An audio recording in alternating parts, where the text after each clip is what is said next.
Castleman's War Series. Rodney the Partisan by Harry Castlemon, author of Gunboat Series, Rocky Mountain Series, Sportsman's Club Series, etc., etc. For illustrations by G.O.G. White. Philadelphia. Porter & Coates. Copyright 1890 by Porter & Coates. Chapter page I. Rodney keeps his promise. 5.2. The Rangers elect officers. 29.3. Drills and parades. 53.4. A scheme that didn't work. 78 v. A warning. 99.6. Under suspicion. 124.7. The emergency men. 149.8. Rodney proves his friendship. 172.9. On the road. 196x. Comparing notes. 218.11. Rodney makes a trade. 241.12. Twice surprised. 264.13. With prices men. 287.14. Hurrah for Bull Run! 312.15. A full-fledged partisan. 334.16. The Conscription Act. 357.17. Rodney meets a friend. 378.18. Conclusion. 399. Rodney, the Partisan. Chapter 1. Rodney keeps his promise. So you are going to stick to your uniform, are you? I thought perhaps you would be glad to see yourself in citizen's clothes once more, and so I told Jane to put one of your old suits on the bed where you would be sure to see it. It was Mrs. Gray who spoke, and her words were addressed to her son Rodney, who just then stepped out of the hall upon the wide gallery where his father and mother were sitting. Rodney had been at home about half an hour, just long enough, in fact, to take a good wash and exchange his fatigue suit for a sergeant's full uniform. In the first volume of this series of books we told of the attentions our Union hero, Marcy Gray, received while he was on the way to his home in North Carolina, and how very distasteful and annoying they were to him. We said that the passengers on his train took him for just what he wasn't, a rebel soldier fresh from the seat of war, or a recruit on his way to join some Southern regiment, and praised and petted him accordingly. Marcy didn't dare tell the excited men around him that he was strong for the Union, that he had refused to cheer the Stars and Bars when they were hoisted on the tower of the Barrington Military Academy, and that if a war came he hoped the secessionists would be thrashed until they were brought to their senses. Marcy did not dare give utterance to these sentiments, for fear that some of the half-tipsy passengers in his car might use upon him the revolvers they flourished about so recklessly. He was obliged to sail under false colors until he reached Boydtown in his native state, where Morris, his mother's coachman, was waiting for him. Rodney Gray, the rebel, who you will remember left the academy a few weeks before Marcy did, received just as much attention during his homeward journey. Sumter had not yet been fired upon, but the passengers on the train were pretty certain it was going to be, and gave it as their opinion that if the Lincolnites attempted subjugation, they would be neatly whipped for their pains. Being in full sympathy with the passengers, Rodney was not afraid to tell who and what he was. "I am neither a soldier nor a recruit," he said over and over again, when some enthusiastic rebel shook him by the hand and praised him for so promptly responding to the President's call for volunteers. "I am a Barrington cadet on my way home, and I am under promise to enlist inside of 24 hours after I get there. Do you see this gray suit? I shall not wear any other color until the independence of the Southern states has been acknowledged by the world." Such sentiments as these never failed to bring down the car, as Rodney afterward expressed it when describing some of the incidents of his journey from Barrington, and many of the passengers assured him that he would be at liberty to put on a citizen's suit in less than 6 months. "The fighting won't amount to anything," said one, who talked as if he thought himself able to whip the whole Yankee nation alone and unaided. "It will be over in a good deal less than 6 months. But you gallant fellows will have to wear your uniforms a little longer in order to escort President Davis to Washington. He will dictate terms of peace in the enemy's capital. If our president will only do that, I will stay in the army 10 years if it is necessary," declared Rodney, and he meant every word of it, for he was carried away by his enthusiasm. A good many foolish notions of this sort were drummed into Rodney Gray's head during his 2 days' journey from Barrington to Moorville. He afterward had occasion to recall some of them, and to wonder how he ever came to accept them as the truth. But he kept his word so far as his uniform was concerned, that is to say, he returned to the closet the citizen's suit that had been laid out for him, and rigged himself up as if he were going on dress parade.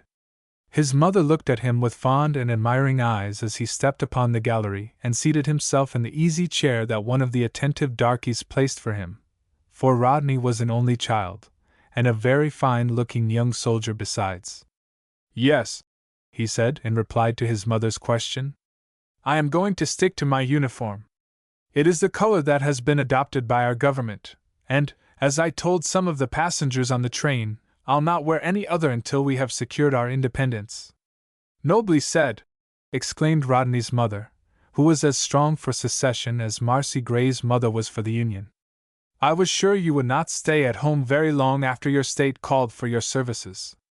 I don't think you will have to wear the gray for a very great while, but your father thinks he sees trouble in the near future."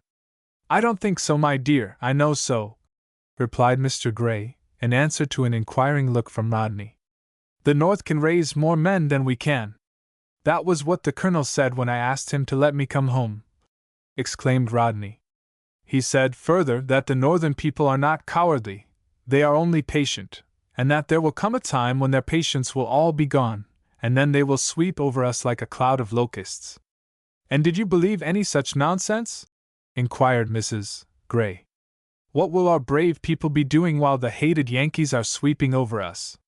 Don't you remember our president said the fighting must all be done on Northern soil?" "It takes two to make a bargain," said Mr. Gray quietly. "That's just what Marcy said," exclaimed Rodney. "That boy is going to get himself into business before he gets through talking. He's Union to the backbone, and while I was at the academy he didn't hesitate to speak his sentiments as often as he felt like it. If he keeps that up when he gets home his neighbors may take him in hand." "I am sorry to hear that about Marcy," said Mr. Gray thoughtfully. "He is a traitor and his mother must be another. I wonder where Sailor Jack stands. By the way, where is Jack? He was at sea the last I heard, and I suppose Marcy and his mother are greatly worried about him. And well they may be, for of course we'll have a big fleet of privateers afloat within a month after war is declared." "But, father, do you think there is going to be a war?" "I am sure of it," answered Mr. Gray. "And it will be fought on Southern soil?" "It will." "Well, how long do you think I shall have to wear this uniform?" "If you don't take it off until the South gains her independence, you will have to wear it as long as you live." "Why, father!" exclaimed Mrs. Gray, dropping her sewing into her lap and looking fixedly at her husband, who leaned back in his big chair watching the smoke from his cigar. "How can you bring yourself to utter such treasonable language in your son's hearing? You know you do not believe a word of it." "Never fear for me, mother," said Rodney with a laugh. "I know where you stand and I am with you. There was nothing treasonable in what I said, and I do believe every word of it," replied Mr. Gray. "I am as firm a friend to the South as any man in the state, and will make as many sacrifices as the next one to secure her independence. Why shouldn't I? Everything I've got in the world is right here, and if the South doesn't succeed in her efforts to free herself, we'll be beggars, the last one of us. I wish from the bottom of my heart that when our armies get started they might sweep every abolitionist in the country into Massachusetts Bay, but they'll not be able to do it. The Union has cost the Northern people so much blood and treasure that they will not permit it to be destroyed. I reckon the South had about as much to do with the War of the Revolution as the North did," declared Rodney. "And another thing, the Northern people will not fight," Mrs. Gray hastened to add. "Wasn't it the South that did the most toward whipping Mexico? And wasn't it the North that did the most toward whipping England?" retorted Mr. Gray. "Look here," he added, starting up in his chair when he saw Rodney and his mother look toward each other with a smile of disbelief on their faces. "You must have forgotten your history, you too. During the Revolutionary War the colonies raised 232,000 men to fight England, and of this number the North raised 175,000, or more than 3/4 of the whole. Massachusetts gave 68,000, Connecticut gave 32,000, Pennsylvania 26,000, and New York 18,000, while that miserable little South Carolina gave only 6,000. And yet she has the impudence to talk and act as if she owned the country. It would have been money in her pocket, and ours, if she had been sunk out of sight in the Atlantic before she was made into a state. There were three things that surprised Rodney so much that for a minute or two he could not speak: his father's sentiments, the earnest and emphatic manner in which he expressed them, and the items of history to which he had just listened and which were quite new to him, as they may be to more than one boy who reads this story. But Mr. Grey was like a good many other men in the South. He did not believe in disunion, although he did believe in state rights. But now that the South was fully committed to it, he knew that he must do what he could to make the attempt at separation successful. If it failed, he and every other slaveholder in the South would be financially ruined. "Then I suppose you don't want me to go into the army?" said Rodney at length. "I didn't say so. I didn't so much as hint at such a thing," replied his father, hastily. "But what's the use of enlisting if I am going to get whipped? I don't see any fun in that. Oh, we've got to fight. We have gone too far to back out. We must hold out until England and France recognize our independence, and that will not be long, for England must have cotton, and then we can snap our fingers at the Yankees. You can take your choice of one of two things: stay at home and look out for your mother and let me go, or go yourself." "You stay and let me go," answered the boy promptly. "I gave my word to some of the fellows that I would enlist within 24 hours after I reached home, if I could get to a recruiting office, and they promised to do the same." "Very well," said Mr. Grey. "I shall not say one word to turn you from your purpose, and neither will your mother." Mrs. Grey started when she heard these words. She had talked very bravely about giving her boy his sword and shield and sending him forth to battle, and she had thought she could do it without a tremor. But now that the matter was brought right home to her, she found, as many another mother did, that it was going to be the hardest task she had ever set for herself. Rodney was safe at school, hundreds of miles away from her when she uttered those patriotic words. Now he was within hearing of her voice, and all she had to do was to tell him to mount his horse and go. She could not do it, but her husband, who believed that the matter might as well be settled one time as another, continued. "There is an independent company of cavalry camped about a mile the other side of Moorville, and I know they would be glad to take you in. The company is made up of the very best men in the county, many of whom are your personal friends, and every member has to be balloted for. They are nearly all wealthy, and some of them are going to take their body servants to the front with them," added Mrs. Grey, trying to look cheerful although her eyes were filled with tears. "Your father and I spent an afternoon in their camp, and you don't know how nicely they are situated, all the luxuries the country affords on their tables, and then they are so full of martial ardor." "Yes," assented Mr. Grey. "We found it a regulation holiday camp, nothing to do and plenty of darkies to do it. They were having no end of fun, lying around in the shade abusing the Yankees. But wait until they meet those same Yankees in battle, and their blacks run away from them, and then they have to do their own cooking and forage for their bacon and hardtack, and then they will know what soldiering means." "Now, father," protested Mrs. Grey, "why do you talk so when Rodney is on the eve of enlisting? You surely do not wish to discourage him?" "By no means. I only want to make him see, before he swears away his liberty for the next 12 months, that he is not going on a 4th of July picnic. If he knows what is before him, he will not be surprised or disheartened when the hard times come. I know a little something about soldiering, and you need have no fears that anything father can say will discourage me," Rodney said to his mother. "I have passed my word, and consider myself as good as enlisted already. Who commands that company of cavalry?" "Bob Hubbard is the one who is getting it up, but there isn't any real commander yet. The boys do just about as they please, and will keep on doing so until the officers are elected, which will be when they have 80 men enrolled. Bob says that if they elect him captain, and I reckon he stands as good a chance as anybody, the boys will have to come down to Limerick and quit leaving camp and staying in town overnight whenever the notion takes them." "Have they seen any service at all?" asked Rodney. "None except what some of them saw while they were members of the state militia," answered his father. "They helped capture the United States arsenal at Baton Rouge and hoist the Pelican flag over it, and you would have thought by the way they acted that they had done something grand. But the work was accomplished without the firing of a shot, the major in command offering to surrender if a force of 600 or 800 men was brought against him. By the way," added Mr. Gray, getting upon his feet and tossing aside the stump of his cigar, "I expected you to do just what you have decided upon, and if you feel like taking a walk around to the stable before dinner, I will show you the horse I bought for you last week. Every ranger, that's what Hubbard calls his men, furnishes his own horse, the government allowing a small sum for the use of it, and if the horse dies or is killed in battle, the unlucky ranger is expected to get another the best way he can." "Where is this company going to serve?" inquired Rodney. "I don't know, and neither does Hubbard. They have offered to join a regiment that is being raised in New Orleans, but the colonel commanding says he can't take them unless they will give up their independent organization." "Oh, I hope they'll not think of doing that. You needn't worry. More than one swamp fox like General Marion will come to the front before this thing is over, and Bob's company will not be left out in the cold.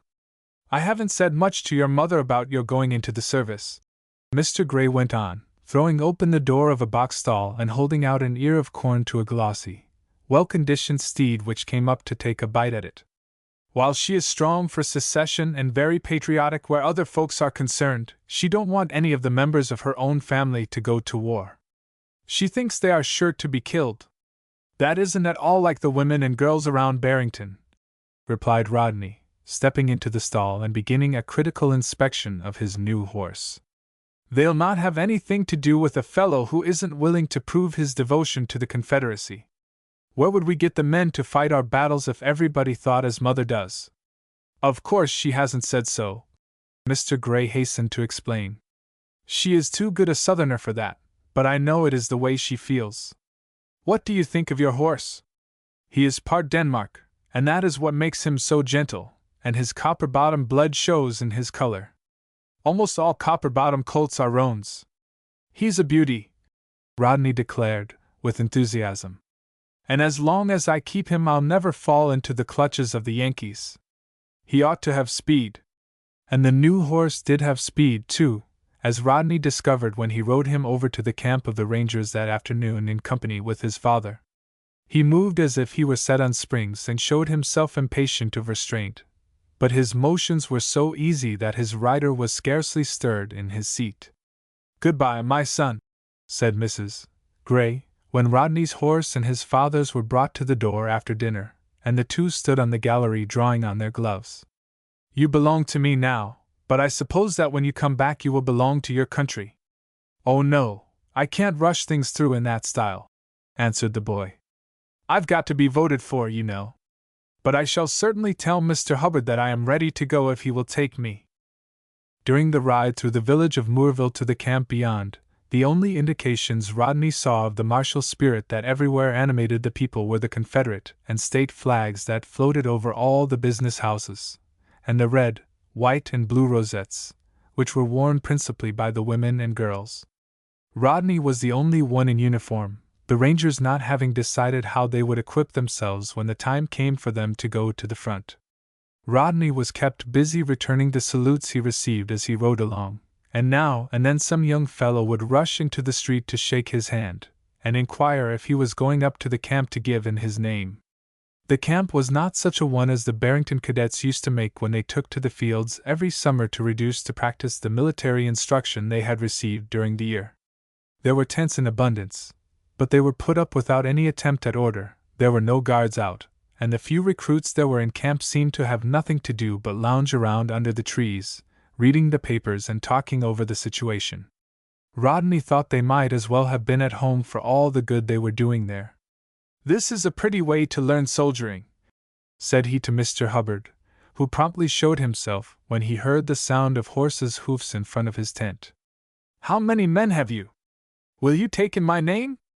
You are just the fellow we want, and I wish we could get 50 more like you," replied Mr. Hubbard, returning the cordial grasp of Rodney's hand. "The boys will certainly put you in for something or other. We haven't got down to business yet, but will next week. I suppose that all the military knowledge we get will be by hard knocks, because, being an independent company, we cannot call upon any army officer to drill us. We are studying the tactics all the time, but are in no hurry to get our uniforms until we know whether or not our services are going to be needed." "Say," exclaimed Rodney, recalling to mind something that had been said to him on the train a few hours before, "if I were in your place I'd lose no time in getting ready to march. President Davis is going to dictate terms of peace in Washington. Wouldn't you like to have your company escort him there?" "Now, that's an idea," exclaimed Hubbard, while the recruits who were standing around listening to the conversation declared as one man that they would do and dare anything if they could only have a chance to present arms to the Confederate president when he walked into the White House. "The boys will all be here at roll call tonight, and I will speak to them about it. At the same time, I will propose you for membership. You'll get in, of course, and perhaps you had better report tomorrow forenoon." Although Rodney could not see the use of reporting, seeing that there was nothing to be done in camp, he promised to be on hand, and rode away to call upon some of his friends in the village.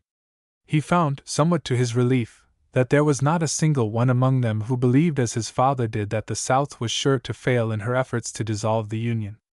They all thought as Rodney did, that the Northern people belonged to an inferior race, that there was no fight in them, and that the states having made the nation could unmake it whenever they felt like it. He learned also, to his no small indignation, that his father did not stand as high in the estimation of his neighbors as he might have done if he had not expressed his opinions with so much freedom. As he was about to leave the village for home just before dark, he encountered an old acquaintance of his, Tom Randolph by name, who had just returned from the camp. "You're in, Rodney," said he, after he had given the Barrington boy a very limp hand to shake. "Tomorrow forenoon we're going to elect officers and get down to business. Will you be up?" Rodney replied that he would, and at the same time he wondered why it was that Randolph treated him so coolly. They never had been friends. They took a dislike to each other the first time they met, and the oftener they were thrown together, the stronger that dislike seemed to grow. They had always tried to treat each other with civility, but now there was something in Randolph's way of talking and acting that Rodney did not like. "While you were up to camp today, did any of the boys tell you that I am a candidate for second lieutenant of the company?" continued Randolph. "You!" exclaimed Rodney, in genuine astonishment. "Yes, me," replied Randolph, mimicking Rodney's tone and look of surprise. "And why haven't I as good a right as anybody, I should be pleased to know? I suppose there is no law to prevent you from running for office, but you don't know the first thing about military matters. If the company was in line this minute, and you were second lieutenant of it, you couldn't go to your position unless somebody showed you where it was." "Well, I can learn, can't I?" snapped Randolph. "You didn't know trail arms from right shoulder shift when you first joined the academy, did you?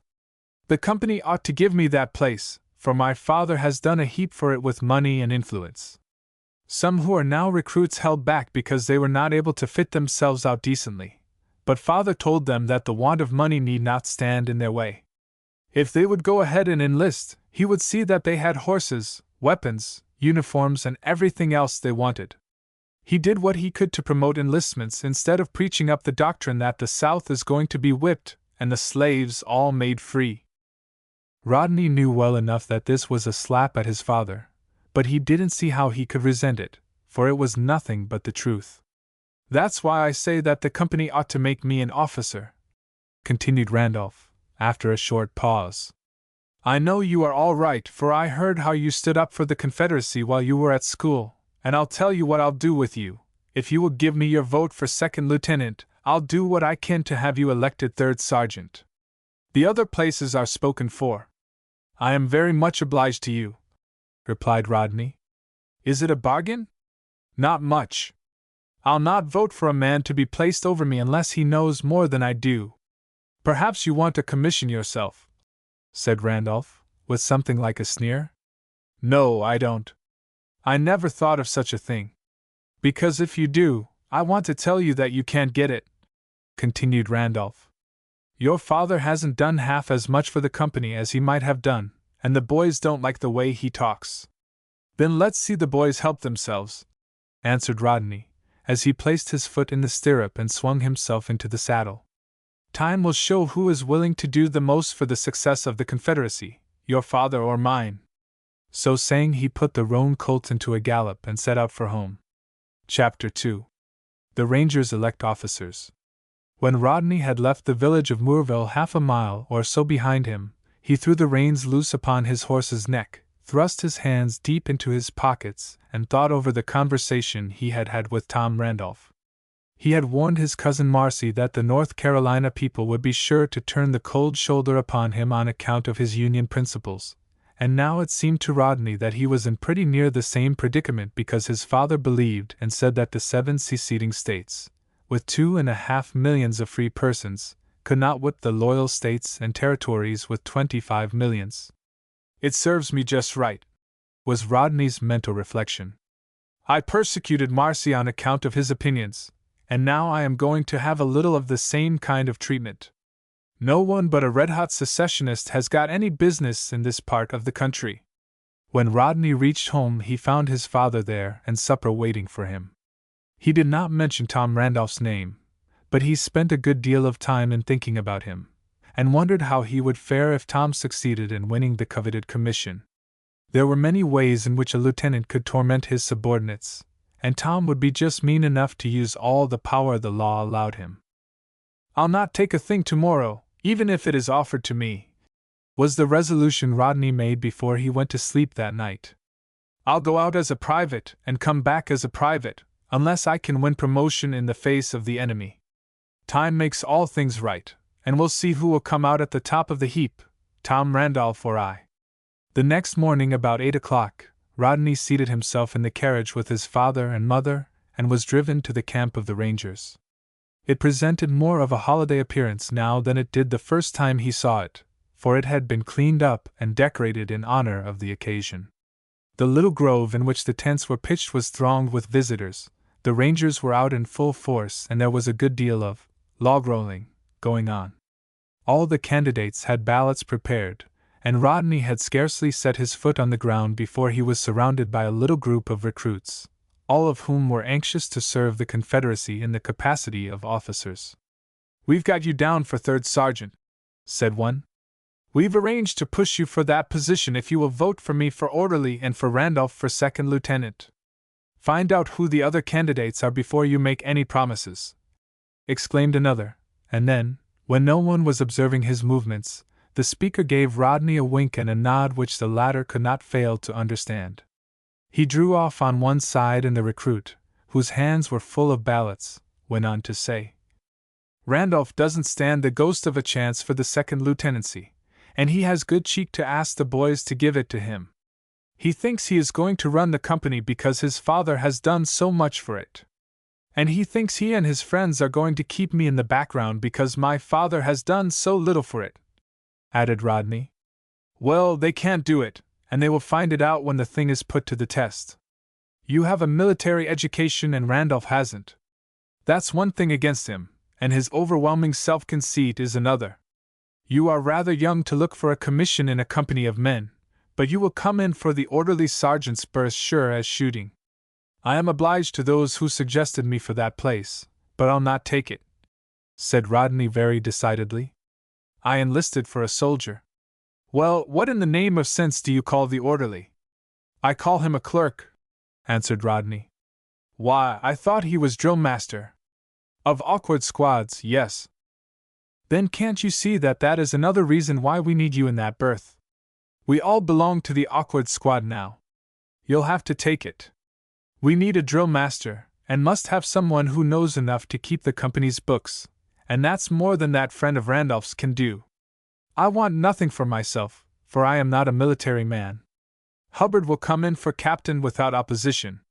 It's the place he ought to have, for he has done more for us than anybody else, and Odell and Percy will be the lieutenants. Put those in the box when the time comes." Rodney took the ballots that were placed in his hand, and just then someone called out, Oh yes, oh yes, oh yes! All you Rangers fall in single rank here in front of headquarters, and be ready to cast your votes for Captain. Rodney laughed heartily. That's the deputy sheriff, said the recruit with whom he had been conversing, as the two hastened toward the captain's tent. There isn't much military about that order. It'll do, replied Rodney. The boys seem to understand it, and what more do you want? Now answer to your names, continued the deputy, whereupon Rodney laughed again. What ought he to have said? Inquired his friend. Listen to roll call would be the proper order, said the Barrington boy. But it's all right. Guerrillas are not supposed to be posted in such things. But we are not guerrillas. Look in your dictionary and you will find that you can't make us out to be anything else, replied Rodney. The two fell in side by side and answered to their names when they were called. The Barrington boys supposed that nominations would now be in order, but it seemed that they had already been made from captain down to fourth corporal.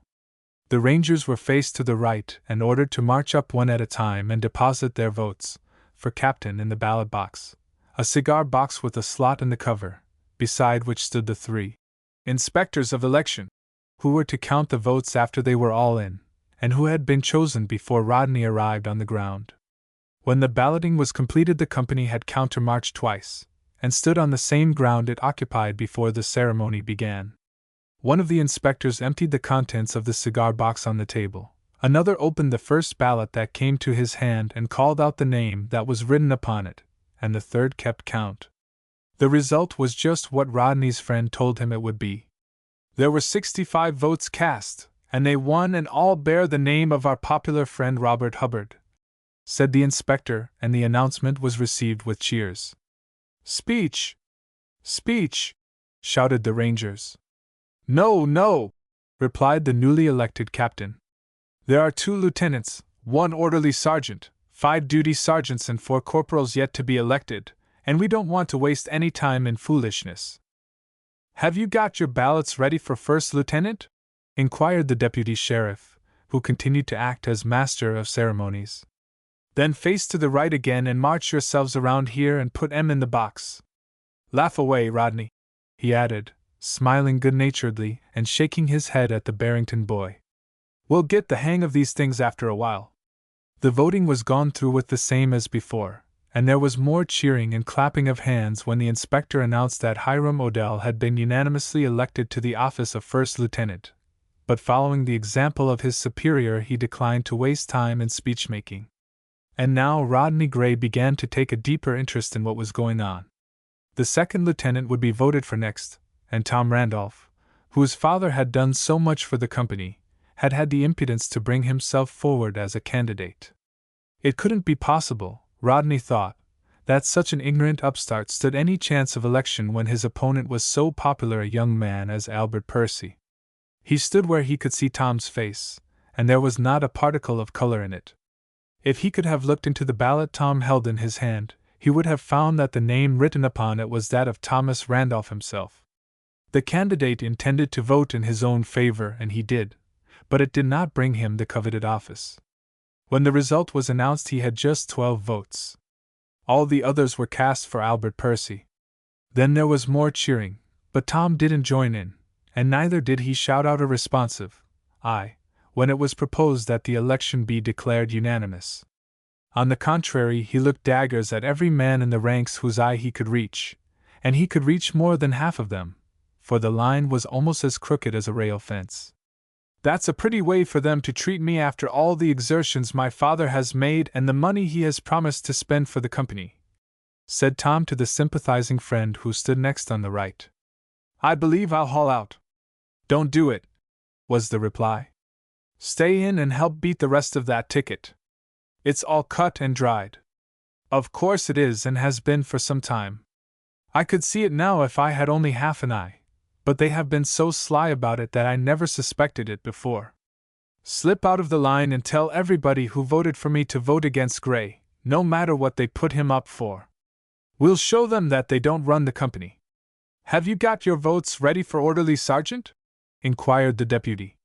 I'd like to say a word before the vote is taken, said Captain Hubbard, without giving anyone time to answer the sheriff's question. "And that is, that the office of orderly sergeant is one of the most important in the company." "I wonder how he happens to know so much," whispered Tom Randolph to the ranger who touched elbows with him on the right, and in a minute more he found out. "Ever since I began taking an active part in getting up this company," continued the captain, "I have been in correspondence with a military friend who has taken pains to post me on some matters that are not touched upon in the tactics. Among other things, he warned me that if we intend to do business in military form, we must be careful whom we select for the office of orderly. He ought to be a thoroughgoing soldier." "Gray, Gray! Sergeant Rodney Gray!" yelled a score of voices. "Very well, gentlemen," said the captain, who looked both surprised and pleased. "If he is your choice, I have nothing to say beyond this. I shall be more than satisfied with his election." "Randolph! Randolph!" shouted Tom's friends, believing that if he could not get one office he might be willing to take another, but it turned out that their candidate was not that sort of fellow. "I don't want it, and what's more to the point, I won't accept it," said he, wrathfully. "If any one votes for me he will only be wasting his ballot, for I am going to leave the company. Do you suppose I am such a fool as to allow myself to be set up and bowled over by Rodney Gray?" he added in an undertone, in response to a mild protest from his friend on the right. "His supporters are in the majority, and no one else need look for a show."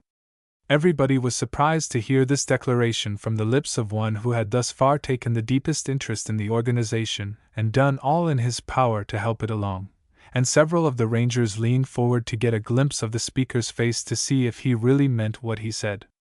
Rodney glanced toward the captain to see how he took it, and learned what it was that induced the defeated candidate to take this stand. Leaning upon his cane just inside the door of the captain's tent was Mr. Randolph, whose face was fully as black as Tom's, and who nodded approvingly at every word the angry young man uttered.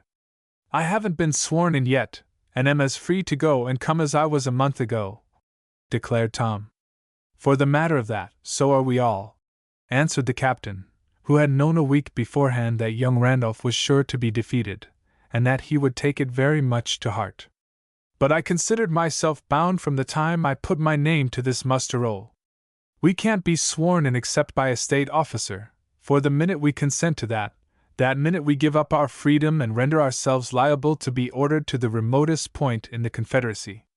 We are partisans, and never will surrender our right to do as we please."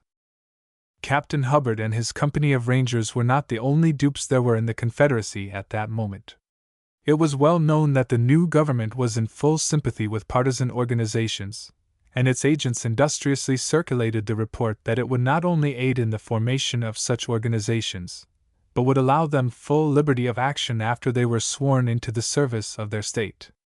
The government knew the temper of the Southern people, and was well aware that the desire to emulate the example of such heroes as Marion would draw into the service many a dashing youngster who might otherwise stay out of it. What could be more alluring to a hothead like Rodney Gray than the wild, free, and glorious life which the simple word partisan conjured up? The ruse, for that's just what it was, proved successful. Partisan companies sprung into existence all over the South, but in less than 12 months after the war began there was not one of them in the service. Neither were there any such things as state troops. When Morgan and Forrest were first heard of, they were known and acknowledged as partisans, and the former carried his partisanship so far that when General Buckner declined to give him permission to act upon his own responsibility, he took possession of a deserted house, went into camp there, and supported his men out of his own pocket. But before the war closed both he and Forrest were Confederate generals, and their men were regularly sworn into the Confederate service. We said that the state troops also had ceased to exist, and the following incident proves it. When the governor of Arkansas called upon his troops, who were serving in the Army of the Center, to come home at once and save their state from threatened invasion, General Beauregard ought to have permitted them to obey the summons. He could not do otherwise and be consistent, for if the 11 rebellious states made the Confederacy, they surely had the right to unmake it. But did he live up to the principles for which he was fighting?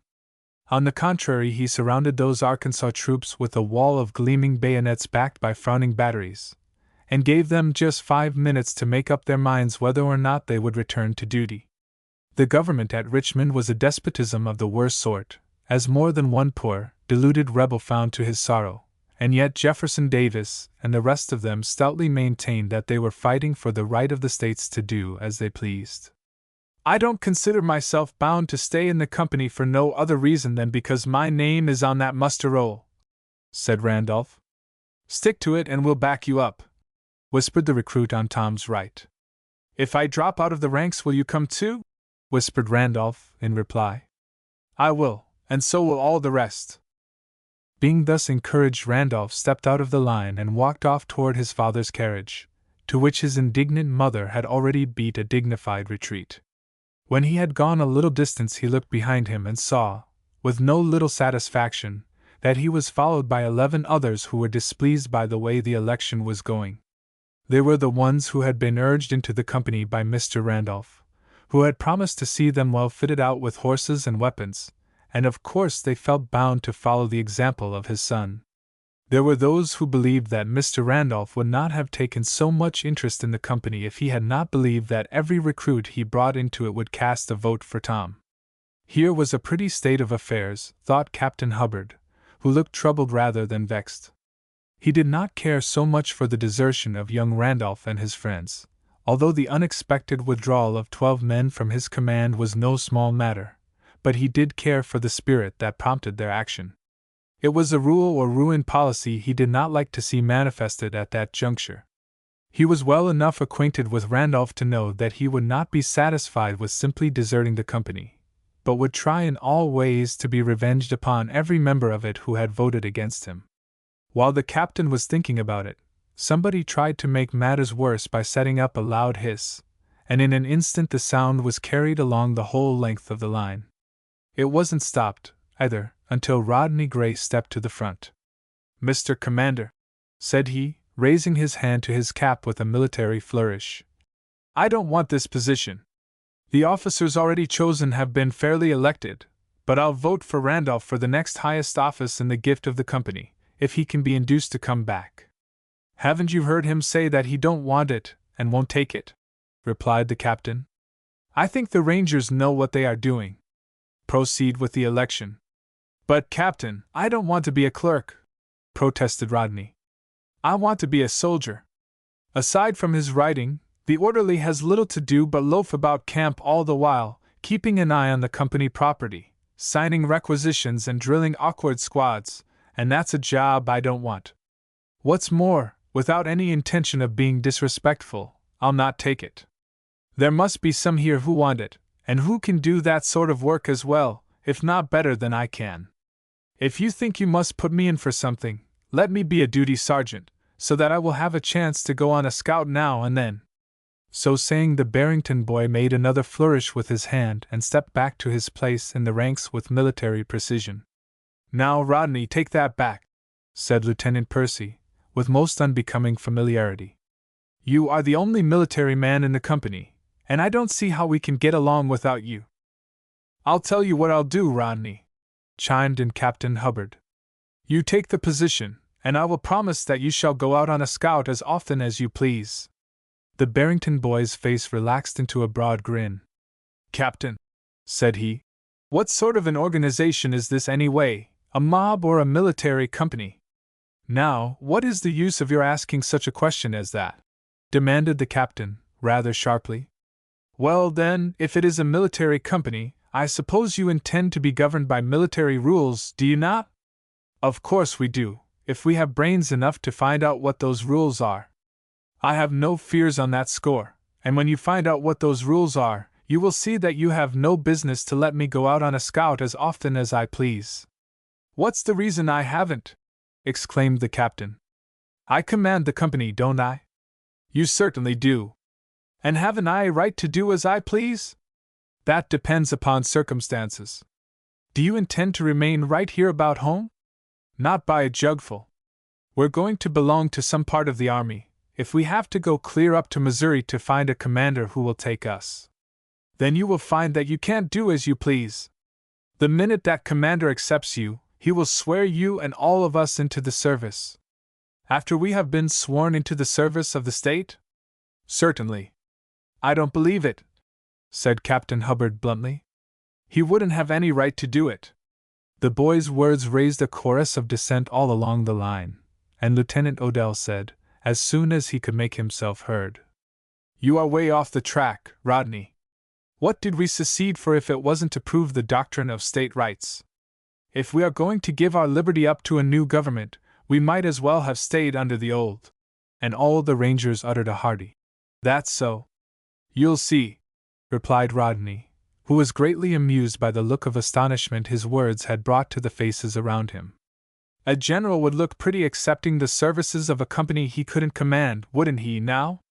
"But he could command us," said everybody in the line, and Captain Hubbard added, "I'd promise that we would obey him as promptly and readily as any of his regular troops. But that wouldn't satisfy him. He'd want the power to make us obey him, or we might take it into our heads to leave him when things didn't go to suit, just as Randolph and his friends have left us. If we should try any little game like that in the face of the enemy, he might have the last one of us shot. What do you think of the prospect, boys?" said the captain, pulling out his handkerchief and mopping his face with it. He was all in the dark and wanted somebody to suggest something. "Look here, Rodney," said Lieutenant Percy. "If you knew our company was to go up in smoke, what did you join it for?" "I don't believe it is going up in smoke," was the reply. "I certainly hope it isn't, for I am under promise to go into the service, and would rather go with my friends and neighbors than with strangers.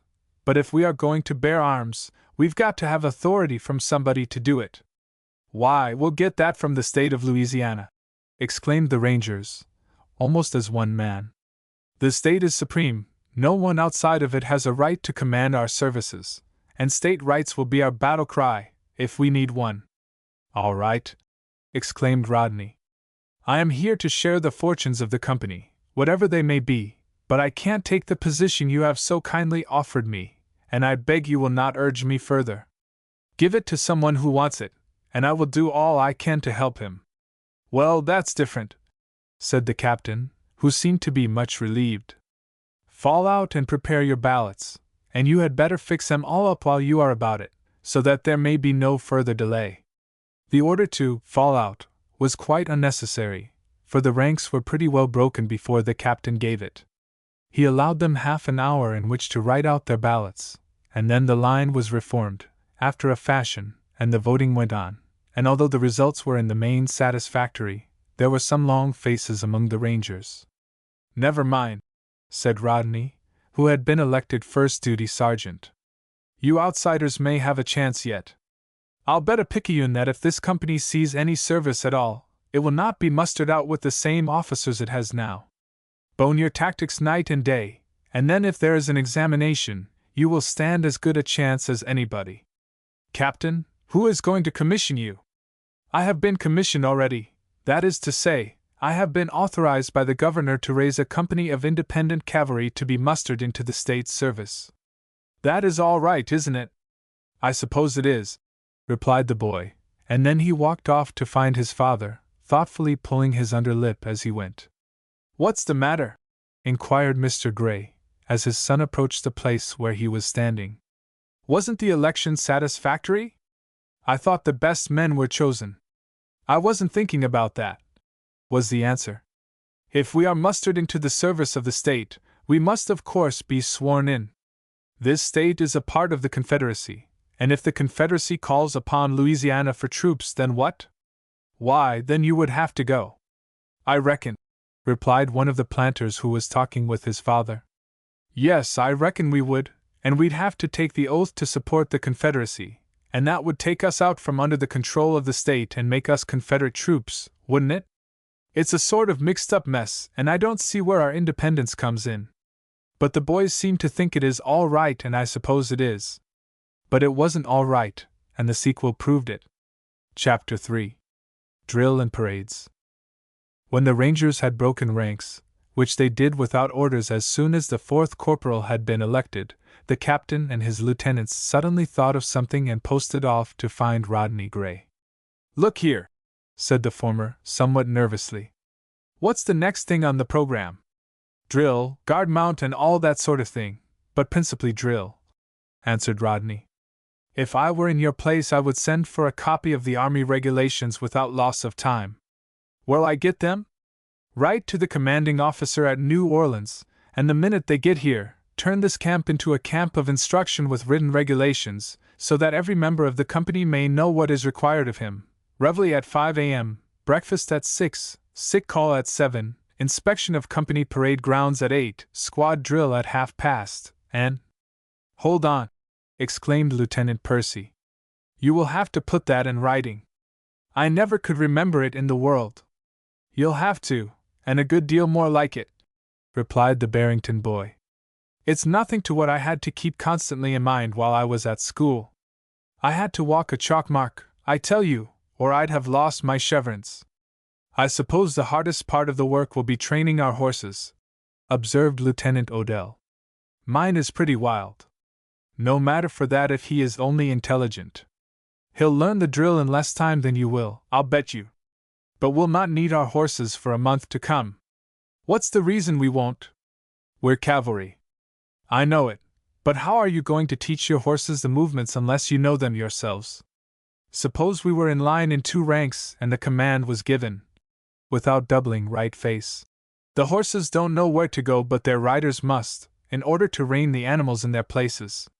See? Oh, there's more work than fun in soldiering." "Well, now look here," said the captain again. "I don't want to take the boys away from home and shut them up here for nothing, and yet I don't want to waste any valuable time, for we may be called upon before we know it. Will you drill a volunteer squad here every forenoon?" "I will, and be glad to do it. I hope they will turn out strong, for you will find that the workers are the men that make the soldiers. I am glad we've got a drum and fife. You don't know how hard it would be for me to drill a large squad without some kind of music to help them keep step." And so it was settled that Camp Randolph, it had been named after Tom's father when the Confederate flag was first run up to the masthead, and sorry enough the Rangers were for it now, was to become a camp of instruction, and that Sergeant Gray was to drill a volunteer squad every pleasant forenoon, and spend 2 hours every afternoon in teaching the company officers their duties. The young soldier had undertaken a big contract, but he went about it as though he meant business, and in less than a week succeeded in convincing some of the members of his company that he was just a trifle too particular to be of any use. The strict discipline in vogue at Barrington was promptly introduced at Camp Randolph, and not the slightest departure from the tactics was tolerated for an instant. It made the spectators smile to see full-grown men ordered about by this imperious youngster who was not yet 17 years of age, and the sight aroused the ire of Tom Randolph, who now and then rode out to the camp to watch the drill and criticize the drill master. He wanted to learn something too, for Tom had an idea that he might one day have a company of his own. His father suggested it to him, and Tom lost no time in talking it up among his friends. To his great disgust, Tom had learned that some of these friends were getting shaky. As time wore on, and the Rangers began to show proficiency under the severe drilling to which they were daily subjected, these friends began to think and say that they were afraid they had been a little too hasty in withdrawing from the company just because Tom Randolph could not get the office he wanted, and the first mounted drill that was held confirmed them in the opinion. Due notice had been given of the drill, and the whole town and all the planters for miles around turned out to see it. Of course the horses were green, but their riders understood their business as well as could be expected, and the spectators, one and all, declared that it was a very creditable showing. We do not, of course, mean to say that Randolph and his father and mother and a few other dissatisfied ones were pleased with the drill. They were rather disappointed to find that the Rangers could do so well without the aid of the 12 deserters. They came to witness it because their neighbors came, one of them, at least, being animated by the hope that the spirited horses would become so restive when they heard the rattle of the drum and the shrill scream of the fife, that their riders could not keep them in line. It was a matter of difficulty, that's a fact, but the Rangers were all good riders, and if Randolph hoped to see any of them thrown from his saddle, his amiable wish was not gratified.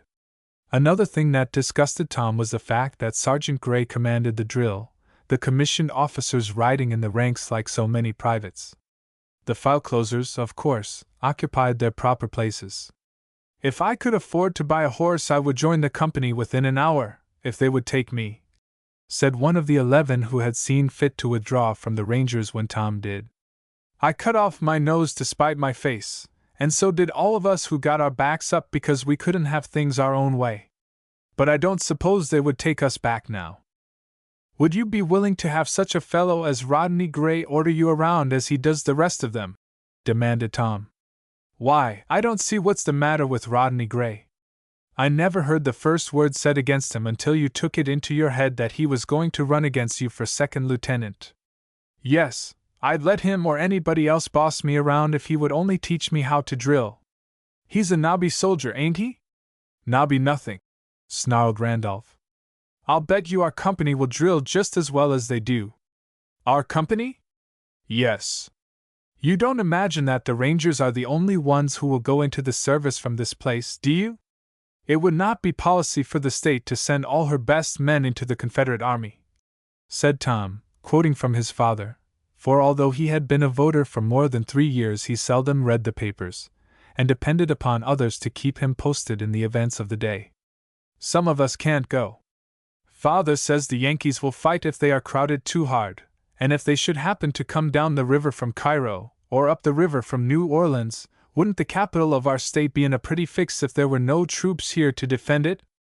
"Ah, they ain't going to come up or down," exclaimed the other, who was too good a rebel to believe that Union troops could by any possibility gain a foothold in the seceded states. "The fighting must all be done on northern soil.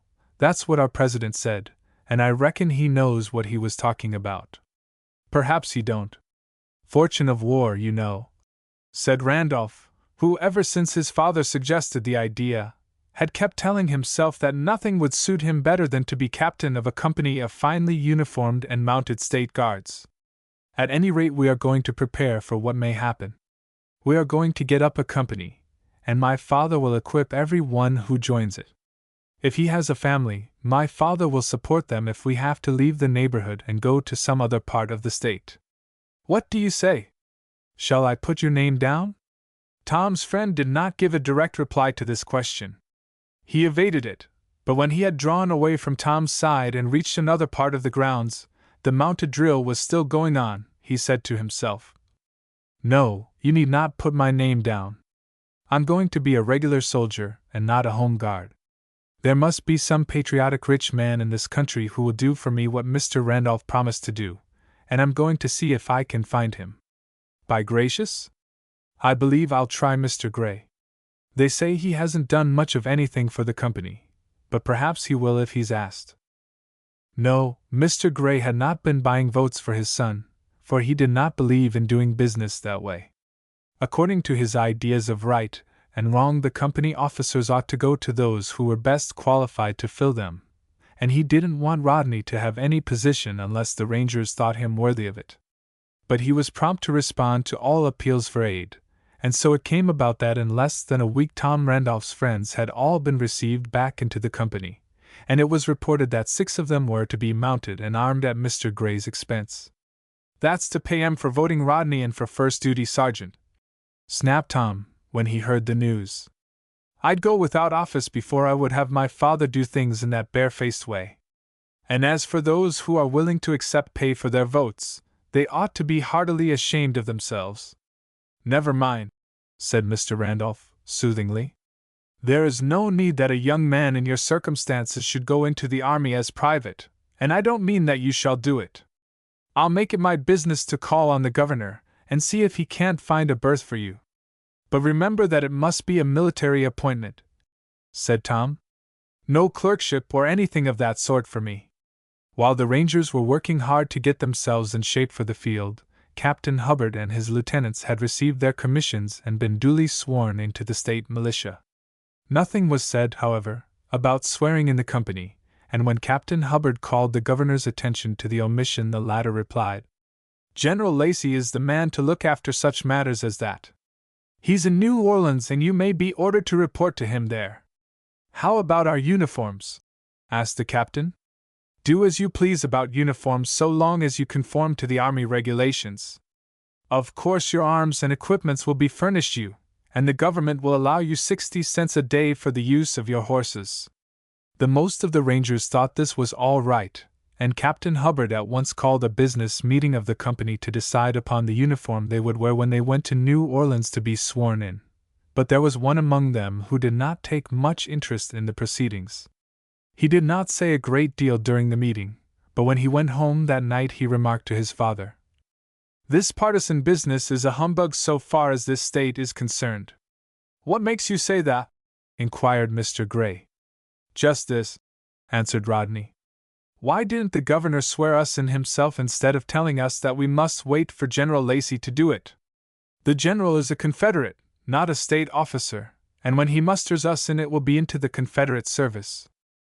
This was not a pleasing prospect for the restless, ambitious young fellow, who had confidently looked for something better, but he had gone too far to back out.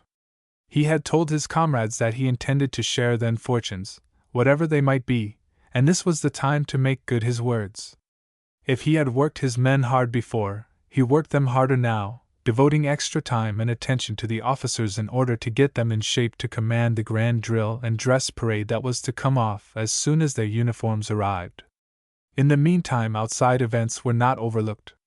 Everything pointed to war, and news from all parts of the Confederacy bore evidence to the fact that the seceded states were preparing for it, while the people of the North stood with their hands in their pockets and looked on. Finally, the long-delayed explosion came, and the country was in an uproar from one end to the other. Fort Sumter was fired upon and compelled to surrender, 51 men against 5,000, and the Rangers shook hands and patted one another on the back and declared that that was the way they would serve the Yankees every time they met them. Then came President Lincoln's war proclamation, followed by the accession of 4 states to the Confederacy, the blockade of the southern seaports, and President Davis's offer to issue letters of marque and reprisal. All this while the mails were regularly received, and Rodney Gray heard from every one of the Barrington boys who had promised to enlist within 24 hours after they reached home. They had all kept that promise except Dixon, the tall Kentuckian, and he was getting ready as fast as he could. "I have been between a hoot and a whistle ever since I have been home," was what he wrote to Rodney Gray. "The state was divided against itself, and I couldn't tell until the 15th April which way she was going, but now I know. When the Yankee president called for those 75,000 volunteers, our governor replied, 'I say emphatically that Kentucky will furnish no troops for the wicked purpose of subjugating her sister southern states.' As Dick Graham used to say, that's me. I go with the government of my state. Now then, what have you done? I shall write the rest of the fellows today." Billings, the South Carolina boy, reached home too late to take part in the bombardment of Fort Sumter, and he told Rodney that he was very sorry for it. Every one of the gallant 5,000 who had fought for 34 hours to compel a handful of tired and hungry men to haul down their flag was looked upon as a hero, and Billings said he might have been a hero too, if he had only had sense enough to leave school a month earlier. But he was all right now. He was a Confederate soldier and ready to do and dare with the best of them. Dick Graham, whose home you will remember was in Missouri, wrote in much the same strain that Dixon did. His state was in such a turmoil and seemed to be so evenly divided between Union and disunion that Dick could not tell which way she was going until he saw Governor Jackson's answer to Lincoln's call for volunteers. "There can be, I apprehend, no doubt that these men are intended to make war upon the seceded states," said the governor. "Your requisition, in my judgment, is illegal, unconstitutional, and revolutionary in its objects, inhuman and diabolical, and cannot be complied with. Not one man will the state of Missouri furnish to carry on such an unholy crusade." When I read those burning words, Dick wrote, with enthusiasm, "my mind was made up and I knew where I stood. I expected some such move on the governor's part, for when he came into office in January, he declared that Missouri must stand by the other slave states whatever course they might pursue. I kept my promise and enlisted in a company of partisans raised under the terms of the military bill, which makes every able-bodied man in the state subject to military duty. Price is our immediate commander, but we were required to take the oath to obey the governor alone." "There now!" exclaimed Rodney, when he read this. "What's the reason our governor can't swear the Rangers in as well as the governor of Missouri can swear his troops in?" I believe he could if there wasn't something back of it. What do you think there is back of it? Inquired his father. I can't imagine, unless there is some sort of an arrangement existing between him and the Confederate authorities at New Orleans, replied Rodney. The governor lets on that he is strongly in favor of independent organizations, but he don't act as if he was. Rodney showed Dick's letter to Captain Hubbard, who posted off to Baton Rouge with it, but he got no satisfaction there. There had been no such military bill passed in Louisiana, the governor said, and there was no need of it. The situation there and in Missouri was so different. The latter state was exposed to invasion, by which he meant that Captain Lyon's small company of regulars was likely to be reinforced, but Louisiana was so protected on all sides that Lincoln's hirelings could not get at her if they tried. Then he wouldn't assume control of the company? Said Rodney. No, he wouldn't. I had a personal interview with him at his own house and did some of my best talking, but it was no use. He was non-committal, that was the worst of it, and I say, added the captain, in an undertone, I have sorter suspected that he meant to turn us over to the Confederacy. That's what I have thought for a good while, said Rodney. Yes, continued the captain. So I thought I might as well give him to understand that we were not going to allow ourselves to be turned over as long as we remained free men. I showed him your friend's letter, and hinted pretty strongly that if we could not swear obedience to the governor of our own state, the governor of another state might be willing to accept us, and you ought to have seen him open his eyes. What did he say? He said he hoped that I wouldn't think of doing such a thing as that, but if I did, he would have to revoke my commission. Who cares if he does? Exclaimed Rodney. Let him revoke it if he wants to, and you can get another from Governor Jackson. That's what I thought. Now I'll tell you what we'll do, at least we'll hold a secret meeting after drill and propose it to the boys. Suppose you telegraph to your chum's father. You know where to find him and you don't know where to find Dick Graham, and ask him if General Price will accept our services, leaving us our independent organization, provided we will take the oath to obey the governor of Missouri. I'll do it, answered Rodney. And if you will postpone the drill for half an hour, I will ride into town and attend to it at once. It's the only thing we can do and keep out of the Confederate Army. Doggone the Confederacy. The state is the one I want to serve. Rodney rode into Moorville at a gallop, wrote out the dispatch and stood at the desk while Drummond, the operator, sent it off.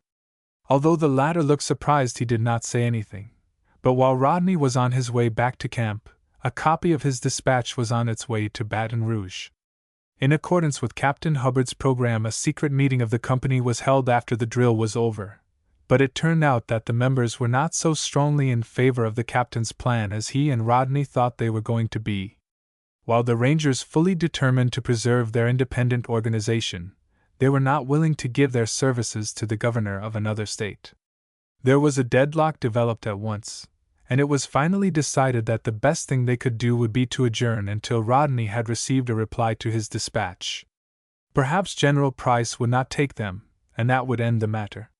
If he would, why then, they could call another meeting and decide what they would do about it. The next day their uniforms came up from New Orleans, and on the afternoon of the day following there was a grand drill and dress parade commanded by Captain Hubbard in person. The spectators, if we except the Randolph family, were delighted with it, and Rodney told his father privately that he had seen many a worse one at the Barrington Academy. Rodney didn't want to say so out loud, of course, for he was the drill master, but it was not long before he discovered that the Rangers knew whom to thank for their proficiency, and that they fully appreciated the patient and untiring efforts he had made to bring them into military form. When the ranks had been broken after dress parade, and the Rangers and their invited guests thronged into the grove behind the tents to make an assault upon the well-loaded tables they found there, the deputy sheriff, the man with the stentorian voice, who was a private in the company, sprang upon the bandstand, commanded attention, and afterward shouted for Sergeant Rodney Gray to come forward. As the boy wonderingly obeyed, the Rangers and their guests closed about the stand and hemmed it in on all sides. Captain Hubbard had taken up a position there, and when Rodney halted in front of him and took off his cap, the latter began a speech, thanking the young sergeant for what he had done for the company, and begging him to accept a small token of their respect and esteem. "Take it, friend Rodney," said the captain, in conclusion. "Keep it to remind you of the pure gold of our friendship which shall never know alloy. And while we sincerely trust that it may never be drawn except upon peaceful occasions of ceremony, we are sure you will not permit it to remain idle in its scabbard while the flag of our young republic is in danger, or your good right arm retains the power to wield it." The captain stepped back, and the thoroughly astonished Rodney stood holding in his hands an elegant cavalry saber. He stared hard at it, and then he looked at the expectant crowd around the bandstand. "Speech, speech!" yelled the Rangers. But the usually self-possessed Barrington boy was past speech-making now. He managed to mumble a few words of thanks, got to the ground somehow, and mingled with the crowd as quickly as possible. "How very surprised he is!" sneered Tom Randolph, who told himself regretfully that a sword like that might have been presented to him if he had only remained with the company. "I will bet my horse against his that he knew a week ago that he was going to get it." Rodney waited 4 days before he received a reply to the dispatch he sent to Dick Graham's father, and seeing that the authorities had assumed control of the wires, and the operator at Moorville was a government spy, it was rather singular that he got it at all. It ran as follows: "Price will accept. Company officers and independent organization to remain the same."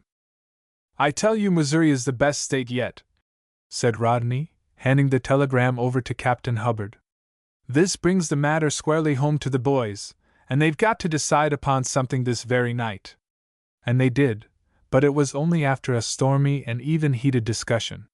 The captain and Rodney carried their point, but it was by a very small majority of votes, and the former, believing it advisable to strike while the iron was hot, took one of his lieutenants and started for New Orleans to engage passage for his company to Little Rock. It was at this juncture that Rodney wrote that letter to his cousin Marcy Gray, a portion of which we gave to the reader in the first volume of this series. You will remember that he spoke with enthusiasm of the high old times he expected to have, running the Yankees out of Missouri. Well, he had all the opportunities he wanted, but they were not brought about just as he thought they were going to be. The captain and his lieutenant were gone 2 days, and came back to report that the steamers were all so busy with government business that it would be a week or more before they could get transportation. But the captain had left instructions with his cotton factor who would keep his eyes open, and telegraph him when to expect a boat at Baton Rouge landing. In the meantime, the harder they worked, the less they would have to learn when they reached the Army of the West. That very afternoon they had a great surprise. The Rangers were going through a mounted drill, acquitting themselves very creditably, they thought, when someone in the ranks became aware that they had a distinguished visitor in the person of the governor of the state, who sat in a carriage looking on. Beside him was a little, dried-up, cross-looking man in fatigue cap and soiled linen duster, who kept making loud and unfavorable comments upon the drill, although he did not look as though he knew anything about it. As soon as Captain Hubbard learned that the governor was among the spectators, he brought the Rangers into line and rode up to the carriage and saluted. "Well, Captain," said the governor, nodding in response to the salute, "I am glad to see that you are hard at work and that your men are rapidly improving. Have you a copy of your muster roll handy?" The captain replied that he had, and the governor continued, "Then be good enough to produce it and hand it to this officer who will muster you in. I am not going to let such a body of men as you are go out of the state if I can help it." "Shall I dismount the men, sir?" asked the captain, addressing the cross-looking little man, who arose to his feet and shook himself together as if he were getting ready for business. "No," was the surly reply. "We'll drive up in front of the company, and I can call the roll while standing in the carriage. It'll not take 10 minutes, and then you can go on with your drill. I see you need it bad enough." Captain Hubbard, who was so angry that he forgot to salute, wheeled his horse and rode back to the company. "Orderly," said he, in an undertone, "get a copy of your muster roll and give it to that old curmudgeon in the carriage. He's going to try to muster us in, but I doubt if he knows enough. I am glad to see him, however, for when he gets through with us, we shall know right where we stand." Chapter 4. A Scheme That Didn't Work. "Say," exclaimed Rodney Gray excitedly, as Captain Hubbard took his place on the right of the company, and the orderly galloped off to his tent. "Who is that old party in the governor's carriage?"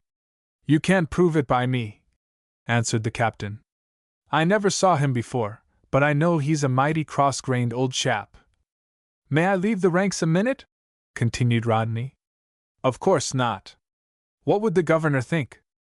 "I don't care a picayune what he thinks," replied Rodney, his excitement increasing as the governor's carriage began to circle around toward the front and center of the company. "If that man in the fatigue cap and duster isn't General Lacey, all the descriptions I have heard of him are very much at fault." "And do you really believe—" began the captain, who was profoundly astonished.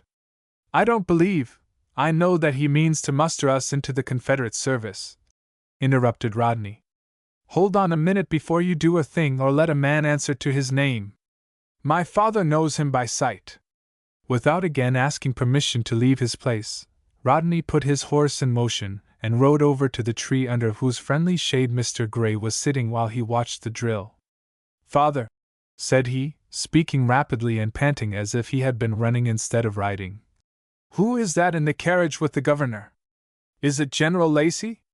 Mr. Gray nodded and looked up at his son as if to ask him what he was going to do about it. "Well, he has come here to muster us in, and the orderly has gone after the roll book," continued Rodney.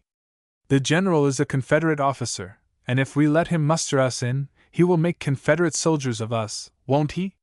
"That's the way it looks from where I sit," answered Mr. Gray. "It's the way it looks from where I sit too, and I just won't have any such trick played upon me," said Rodney hotly. "I know what I want and what I want to do, and as long as I am a free man, nobody shall make me do anything else. Are you going to back out?" "I am.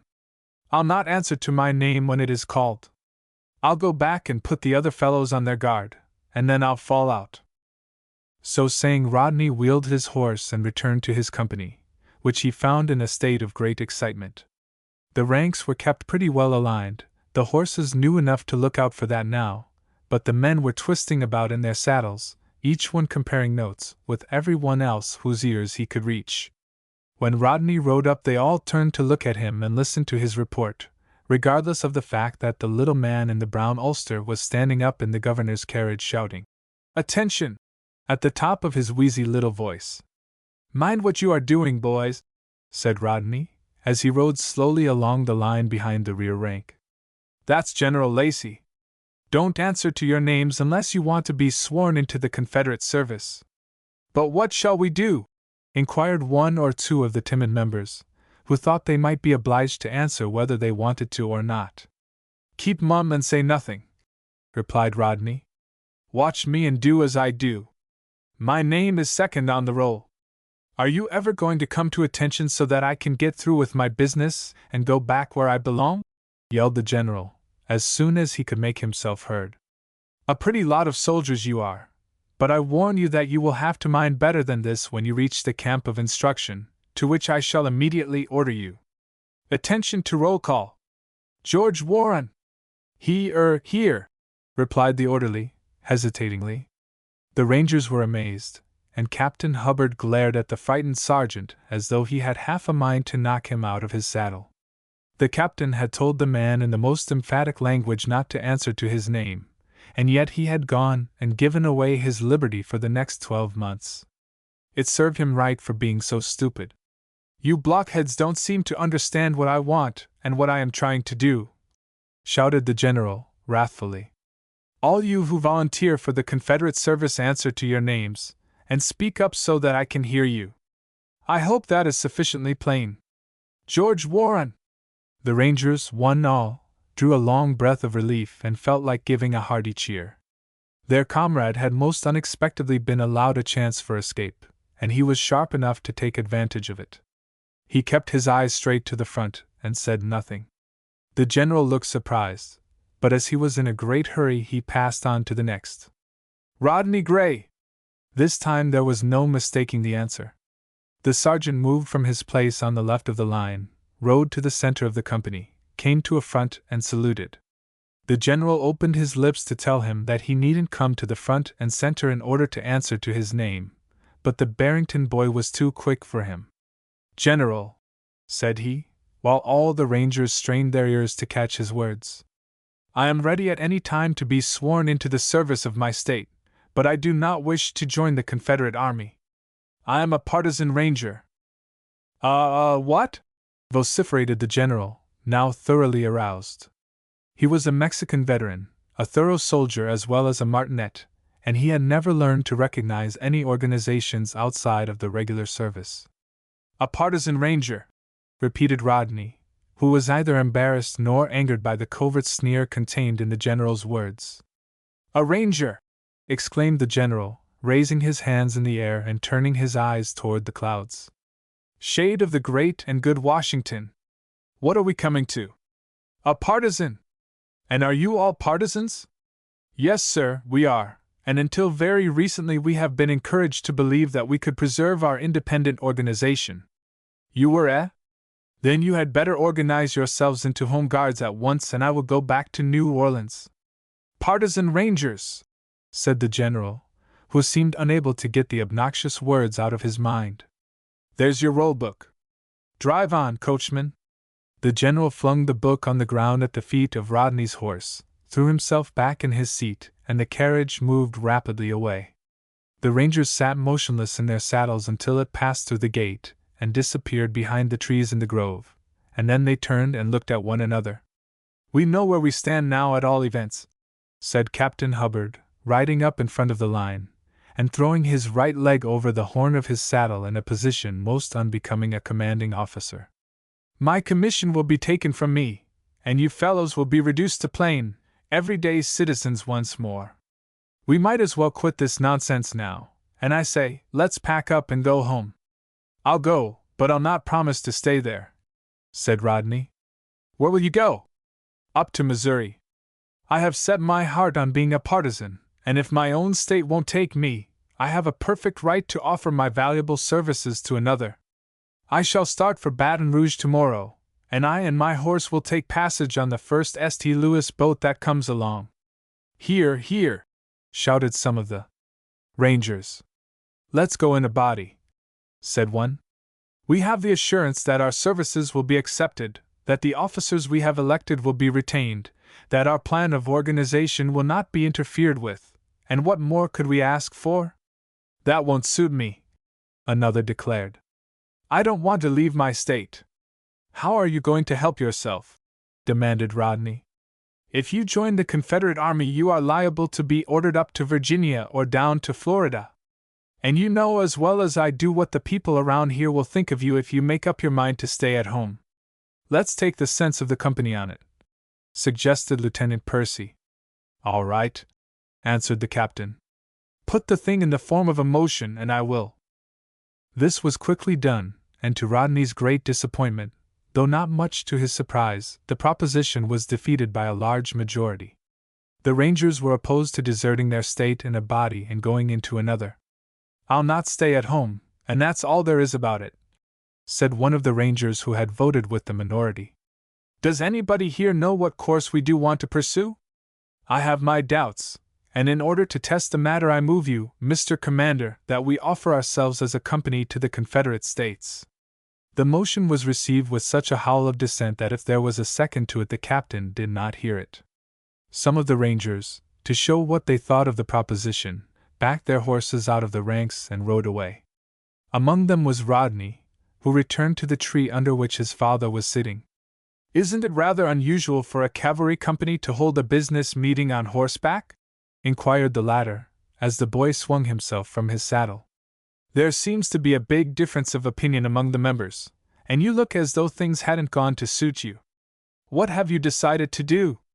"Nothing as a company," replied Rodney. "In fact, we are not a company any longer. It is every one for himself now." "What do you mean by that? Have you disbanded?" Rodney explained the situation in a few words, adding that he thought he might as well be riding toward home so as to spend all the time he could with his mother, for he was going away bright and early on the following morning.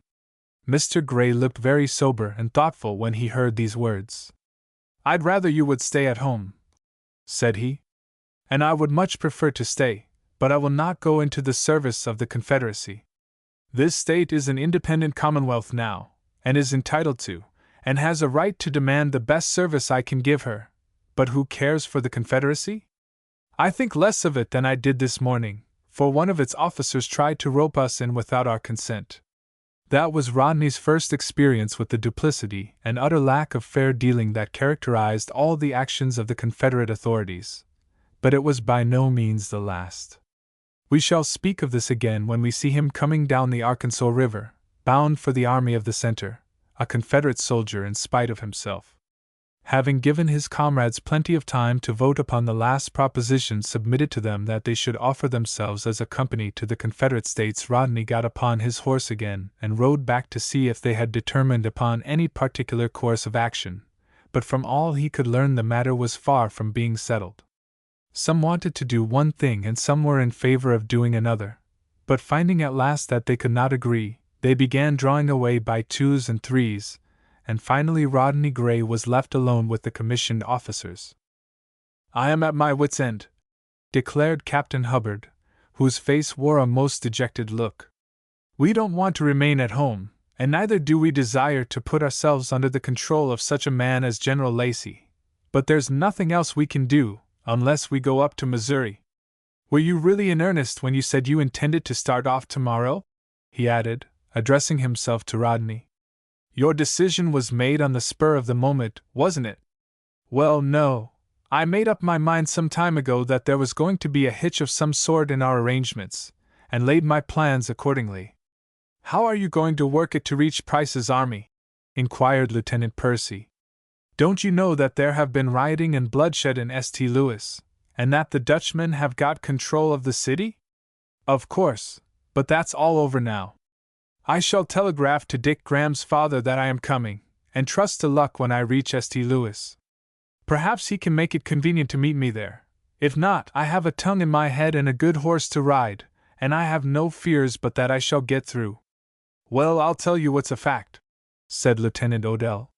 "You can go alone for all of me. There's altogether too much danger in the step. You'll never get through the lines without a pass, and how are you going to get it? The first thing you know you will be arrested and shoved into jail." "I have thought of that," answered Rodney calmly, "but I'll take my chances on it. It's go there or stay home, and I have decided to go. Goodbye, if I don't see you again, and if you hear any of the boys say that they would like to go with me, send them up to the house." This was said in the most matter-of-fact way, as if Rodney were going to ride to Baton Rouge one day and come back the next. But they all knew that the parting was for a longer time than that, and each officer thrust his hand into his pocket to find something that would do for a keepsake. Odell handed over a big jackknife with the remark that the sergeant might find it useful in cutting bacon or breaking up his hardtack, so that he could crumb it into his coffee. Percy gave him a ring which he drew from his own finger, and the captain presented him with a $20 gold piece. Then they shook hands with him once more and saw him ride away. "It's like parting from a younger brother," said the captain, sorrowfully. "I don't see how his father can let him go. But he's got nerve enough to carry him through any scrape he is likely to get into, and besides he is going among friends. But he's got the enemy's lines to pass before he can get among friends, and that's one thing that worries me," observed the first lieutenant. "What a determined fellow he is. He ought to make a good soldier." "Didn't I tell you that that company of Rangers would never amount to a row of pins?" exclaimed Tom Randolph, when the members rode straggling into town that afternoon, and reported that their organization had been knocked into a cocked hat by General Lacey's attempt to muster it into the service of the Confederacy. "I knew by the way the election went that it would bust up sooner or later, and I am heartily glad of it. Now they've got to go into the army, and if I get the second lieutenant's commission I am working for, perhaps I shall be placed over some of the fellows who voted against me. So Gray is going to Missouri, is he? Good riddance. He'll have to go in as private, and that will bring him down a peg or two." Yes, Rodney calculated to go in as private if he got in at all, but the prospect did not in the least dampen his ardor. Contrary to his expectations, his mother did not say one word to turn him from his purpose. But good Southerner that she was, she heartily condemned the circumstances which, according to her way of thinking, made the parting necessary. I wish the Mayflower had been sunk fathoms deep in the ocean before she ever touched Plymouth Rock, she said to her husband. The spirit of intolerance those Puritans brought over here with them is what is taking our boy from us now. No punishment that I can think of would be too severe for them. Rodney lived in hopes that some of the company would ride out to see him during the course of the evening, but midnight came without bringing any of them, and the disappointed Barrington boy, giving his mother the last good-night kiss he imprinted upon her lips for more than 15 long months, went to bed satisfied that he was to be left to work out his own destiny, with no Moorville friend to encourage or advise him. He slept but little, but appeared at the breakfast table as fresh as a daisy and dressed in citizen's clothing. "This is a pill I don't like to swallow," said he, opening his coat and looking down at himself. "I said I wouldn't take off my gray uniform until the South had gained her independence, but I didn't know at the time that I would find it necessary to pass through the enemy's lines. Don't look so sober, Mother. I just know I shall come out all right. I'll surely write when I reach St. Louis, and again the very day I find Dick Graham." That was not a cheerful breakfast table, although every one tried to make it so. Before the meal was half over, the family carriage, with Rodney's small trunk inside and his horse hitched behind, drew up at the door, and a crowd of weeping servants gathered about the foot of the wide stone steps to bid young master good-bye. Rodney saw it all through the window, and when he got ready to start stood not on the order of going, but cut short the parting and went at once. He arose from his chair before he had finished his second cup of coffee, put on his hat and light overcoat, and turned toward his mother. "Goodbye, my dear boy," she said, in tones so firm and cheerful that Rodney was astonished. "Whatever fate may have in store for me, I hope I shall never hear that you failed to do your duty as a soldier." There were no tears in her eyes, she was past that now, but didn't she suffer? The mother who conceals her grief while to her breast her son she presses, then breathes a few brave words and brief, kissing the patriot brow she blesses, with no one but her secret God to know the pain that weighs upon her, sheds holy blood as ere the sod received on freedom's field of honor. How many such partings there were all over this fair land of ours, brought about by the ambition of demagogues so few in number that we can count them on our fingers. Rodney's heart was so full that he could not reply to his mother's brave words. Now that the test had come, he found that he had less fortitude than she had. He gave her one kiss, gently disengaged himself from her clinging arms, and bolted for the door. "De good Lord bless young master and bring him safe back," cried the tearful blacks, when he appeared at the top of the steps. "Dem Babolitionists ain't got no call to come down here and take him away from us. We UNS never done nuffin to dem." "That's just what I say," answered Rodney. "And I am going to help lick them for bringing on this trouble when we wanted peace. Goodbye, one and all. I'll be back as soon as we have run the Yankees out of Missouri, and that will not take more than 2 or 3 months. Rodney tried to get into the carriage, but the black hands that were extended to him from every side barred his way, and much against his will he was obliged to linger long enough to give each of them a hasty grasp and shake. The only one who stood aloof was the black boy who had been Rodney's playmate when the two wore pinafores, and he leaned against the corner of the house and howled piteously. Rodney felt relieved when the coachman banged the door of the carriage and mounted to his seat and drove off. His only traveling companion was his father, who intended to remain in Baton Rouge until he had seen the boy start on his way up the river. It was dark when they reached the city, and after Rodney's horse and his trappings had been left at a stable, civilian trappings they were too, for Rodney was afraid that a military saddle and bridle would attract attention and lead to inquiries that he might not care to answer, the coachman drove them to the house of a friend where they were to find entertainment until a St. Louis boat appeared. "I am glad you did not go to a hotel," said their host, when he had given them a cordial welcome. "I heard last night that your entire company was going up the river, and that the authorities were thinking strongly of putting the last one of you under arrest." Rodney and his father were speechless with astonishment. "What business would they have to put us in arrest?" exclaimed the former, as soon as he found his tongue. "How did the authorities learn that the Rangers had any notion of going up the river?" asked Mr. Gray. "I am sure I don't know," answered the host. but it was currently reported on the street yesterday afternoon that the Moorville Company had mutinied, and that the Baton Rouge Rifles might have to go out there and bring them to a sense of their duty. Well, if that isn't the most outrageous falsehood that was ever circulated about a lot of honest men, I wouldn't say so," exclaimed Rodney, who had never in his life been more amazed. "We didn't mutiny. We simply refused to be sworn into the service of the Confederate States, and that was something we had a right to do. I will tell you how that story got abroad," he added, suddenly. "There's someone in Moorville who wants to get us into trouble, and I think I know who it is." At this moment the door was softly opened and a darky put his head into the room to announce, "Dar's a gentleman in de back parlor wants to see Master Rodney." Chapter 5. A Warning. "A gentleman to see me?" repeated Rodney, his surprise and indignation giving place to a feeling of uneasiness. "Who is he? What's his name?" "I dunno, sah," replied the servant. "I never seen him round here afore." Wondering who the visitor could be and how he knew where to find him, seeing that he and his father had not been in that house more than half an hour, the Harrington boy arose and followed the servant into the back parlor. Whom he expected to meet when he got there it is hard to tell, but it is certain that he felt greatly relieved when he found that the visitor was a Moorville boy, a student, in the telegraph office.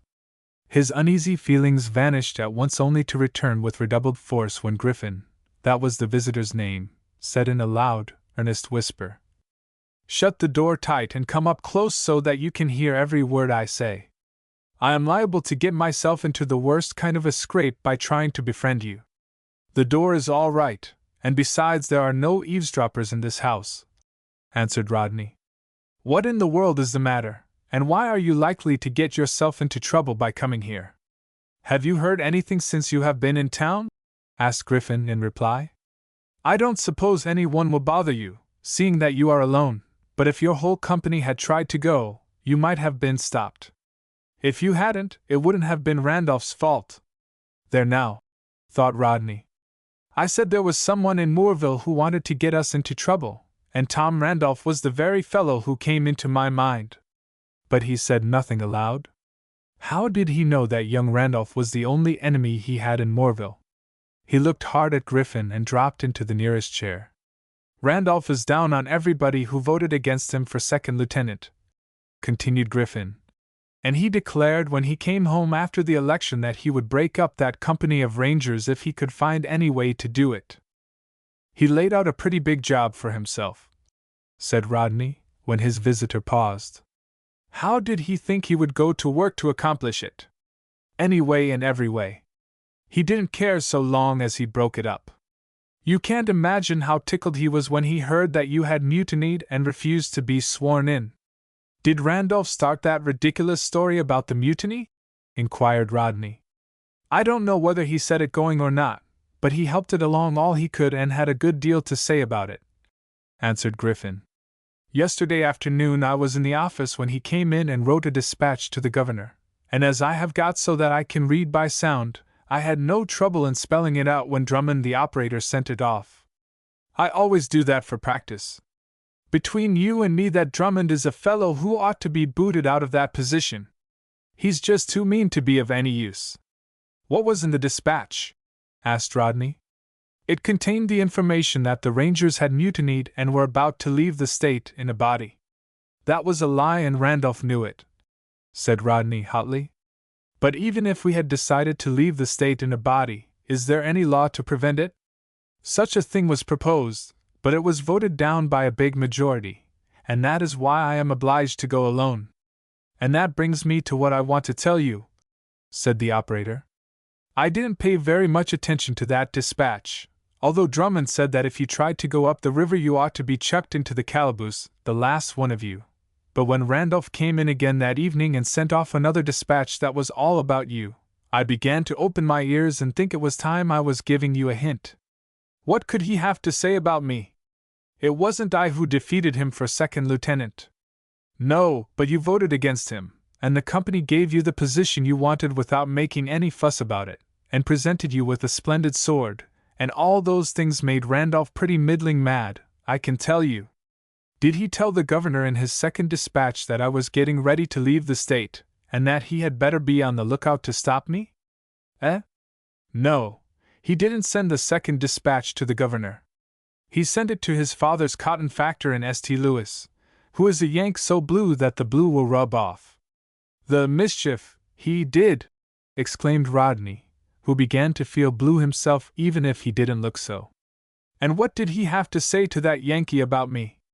He told him to watch the steamboats for a Confederate bearer of dispatches, a young fellow, dark-complexioned, slight mustache, dressed in citizen's clothes and a roan coat for company.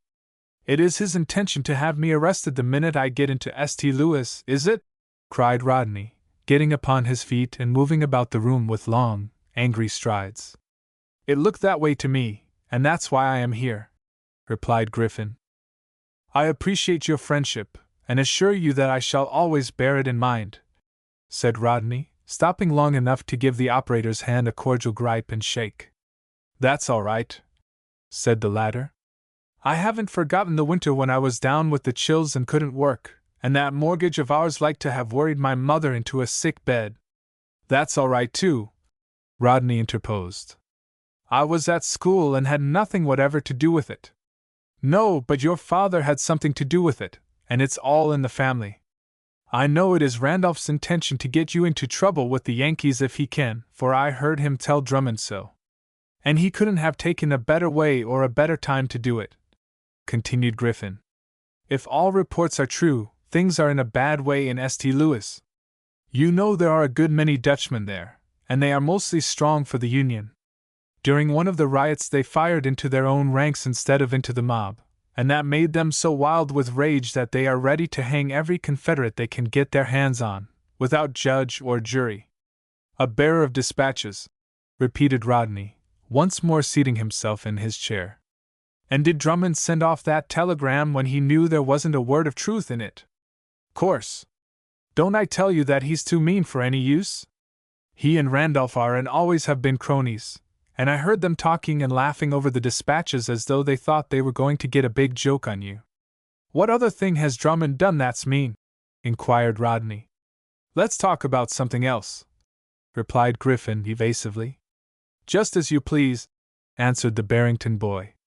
But I shouldn't think you would take the trouble to come to Baton Rouge and run the risk of losing your position in the telegraph office, unless you are willing to trust me entirely. I asked for information and not out of curiosity. If Drummond attempts any foolishness with you, my father may be able to checkmate him. Well then, said the operator, with some hesitation, you must betray me. Drummond has sent the names of all the Union men in and around Moorville to the governor. Why, I didn't suppose there were any Union men there, exclaimed Rodney, who was greatly surprised. Of course you didn't. You wouldn't expect one of them to make himself known to as hot a Confederate as you are known to be, would you? There are plenty of people at home who don't suspect such a thing, but I don't mind telling you of it, for you are not mean enough to persecute a man who differs from you in opinion. Rodney thrust both hands deep into his pockets, slid farther down in his chair, and fastened his eyes on the carpet without saying a word. What would his visitor think of him if he knew that he had been mean enough to do just that very thing, that in order to punish his cousin for his Union sentiments, and drive him away from the academy, he had written a letter to Bud Goebel which came within an ace of bringing Marcy Gray a terrible beating? The matter came vividly to Rodney's recollection now, and he would have given everything he ever hoped to possess if he could have blotted out that one act. Yes, there are Union men in Moorville, continued Griffin, getting upon his feet and buttoning up his coat. And Randolph and his friend Drummond are laying their plans to bring sorrow of some sort to them. There was still another telegram which was sent to this place. Was there anything in it about me? Inquired Rodney. It was all about you. In it Drummond asked the operator here to keep an eye on you if he could conveniently, and send word to Moorville when you went up the river and what boat you went on. Then he will send off another dispatch to that St. Louis Yankee, who will know just when to expect you. He means to be revenged on me for voting as I did, doesn't he? Mused Rodney. I shall not have any dispatches about me, but I don't want to be arrested. It would delay me just that much, and might make it impossible for me to get out of the city. Really, I must be going, exclaimed Griffin. "Or my cousin, who thinks I came here on purpose to see him, will have his suspicions aroused. Can you show me the way out? Remember, I must be seen by anybody." The Barrington boy, who was as well acquainted in that house as he was in his father's, led the way to the front door, and after again thanking his visitor for the trouble he had taken and the friendship he had shown in warning him of his danger, he ran down the steps to the sidewalk and looked in both directions. There was no one in sight, and having made sure of it, Rodney motioned to Griffin, who quickly disappeared in the darkness. Then Rodney went slowly back into the house and entered the room in which he had left his father. He told him and their host everything, even at the risk of hearing Mr. Gray declare that he should not stir one step toward St. Louis. That was just what the boy thought his father would say, and he was ready for it, having hit upon a plan which he was sure would throw his enemies off the scent. Rodney's father was as angry at Randolph and Drummond as he was grateful to young Griffin for the service he had rendered his son, but all he had to say about it was that he would remember them all. And we may anticipate events a little by saying that he kept his word so far as Griffin was concerned. When the Confederate Congress passed that famous conscription law, robbing the cradle and the grave, that is to say, making every able-bodied man in the South between the ages of 17 and 50 subject to military duty, it did not neglect to provide for the exemption of those who were able to pay for it, thus proving the truth of the assertion that the war of the rebellion was a rich man's war and a poor man's fight. The fact that young Griffin was the sole support of a widowed mother made not the slightest difference to the Confederate enrolling officers, who would have forced him into the army if Rodney's father had not come to his relief. According to the terms of the law, there was one exempt on every plantation employing more than 15 slaves. Mr. Gray owned 4 such plantations, and he gave young Griffin charge of one of them, at the same time handing over the 100 pounds of bacon and beef that Griffin would have been obliged to pay as the price of his exemption. Of course, this made Randolph angry, and the burden of his complaint was, "Griffin is Union, and I know it, and old Gray has no business to shield him from the conscription in that fashion. My friend Drummond had to run when the Yankees came here, and now he is starving in the Confederate army. And is this Griffin any better than Drummond? My exemption is all right. My father is free by reason of his age, and I must look out for the plantation, but Griffin ought to be made to light. I'd give something handsome to know what made those Grays take such a shine to him all of a sudden." The knowledge that he was watched, and that the telegraph was to be brought into operation against him, did not keep Rodney Gray awake 5 minutes after his head touched the pillow. He slept soundly, ate a hearty breakfast, and in company with his father took his way to the telegraph office and wrote a dispatch, addressing it to Dick Graham's father at St. Louis. Mr. Graham did not live in the city. His home was near Springfield, but Rodney knew from something Dick said in his letter that his father was sojourning in St. Louis watching the progress of events. His first telegram had reached Mr. Graham all right, and it was likely this one would also. He made a great show of writing it, and even read it to his father in a tone loud enough for the operator to hear it. "We'll start for St. Louis by first steamer, and shall be glad to have you meet me at the wharf boat," was what he wrote in the dispatch. "Of course, Mr. Graham can easily find out what boats are due in the city, and will know about what time to expect me. How much?" The operator, who seemed to take a deeper interest in this dispatch and the sender than operators usually take in such things, named the price and gazed curiously at Rodney as the latter brought out his purse and looked for the money. "That's the fellow Drummond wants us to watch," said he to his assistant, when Rodney and his father were out of hearing. "I wonder what's up. Do you suppose he has been stealing anything? He's got a handful of gold, big pieces, too." "So far so good," said Rodney, as he and his father went out upon the street. "Now let that Yankee cotton factor watch the St. Louis wharf boats if he wants to, and see how much he will make by it. I knew I could throw them off the scent." "You may not have done it as completely as you think," replied Mr. Gray. "I shall not draw an easy breath until I hear that you are safe under Mr. Graham's roof. When you get aboard the steamer, be careful what acquaintances you make. Take warning by what Griffin told you last night, and take nobody into your confidence." That afternoon their host learned, through business channels, that the steamer Malleable was in New Orleans loading for St. Louis, and might be expected to arrive at Baton Rouge bright and early on the following morning, provided she was not impressed by the Confederate quartermaster. She came on time, and Rodney afterward learned that he was fortunate in securing passage on her, for she was one of the last boats that went up the river. Navigation was closed soon after she reached St. Louis, and all communication between the North and South was cut off by the Confederate batteries that were erected along the Mississippi. The telegraph lines, which up to this time had been used by both Union men and rebels alike, were seized by the government, and if Rodney had been a week later, he would not have been able to get that dispatch through to St. Louis. But that would not have interfered with his arrangements, for he did not now expect to meet Dick's father in St. Louis. He had used the telegram simply to deceive Tom Randolph and the Baton Rouge operators. Rodney Gray and his father, as well as the roan colt and a goodly supply of hay and grain that had been provided for him, were on the levee waiting for the Malleable when she turned in for the landing, and Rodney did not fail to notice that in the crowd of lookers-on there was one young fellow who made it a point to keep pretty close to him, although he did not appear to do so intentionally. "It's one of the operators Randolph set to watch me," he whispered to his father. "I hope he will follow us up to the clerk's office and stand around within earshot while I buy my ticket." His wish was gratified, for that was just what the young operator had been sent there for, to find out whether or not Rodney secured passage to St. Louis. When the latter had seen his horse and forage disposed of on the main deck, he ascended to the office, and there was the spy, standing with his hands behind his back and his gaze directed across the river. He stood close to the rail, but still he could hear every word that passed between Rodney and the clerk, and when the latter turned away with his ticket in his hand, the spy ran down the stairs and started for his office to tell Drummond the Morville operator that he had seen Rodney Gray pay his passage to St. Louis. "Goodbye, my boy," said Mr. Gray, when the steamer's bell rang out the warning that the gangplank was about to be hauled in.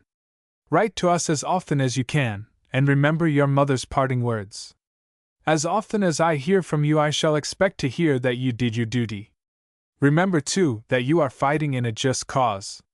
The North has forced this thing upon us, and we would be the veriest cowards in the world if we did not defend ourselves. Goodbye." A moment later, Rodney Gray was standing alone on the boiler deck, waving his handkerchief to his father, and the Malleable's bow was swinging rapidly away from the landing. Young as he was, the boy had traveled a good deal and was accustomed to being among strangers. But now he was homesick, and when it was too late he began to wonder at the step he had so hastily taken, and asked himself how he could possibly endure a whole year's separation from his father and mother. "I've played a fool's part," thought he bitterly, "and now I am going to reap a fool's reward. Why didn't I stay with the company and share its fortunes, as I said I was going to do? Or why didn't father put his foot down and tell me I couldn't go to Missouri? Hi-oh! This is what comes of being patriotic." Then Rodney tilted his chair back on its hind legs, placed his feet on the top of the railing, and fell to wondering what had become of the rest of the boys in his class, and whether or not all the Union fellows had been as true to their colors as his cousin Marcy Gray had tried to be. Some of the Barrington students who were strong for the Union were from Missouri, and they did not believe in neutrality, as Dick Graham did. They believed in keeping the rebellious states in the Union by force of arms if they would not stay in peaceably. Had they joined Lyon's army, and would he and Dick have to meet them on the field of battle? He hoped not, but if he did, he would be careful to follow the advice that Billings gave his cousin Marcy and shoot high. The journey up the river was an uneventful one. The tables were pretty well filled at meal time, but Rodney could not have been more alone if he had been stranded on some sandbar in the middle of the stream. His horse was the only companion he had, and the animal seemed to be as lonely and homesick as his master was. Rodney visited him a dozen times a day to make sure that he did not want for anything, and the colt always rubbed his head against the boy's shoulder and told him by other signs, as plainly as a horse could tell it, that he was glad to see him. There was an utter lack of that sociability and unrestrained intercourse among the passengers that Rodney had always noticed during his trips up and down the river. Some of them were solitary and alone like himself, while others, having formed themselves into little groups, had nothing to do with the rest of the passengers, but kept entirely on their own side of the boiler deck. Rodney thought they acted as though they were afraid of one another. This state of affairs continued until the Malleable reached Memphis, where the Confederates were building a fleet of gunboats, and then a remark made by one of the passengers broke down all reserve, and showed some of them, Rodney Gray among the rest, that they had been keeping aloof from their friends. "When these boats are completed," Rodney heard the passenger say to one of his companions, "you will see fun on this river. The first point of assault will be Cairo, and then we'll go on up and take St. Louis away from Lyon's Dutchmen. Those Missourians are a pretty set of cowards to let a lot of ignorant foreigners take their city out of their hands." Well, they couldn't help it, and besides, the loyal Germans were by no means as ignorant as some of the men who fought against them. They were good soldiers and hard to whip, and it was owing to their patriotism and courage that such fellows as Rodney Gray and Dick Graham did not succeed in their efforts to run the Yankees out of Missouri. And as for the Confederate gunboats of which such great things were expected, they were, with a single exception, destroyed in a fight of less than an hour's duration by the Union fleet under the command of Flag Officer Davis. The Van Dorn alone escaped, and she was never heard of afterward. When the Malleable resumed her journey, Rodney waited and watched for an opportunity to question the outspoken Confederate, for he believed he could trust him. As he had often told himself, he was going it blind, and a little information from someone who knew how things were going on up the river might be of the greatest use to him. The opportunity he sought was presented the very next day. While he was feeding his horse, the Confederate sauntered along and stopped and looked at the colt with the air of a man who knew a good thing when he saw it. "There ought to be some go in that fellow," said he. "I think there is," replied Rodney. "But I have never tried him at his best, and don't expect to unless the Yankees get after me." "Well, if you keep on up the river you will go right where the Yankees are," said the gentleman, who looked a little surprised. "If you are on our side, what are you doing here?" "Pardon me, but I might ask you the same question," answered the boy cautiously. "My business is no secret," was the smiling reply. "I am going up into Ohio after my family. I want to get them home while I can. All our highways will be shut up after a while. Do you think there will be any fighting?" "Lots of it, and I have promised to help." And as the man said this, he put his hand into his pocket and drew out an official envelope. He looked around the deck to make sure that there was no one within earshot, and then produced a printed document which he unfolded and handed over for Rodney's inspection. "I knew you were a Southerner the minute I saw you, and have several times been on the point of speaking to you, for you seemed lonesome and downhearted," he continued. "But when one is about to beard the lion in his den as I am, it behooves him to be careful whom he addresses. That was the reason I kept to myself," answered Rodney, handing back the paper which proved that his new acquaintance was a captain in the Confederate Army. "I should think you would be afraid to have that commission about you. I left all my soldier things at home. I reckon I am safe now, but I might not be a week hence," said the captain. "Who are you anyway, if it is a fair question, and where are you going?"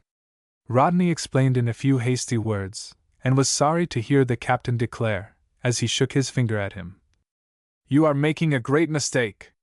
The place for a young man with a military education is in the regular army, not the volunteers, understand, but the regulars, who will be continued in the service after our independence has been acknowledged. I am surprised that your friends didn't point that out to you." "I have gone too far along this road to back out now," replied Rodney. "We'll get by Cairo all right, won't we?" "I think so. There have been no restrictions placed upon travel yet that I have heard of." "How about Cape Girardeau?" "That place is garrisoned. You mustn't think of getting off there." "How would you get through the lines without a pass?" "Well, I must get off somewhere along the Missouri shore, for it wouldn't be safe for me to go on to St. Louis." "Of course it wouldn't. That Union cotton factor would have you arrested the minute you put your foot on the levee." "I'll tell you what I'll do," said the captain, after thinking a moment.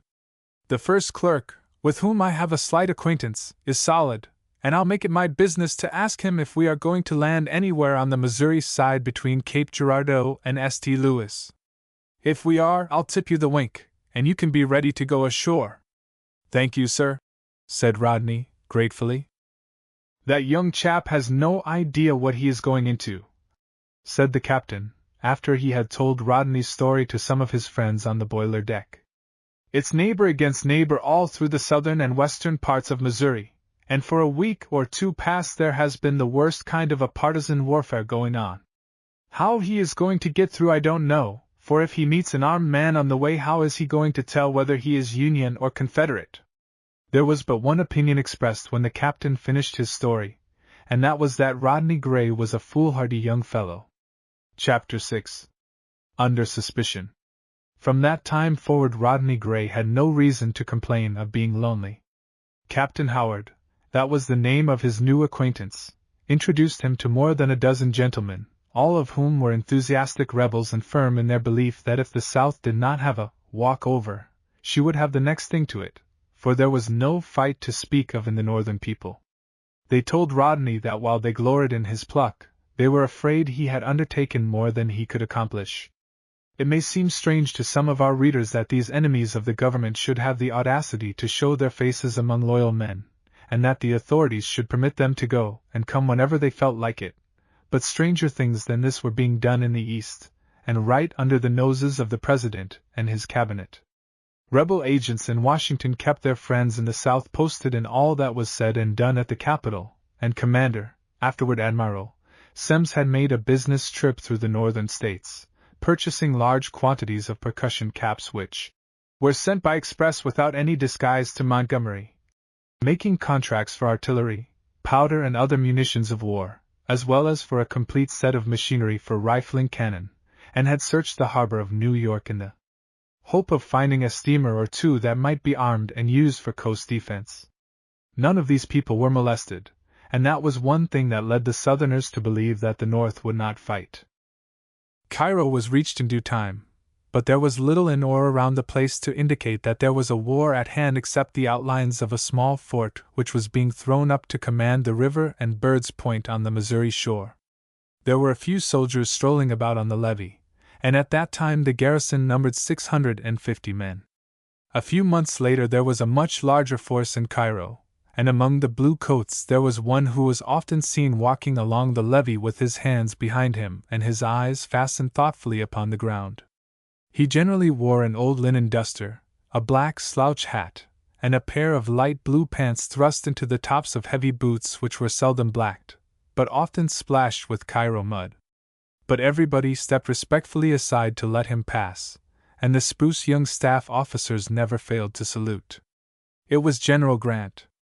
Once more the Malleable swung out into the stream, and at the end of half an hour rounded the point below the fort, and resumed her journey up the Mississippi.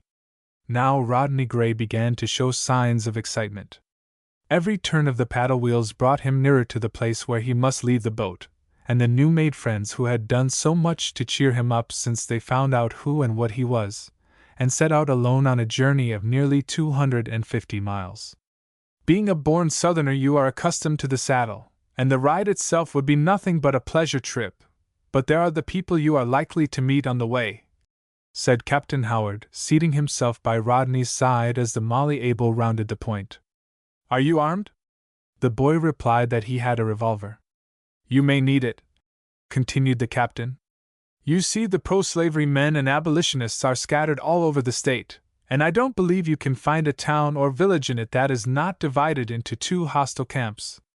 That's where I am afraid you are going to have trouble, and you must be all things to all men until you find out who you are talking to.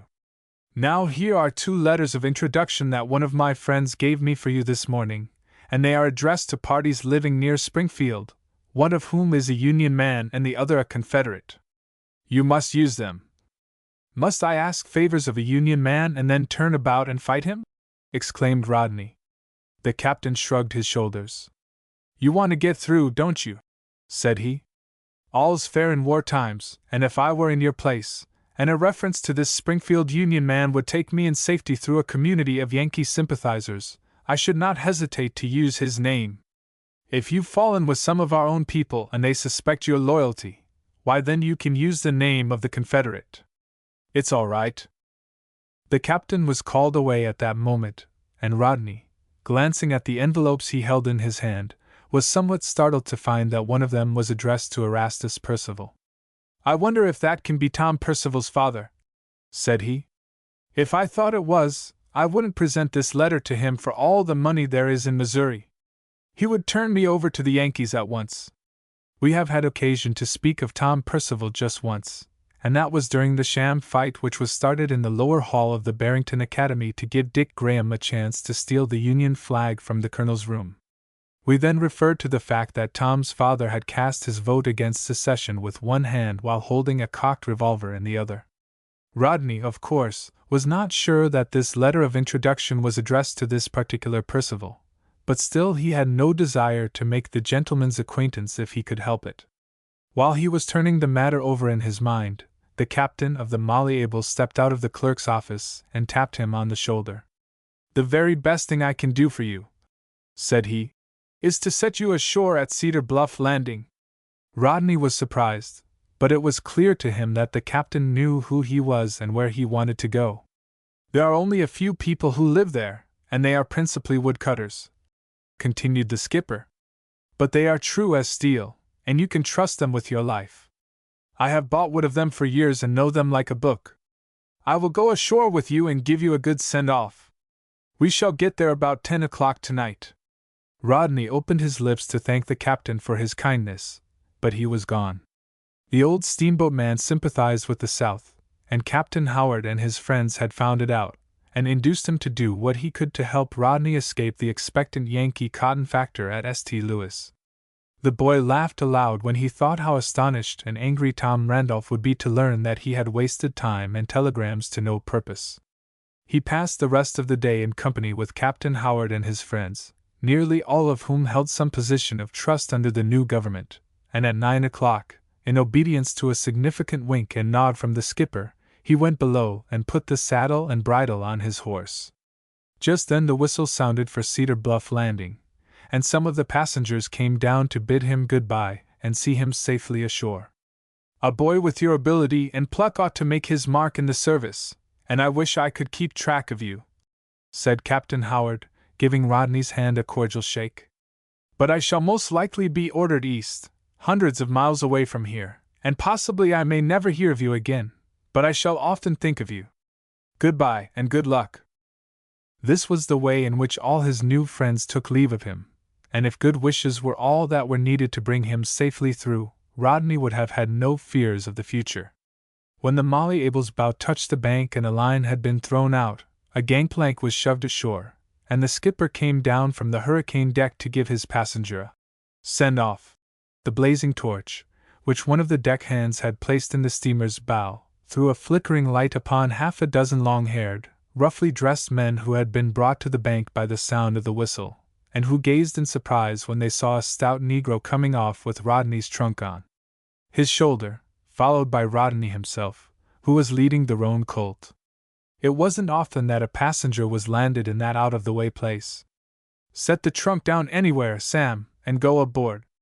"A word with you, Jeff," said the Malleable's captain, beckoning to the tallest and roughest-looking man in the party. "Where's Price?" "Dunno. Jeff Thompson has just been round behind the Cape pulling up the railroad, but some of the Yankee critter fellers went out there and run him off," replied the long-haired Missourian. "Last I heard of Price he was down about the Arkansas line." The Cape referred to was the town of Cape Girardeau, and the critter fellers were the Union cavalry which at that time garrisoned the place.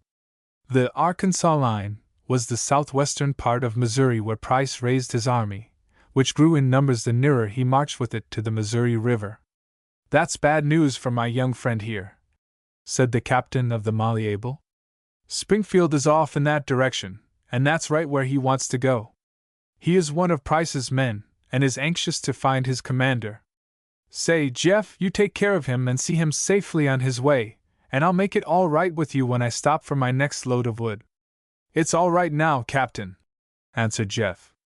"He'll be safe as long as he stays here, seeing that he's a friend of your'n, but when he gets back in the country, I dunno. The steamboat captain didn't know either, but he couldn't stop to talk about it. He had done the best he could to keep Rodney out of the clutches of that Yankee cotton factor in St. Louis, and now the boy must look out for himself. He gave the latter's hand a hasty shake, told him to keep a stiff upper lip and give a good account of himself when he met the Lincoln invaders in battle, and shouted to the deckhands to let go and haul in. The steamer gave him a parting salute from her whistle as she backed out into the river. Captain Howard and his friends on the boiler deck waved their hands to him, and Rodney was left alone with the woodchoppers. A northern boy would not have been at all pleased with the situation, for they were a rough-looking set, and probably there was not one among them who did not plume himself upon his skill as a fighter. But Rodney was not afraid of them, for he had seen such men before. "One of you fellers put that hoss under kiver, and stranger, you come with me," said Jeff, raising Rodney's trunk from the ground and placing it upon his shoulder. "It's little we've got to offer you, and you look as though you might be used to good living, but you're welcome to such as we've got, and we're glad to see you. Now we'd like to have you tell us, if you can, what all this here fuss is about," he went on, when he had conducted his guest into a log cabin that stood at the top of the bank, and deposited the trunk beside the open fireplace. "What made them abolitionists come down here all of a sudden to take our niggers away from us?" "Because they are envious, jealous of our prosperity," replied Rodney, drawing up a nail keg and seating himself upon it. "They have to work every day and we don't, and that's what's the matter with them. They don't care a cent for the Negroes. They used to own slaves themselves." All the woodchoppers, with the exception of the one who had taken it upon himself to put the hoss under kiver, had followed Jeff and Rodney into the cabin, and they were profoundly astonished by the last words that fell from the boy's lips. It was a matter of history that was quite new to them. "Where be them slaves now?" asked Jeff. "They were given their freedom." "Well, I always knowed them Yankees was fools, but I don't for the life of me see what they done that fer." "Oh, it wasn't because they were sorry for the Negro," exclaimed Rodney. "It was because they couldn't use him. They would have slaves today if they could make $1 by it. You let the Yanks alone for that.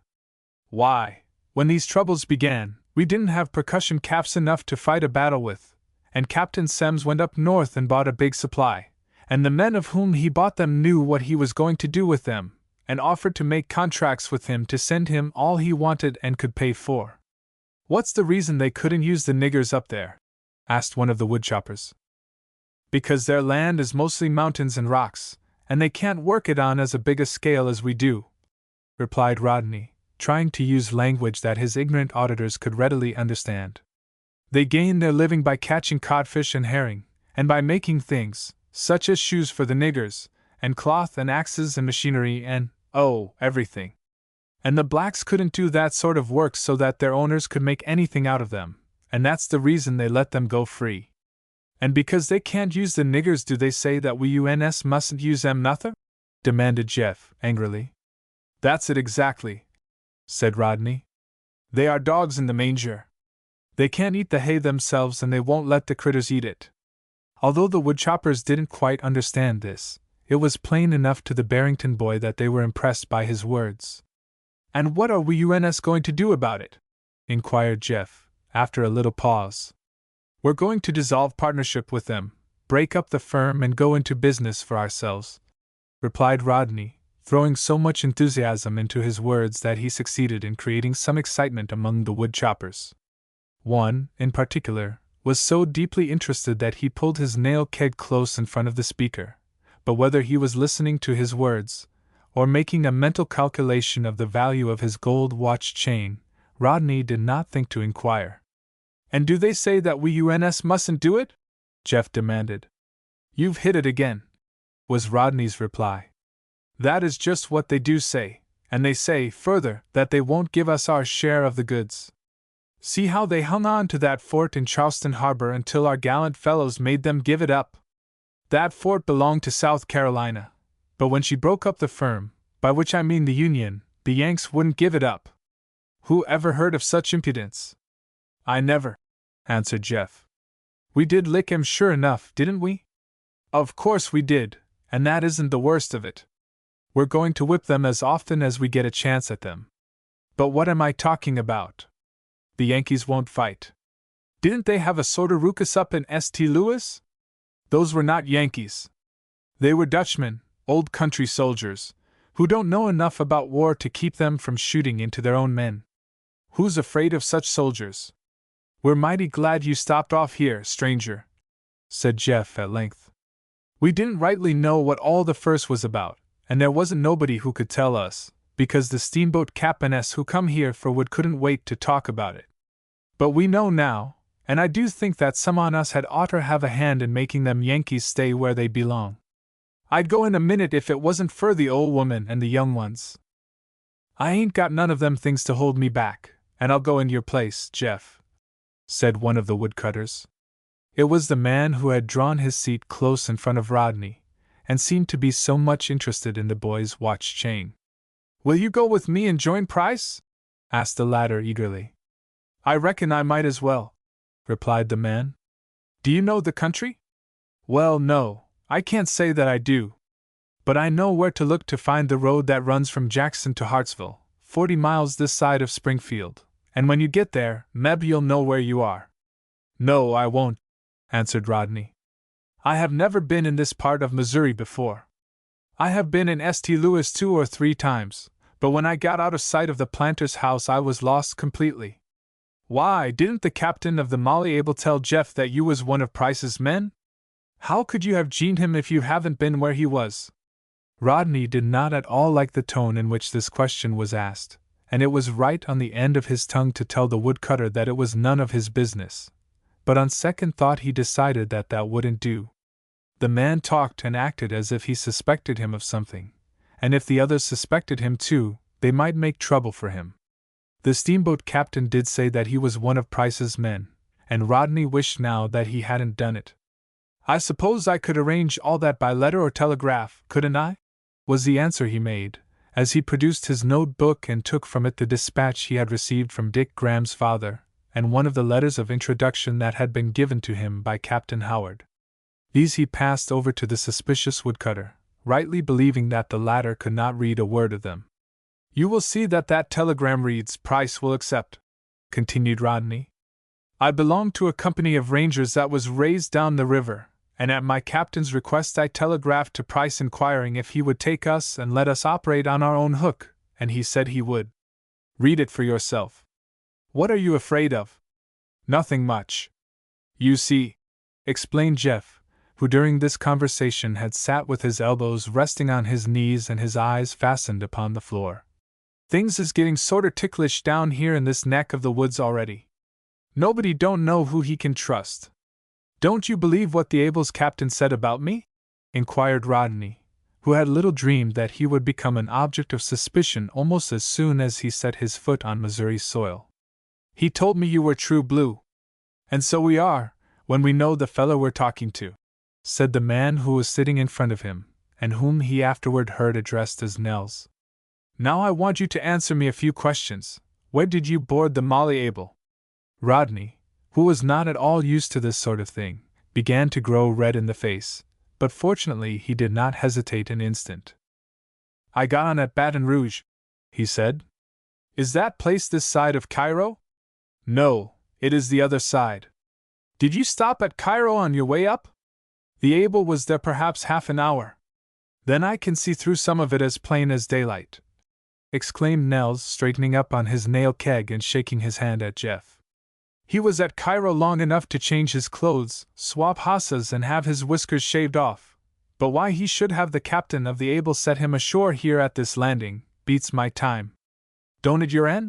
There were signs of excitement in the cabin, and Rodney felt the cold chills creeping over him. The woodcutters were woefully ignorant, quite as open to reason as so many wooden men would have been, and if they suspected him of trying to play some trick upon them, Rodney could not imagine how he should go to work to set them right. He glanced at their scowling faces and told himself that he would not have been in greater danger if he had been a prisoner in the hands of the Yankees. I should like to know what you mean by this foolishness, exclaimed Rodney, growing excited in his turn. Meb, you'll find that there ain't no great foolishness about it before we've got through with you, answered Nels, and Rodney noticed that one of the woodcutters moved his seat so as to get between him and the door. I shall know more about that after you have told me who and what you take me for," continued Rodney. "Do you think you ever saw me before?" "Well, as to your face and clothes we might be mistook," replied Nels slowly. "But you had oughter hid that watch chain before you come back amongst we uns." He reached out to lay hold of the article in question, but the angry boy pushed his hand away. "This watch and chain were a birthday present from my mother 4 years ago," said he, taking the watch from his pocket and unhooking the chain. "And the fact is recorded on the inside of the case, if you have sense enough to read it, which I begin to doubt. You are at liberty to look at them, but you mustn't try to get out of the door with them." Nels took the articles in question and looked fixedly at Rodney, as if he did not know whether to smile at him or get angry. He decided on the former course when one of his companions said, in an audible whisper, "You sartingly be mistook, Nels. That abolition hoss thief was a mighty palavering sort of chap, but he didn't have no such grit." "Is that what you take me for?" exclaimed Rodney. "A horse thief and an abolitionist besides? You certainly are mistaken, for I haven't got that low down in the world yet. Jeff, you are the only man in the party who seems to have a level head on his shoulders, and I wish you would explain this thing to me. Begin at the beginning so that I may know just how the case stands." Before Jeff could reply to the request, one of the small army of hunting dogs which found shelter in the woodcutter's camp set up a yelp. The rest of the pack joined in, and for a minute or two there was a terrific hubbub.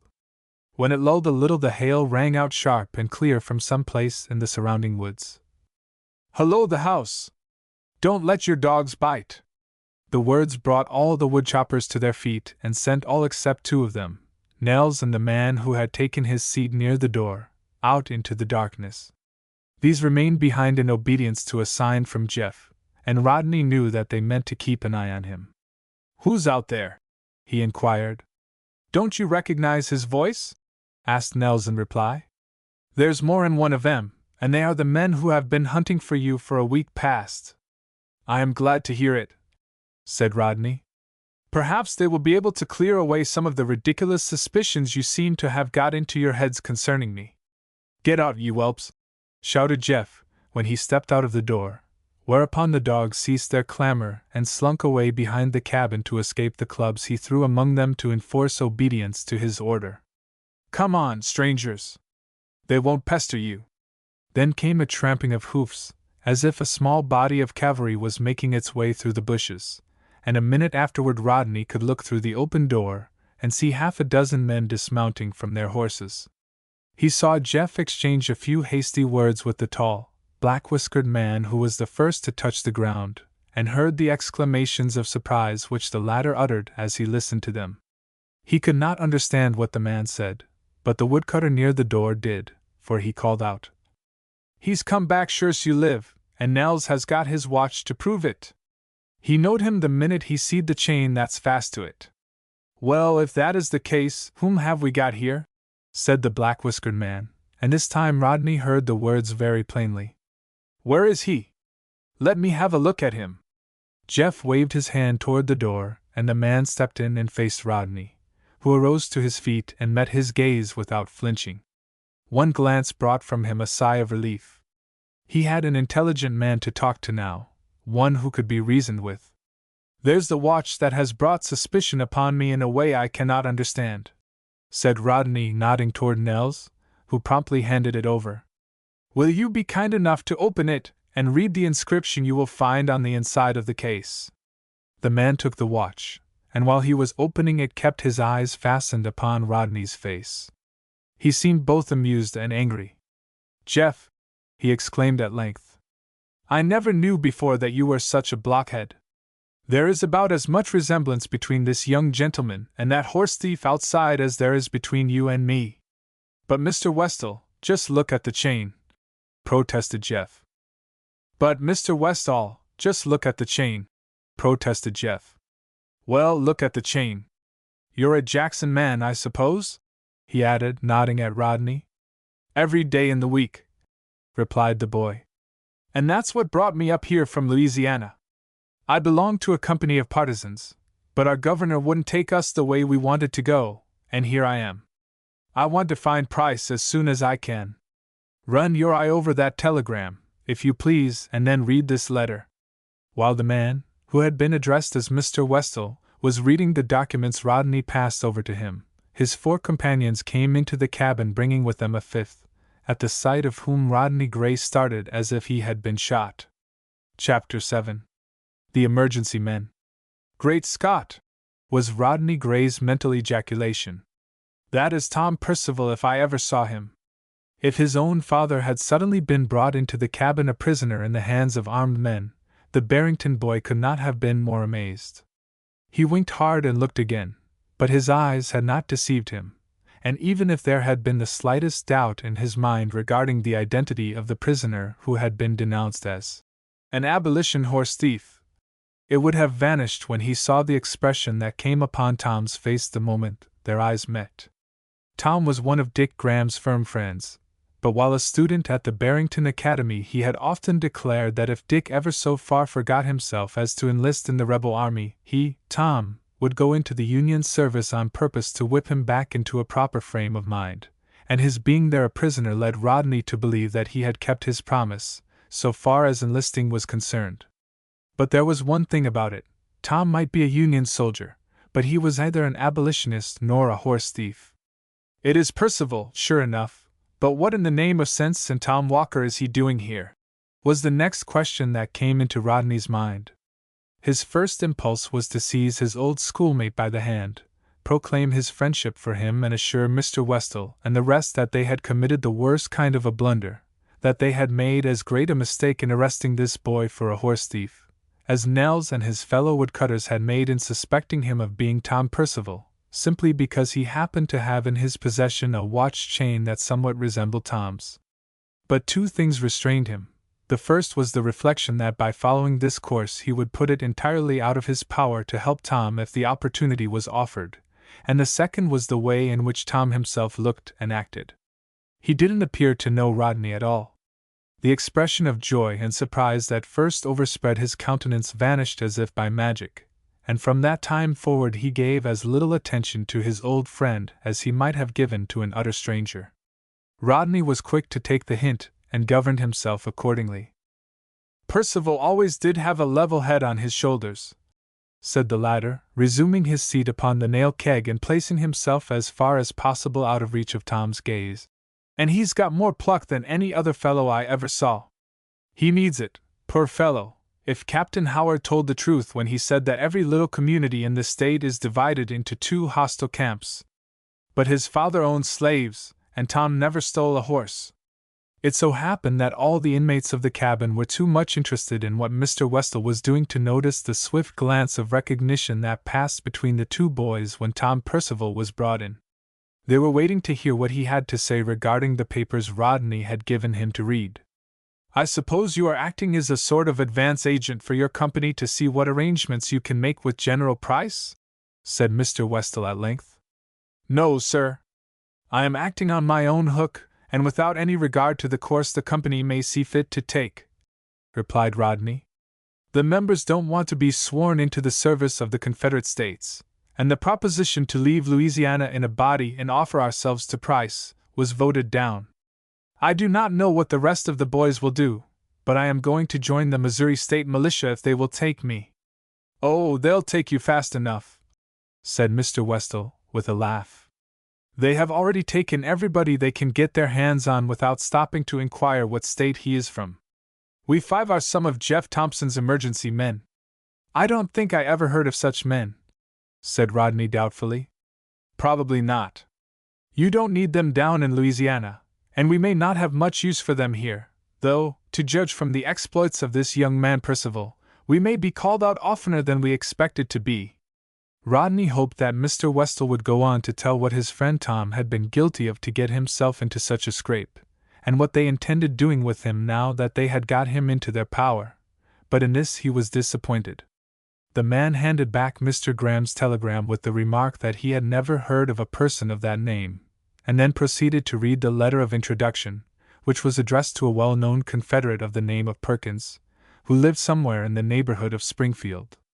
I am acquainted with this man Perkins in a business way, said Mr. Westel, after he had run his eye over the letter. and know him to be strong for Jeff Davis and the cause of Southern independence. He will treat you as though you were one of the royal blood if you can only get to him, but there's the trouble. He lives in the southwestern part of the state, and that's a right smart piece from here." "I know it, but I have a good horse somewhere outside," answered Rodney. "So I suppose, but you can't depend upon your horse to tell you whether you are talking to a Yankee sympathizer or an honest Confederate, can you? The ride won't amount to anything, but you have a tough bit of country to go through. Your short experience right here among friends will serve to show you how very suspicious everybody is.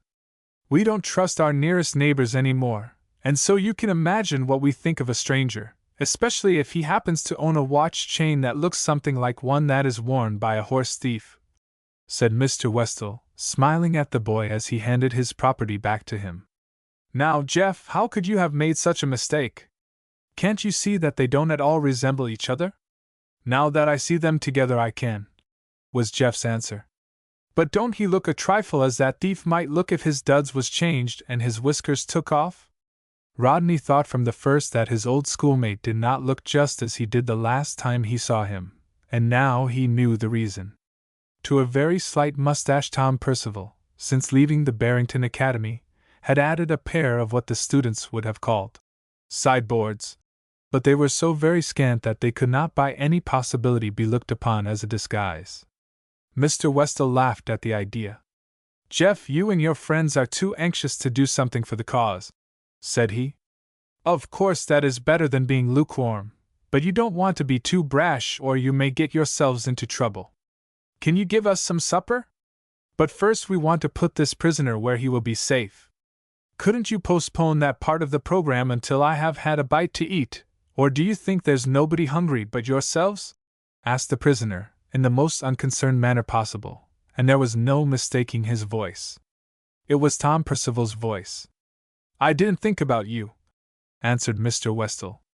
"And perhaps if you had your dues, you would be left to go hungry.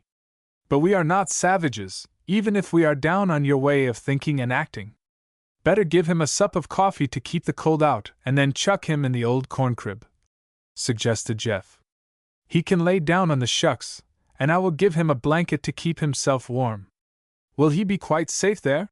asked the emergency man. "No chance to get out, is there? Or will we have to put a guard over him?" "There ain't no call for nobody to lose sleep guarding on him," was Jeff's confident reply. "There ain't no winder to the corn crib, and the door fastens with a bar outside. Some of the chinking has fell out atween the logs, but he can't crawl through the cracks less and he can flatten himself out like a flying squirrel. Furthermore, there's the dogs that will be onto him if he gives a loud wink." Rodney listened to every word of this conversation, and told himself that his friend's chances for escape were very slim indeed. "Take a keg and sit down over there," said Mr. Westall, pointing to the farthest chimney corner and addressing himself to the prisoner, while Nels and one of the other woodcutters began making preparations for supper. "Now, if you have no objections, Mr. Gray, we should like to hear the rest of your story. You must be set in your ways, or else you never would have come up here simply to carry out your idea of becoming a partisan. You will find plenty of them in these parts. Indeed, you will find more of them than anything else." It did not take Rodney long to make Mr. Westall and his four companions understand just how matters stood with him, for there was really little to tell. He was careful not to let his auditors know that he had acted as drill sergeant for Captain Hubbard's company of Rangers, for if he touched upon that subject, Mr. Westall might ask him where he received his military education, and if he answered that he got it at the Barrington Academy, and Mr. Westall happened to know that his prisoner had been a student at that very school, then what would happen? The fat would all be in the fire at once, for the emergency man would very naturally want to know why the two boys had not given each other some sign of recognition when they first met. That would never do, so Rodney steered clear of these dangerous points, and Tom Percival sat in the chimney corner with his elbows on his knees and listened to the story. When it was finished and Mr. Westall and his companions had asked him a few leading questions, Rodney ventured to inquire what an emergency man was. "He is a partisan in the truest sense of the word," was Mr. Westall's answer. "He is a soldier who is liable to be called into the ranks in an emergency, and at no other time, but that does not prevent him from getting a few friends together and going off on an expedition of his own as often as he feels like it. An expedition of his own? Yes. If the Union men in one county get to make themselves too promiscuous, and their immediate neighbors haven't the strength or the inclination to deal with them themselves, the emergency men in the next county can slip in some dark night and run the obnoxious characters out. See? And what does the emergency man do when his services are not needed? Inquired Rodney, who was profoundly astonished. Why, he can stay quietly at home, if he wants to, and cultivate his little crops while he watches the Union men in the settlement, or acts as spy for the troops, if there are any in the vicinity. But suppose the Union men find it out and pop him over from the nearest canebrake? Said Rodney. He must look out for that, and so conduct himself while he is at home that no one will suspect anything wrong of him, answered Mr. Westel indifferently. His fate is in his own hands, and if he doesn't know how to take care of himself, he has no business to be an emergency man. You might call us a reserve to the State Guard, and that is what we really are. I think you are really freebooters. That is just the way the European brigands act, were the words that sprang to the boy's lips. Although he was as wild a rebel as he ever had been, Rodney had a higher sense of honor than when he wrote that mischievous letter to Bud Goebel for the purpose of getting his cousin Marcy Gray into trouble, and his whole soul revolted at the idea of being such a soldier, as Mr. Westel described. If that was the way a partisan was expected to act, Rodney wished he had not been so determined to become a partisan. Why didn't he stay in his own state and follow the fortunes of the Moorville Rangers, as he had promised to do? Finally he said, Are the State Guards the same as the Home Guards? Not much, any more than a good Confederate is the same as a sneaking Yankee, replied Mr. Westel. The Home Guards are known to all honest men as Lyons Dutchmen. There is hardly a native-born citizen among them, and yet they have the impudence to tell us Americans what kind of a government we shall have over us. Have you emergency men had much to do yet? We haven't done any fighting, if that's what you mean, for there hasn't been any to speak of outside of St. Louis, but we have been tolerable busy making it hot for the Union men in and around the settlements where we live. However, here Mr. Westel stopped and nodded in Tom Percival's direction, as if to intimate that he did not care to say more on that subject while the prisoner was within hearing. The conversation ran on in this channel during the half-hour or more that Nels and his helper spent in getting ready the cornbread and bacon, but Rodney, although he appeared to be listening closely, did not hear much of it, or gain any great store of information regarding the course he ought to pursue during his prospective ride from Cedar Bluff Landing to the city of Springfield. The thoughts that filled his mind to the exclusion of everything else were, what had Tom Percival done to bring upon him the wrath of the emergency men, and how was he going to help him out of the scrape? For of course he was bound to help him if he could, that was a settled thing. Tom Percival was Union all through, and Rodney had seen the day when he would have been glad to thrash him soundly for the treasonable sentiments he had so often and fearlessly uttered while they were at Barrington together, but that was all past now. Tom was his schoolmate, and he was in trouble. That was enough for Rodney Gray, who would have fought until he dropped before he would have seen a hair of Tom's head injured. Now then, gentlemen, retch out and help yourselves, exclaimed Nels, breaking in upon the boys' meditations. We ain't got much, but you're as welcome as the flowers in May. The invitation was promptly accepted, the single room the cabin contained being so small that the most of the hungry guests could reach the viands that had been placed upon the table without moving their nail kegs an inch. Rodney had eaten one good supper aboard the Malleable, but that did not prevent him from falling to with the rest. Tom Percival kept his seat in the chimney corner, and a well-filled plate was passed over to him, and his cup was replenished as often as he drained it. Whatever else his captors intended to do to him, they were not going to starve him. Of course the talk was all about the war, which Mr. Westall declared wasn't coming, and the high-handed action taken by the Washington authorities in sending Captain Stokes across the river from Illinois to seize 10,000 stand of arms that were stored in the St. Louis arsenal. Of course this was done to keep the weapons from falling into the hands of the Confederates, who were already laying their plans to capture them, but Mr. Westel looked upon it as an insult to his state, and grew red in the face when he spoke of it.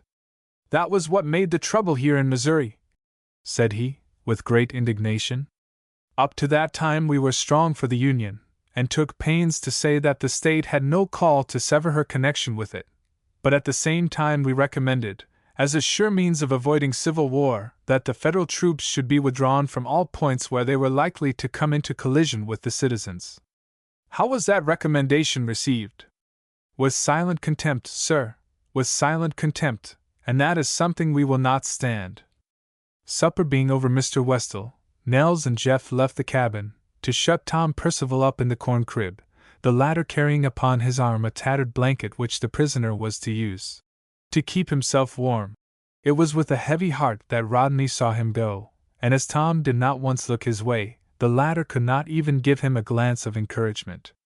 When the three men returned at the end of 10 minutes, Mr. Westel was saying, "It's a slimpsy place to shut a prisoner up in, and I should be afraid to trust it, if it were not for the dogs. He can't crawl out between the logs, that much is certain, but the door is almost ready to drop from its hinges, and has a good deal of play back and forth behind the bar. If he had a thin, stout stick he could slip it through the crack, lift the bar, and take himself off. But I tell you again that there ain't the first thing in the crib that he can stick through that there crack," exclaimed Jeff, earnestly. "There ain't nothing but corn ever been in there." "I reckon he's safe enough," said Mr. Westel. "At any rate we will take our chances on it, and try to get a good night's sleep. It might be well for whoever gets up during the night to mend the fire, to step out ere it take a look at him. Now, Jeff, what about sleeping arrangements? There are not bunks enough for all of us, and I reckon we'll have to tote this table of yours outdoors to make room for us to lie down on the floor, won't we? Now that your prisoner is out of hearing, would you have any objection to telling me what he has been doing?" inquired Rodney, as Jeff and Nels pushed back their nail kegs and got up to act upon Mr. Westel's suggestion. "No objection whatever, and it will not take me long to do it," replied the latter. "He's Union. But he doesn't look like a horse thief," added Rodney. "Yes, he's Union the worst kind," repeated the emergency man. "We've been hearing about his father's doings ever since the election. We don't know him personally, for he doesn't live in our county, but we know of him, and we've been told that he is a dangerous man. He owns a lot of niggers, but last election he walked up to the polls, as brave as you please, and voted for Abe Lincoln, and there wasn't a man who dared say a word to him or lift a hand to stop him. What do you think of that?" "I admire his courage," replied Rodney, who had heard the story before. "So would I, if it had been shown in a good cause," said the emergency man. "But that's altogether too much cheek for a traitor, and I don't see anything in it to admire. This son of his is more to be feared than the old man, for he has been off somewhere and got a military education, and the very first thing he did when he came home from school was to get up a company of Home Guards, and send word to Captain Lyon that if he wanted help all he had to do was to say so." Mr. Westel proceeded to light his pipe, which he had previously filled, and during the operation he winked at Rodney and nodded as if to ask him what he thought of that. The latter felt a thrill ran through every nerve in him. He was glad to know that his old schoolmate was not wanting in courage, even if he did sympathize with the Yankee invaders, and we may add that this feeling was characteristic of the Barrington boys all through the war. If they heard, as they occasionally did, that some schoolfellow in the opposing ranks had done something that was thought to be worthy of praise, they felt an honest pride in it. "I said that young Percival sent word to Captain Lyon that he was ready to help him, but that was not strictly correct," continued Mr. Westel, taking a few puffs at his pipe to make sure that it was well lighted. "He took word to him personally to be certain he got it, riding alone on horseback all the way from Springfield to St. Louis. What passed between him and Lyon we don't know yet, for he won't open his mouth, but we may find means to make him tell all we care to hear.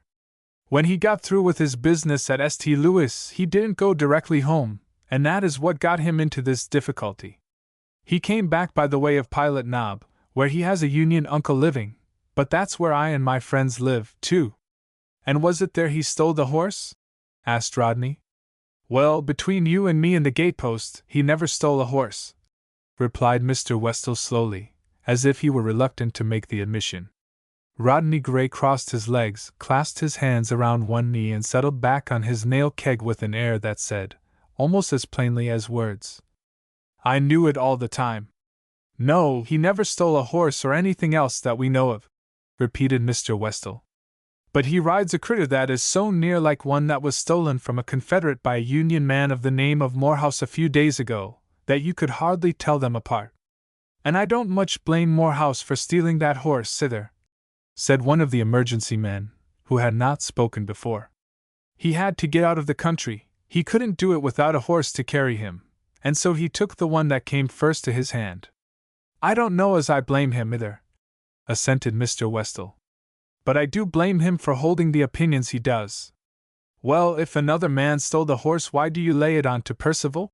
inquired Rodney, who could hardly keep from showing how angry he was. "You see, the matter is just this way," replied the emergency man, as if he scarcely knew how to explain the situation. "If young Percival had called upon his uncle for a visit, and gone away again without taking so much interest in the affairs of the settlement, we wouldn't have done any more than to give him warning that he wasn't wanted there. But when we saw him and his uncle with their heads together, and learned from some of our spies that Union men had been caught going to and from old Percival's house at all hours of the day and night, we made up our minds that there was something wrong about this young fellow, so we telegraphed to Springfield, and found out that he was an officer in a company of Home Guards who had offered their services to Lyon. Well, you bet we were surprised to find that he was the son of the only man in his county who dared to vote for Abe Lincoln, and it made us afraid of him, too." "A whole settlement afraid of one boy?" exclaimed Rodney. "Exactly. We didn't know which way to turn, for the Union men are in the majority in our county, as they are all through the northern and eastern parts of Missouri, and we didn't dare do anything openly for fear of being bushwhacked. As good luck would have it, we succeeded in scaring Morehouse out of the country about that time, and when he went, he took one of the best horses in the settlement with him. That gave us something to work on, and we made it up among ourselves that we would lay the theft on to young Percival, take him out of his bed that night, and serve him as the law directs." "Does that mean that you would have hung him?" asked Rodney, with a shudder. "That's generally the way we do with horse thieves up here," replied Mr. Westel. "How do you serve them in your part of the country?" "We put them in jail when they have been proved guilty," answered Rodney. "But you have said, in so many words, that this boy didn't steal the horse, that he was stolen by a man who ran away with him." Before replying, the emergency man paused to relight his pipe, which he had allowed to go out. Chapter 8. Rodney proves his friendship. It seemed to take Mr. Westel a long time to get his pipe going to his satisfaction, and when at last he spoke, it was easy to see that he was angry at Rodney for inquiring so particularly into matters that did not in any way concern him. "It is very strange that you failed to understand me after I have taken such pains to go into details," said he, impatiently. "The fact that young Percival didn't steal the horse doesn't matter. We were bound to get rid of him before he could have time to raise and drill a company of Home Guards in our settlement, and the only way we could do it was to charge him with some crime that would make everybody, Union and Confederate, mad at him. See? But somehow he got wind of our plans. That shows how impossible it is to trust anybody these times, and dug out." "On his own horse?" asked Rodney. "Of course. We put after him, taking care to cut him off from the old post road which he would have to follow to reach Springfield, and making him stay in the river counties among people who would do all in their power to help us catch him. He's a sharp one, and there ain't no better critter than the one that has kept him ahead of us for nearly 10 days. He has ridden that one horse all the time, while we have had to change now and then. He spent one night with Jeff in this cabin, and the way he did pull the wool over our eyes was a caution," Nels interposed. "Why, if you could have heard him talk, you would have thought, as we did, that he had been gunning for Union men and living on 'em ever since the first began. He let on that he was in a great hurry to get over the river to see about getting some guns for Price's men, and we swallowed every word he said. Tom always could tell a slick story," was Rodney's mental comment. "He had a watch chain that was exactly like your'n, and the minute I seen it I said to myself that you was him," said Nels in conclusion. We were close upon his heels," continued Mr. Westel. "We arrived here the next morning, about 4 hours after he left, and when we told Jeff and his friends what a neat trick had been played upon them, they became not only angry but very suspicious. Unreasonably suspicious," added Rodney in a tone of disgust. "Does Jeff or anybody else suppose for a moment that I would have come back to this camp if I had been in Percival's place? That was what beat my time, and I said so," answered Nels. "I never would have suspicioned you if it hadn't been for that watch chain of your'n, and the story you told about not knowing the country around Springfield. The captain of the Malleable said you was one of Price's men, and we took it for granted that you had been riding with him. But I am satisfied now." "I am glad to hear it," answered Rodney. "But, Mr. Westel, it can't be possible that you will stand by and see this young fellow punished, when you know him to be innocent of the crime with which you have charged him?" "No, I don't reckon I'll stand by and see it because I have sorter taken a shine to him, even if he is a traitor," answered the emergency man. "There'll be enough to attend to the business without any of my help. And he will be hung, I suppose? He'll never stick his meddlesome Union nose into our settlement again, I'll bet you on that," replied Mr. Westel, knocking the ashes from his pipe and showing quite plainly by his manner that he did not care to answer any more questions. "I can't understand why the folks living down Springfield way didn't attend to his case long ago, and save us the trouble." So saying, the emergency man arose to his feet and went after his blanket, which had been left outside the door with his saddle, and the movement was taken by the others as a signal that it was time to go to bed. Rodney's blankets were in his trunk, but he was not ready to take them out just then. He followed Mr. Westel out of the door, believing that the latter would be sure to visit Tom's prison before retiring for the night. "I must find out where that corn crib is, for I shall want to go to it before morning," said Rodney to himself. "And then there are the dogs, which I should like to have see and sent me before I go prowling around among them. Tom's got to have help this very night, or he is just as good as a dead cadet." Mr. Westel undid the blanket which was strapped behind his saddle, tossed it into the cabin, and then stretched his arms and yawned as if he were very tired and sleepy. "I am used to the saddle," said he, as Rodney came out of the cabin and approached the place where he was standing. "But I must say that young fellow has given me a hard pull. He must be made of iron, for he doesn't seem to mind it at all. Let's go and see how he is getting on. I want to make sure that he is safe before I go to sleep."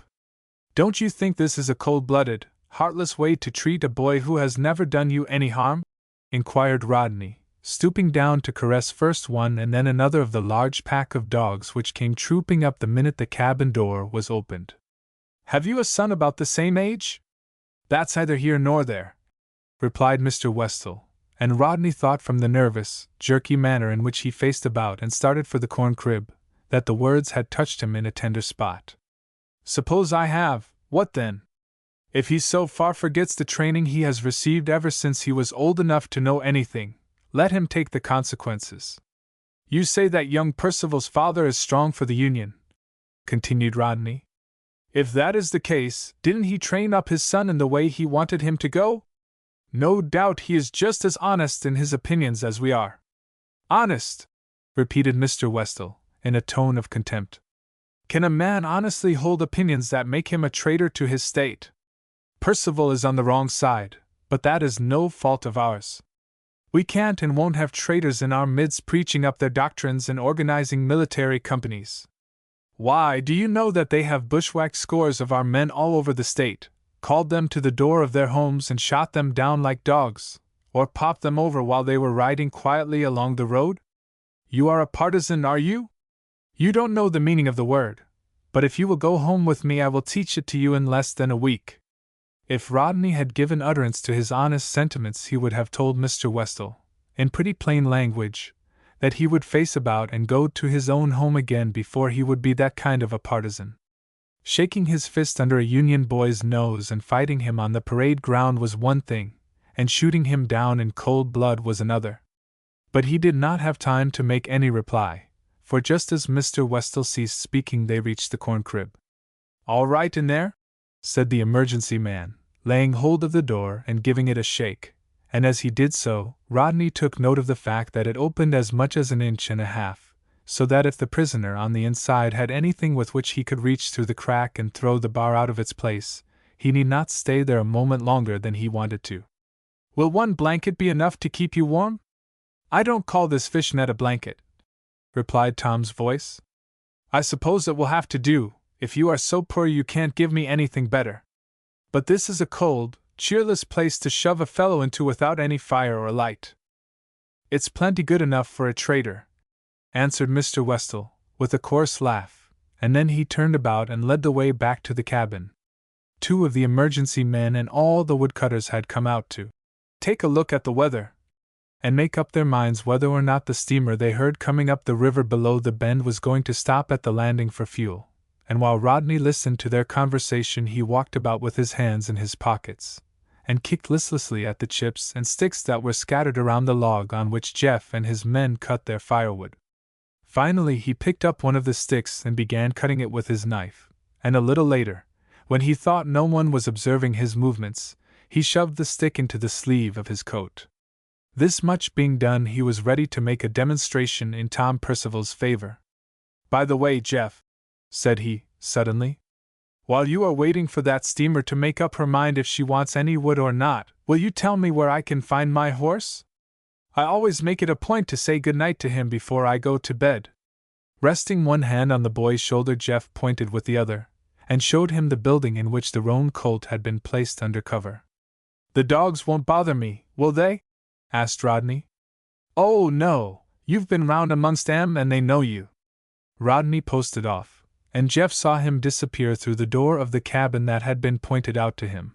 But he was not looking that way when Rodney came out a moment later, and with noiseless steps and form half bent directed his course toward Tom Percival's prison. His face wore a determined look, and his right hand, which was thrust into the pocket of his sack coat, firmly clutched his revolver. He knew that he must succeed in what he was about to attempt, or die in his tracks, for if he were detected, he would stand as good a chance of being hanged as Tom himself. But there were no signs of wavering or hesitation about him. He drew a beeline for the back of the corn crib, and began looking for the places where the chinking had fallen out. It did not take him many minutes to find one, and then he set about attracting Tom's attention by pulling the stick from his sleeve, and rubbing it back and forth through one of the cracks. The movement was successful. There was a slight rustling among the corn husks inside the cabin, and a second later the prisoner laid hold of the stick. "All right," whispered Tom. "I was looking for you, and I know what this stick is for, shake." The boys tried to bring their hands together, but the opening between the logs was so narrow that the best they could do was to interlock some of their fingers. "Here," whispered Rodney, pushing his revolver through the crack. "But first, take this, ye Yankee, and remember that you will surely be hung if you don't get out of here before daylight." "I hope you are not disarming yourself," said Tom. "That's all right. This is for Dick Graham's sake and Barrington's, but look out for me if I catch you outside, for I am one of Price's men." Tom said something in reply, but Rodney did not hear what it was, nor did he think it safe to stop long enough to ask the prisoner to repeat the words. He hastened away from the corn crib, and when Jeff and Mr. Westel next saw him, he was standing in the stable door pushing back his horse, which was trying to follow him out. He was doing more.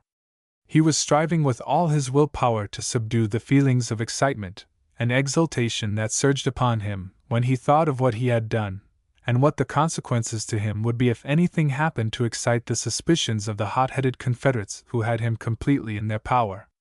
"If they do anything to me and Tom finds it out, he will make some of them suffer if he ever gets the chance," thought the Barrington boy, as he closed the door of the stable and walked back to the woodpile. "But what good will that do me when I am dead and gone? I declare I begin to feel as Dick Graham did, doggone state rights anyhow." It was with no slight feelings of anxiety that Rodney Gray joined the group of men around the woodyard. But fortunately there was no light in the cabin other than that given out by the blaze in the fireplace, and if his face bore any trace of excitement, as he was certain it did, nobody noticed it. The steamer did not stop at the landing, and when she passed on up the river, the woodcutters and their guests went into the cabin and closed the door. Then Rodney opened his trunk and brought out his blankets, taking care to spread them as far from the door as he could, so that when Tom's escape was discovered, no one could reasonably suspect him of having slipped out during the night and set him free. "Good night, everybody," said he cheerfully, as he laid himself upon his hard couch. "I have made 2 mistakes, 2 big mistakes," he added, as he drew his head under the blankets. "I forgot to warn Tom to look out for the dogs, but being a Southerner he ought to know enough for that without being told, and I ought not to have said so much in his favor to Mr. Westel. Now that I think of it, that was a fearful blunder, and it may be the means of bringing trouble to me. Well, I can't help it. I detest Tom's principles and would be glad to see them thrashed out of him, but when it comes to hanging him for something he didn't do, that's carrying things just a little too far. There's not a wink of sleep for me this night." But contrary to his expectations, Rodney fell asleep in less than half an hour and slumbered soundly until he was awakened by one of the emergency men, who made considerable noise in punching up the fire. Mr. Westel was also aroused. Raising himself on his elbow, he said drowsily, "That you, Harvey? Have you been out to look at that friend of ours in the corn crib?" "I have, and found him all right." "Did you simply speak to him, or did you go in where he was?" "I took a piece of fat wood from this fire and went in where he was," replied Harvey. "He was covered up head and ears, but I saw his boots sticking out from under the blanket." "What time is it?" 2 o'clock of a clear, starlight morning, and all's well," answered Harvey, and this made it plain that if he was not a soldier he was learning to be one, for he knew how to pass the sentry's call. "Well, of all the dunderheads I ever heard of, that Tom Percival is the biggest," thought Rodney, who had never in his life been more astounded. 2 o'clock in the morning, and he lying fast asleep there in the corn crib when he ought to be miles away.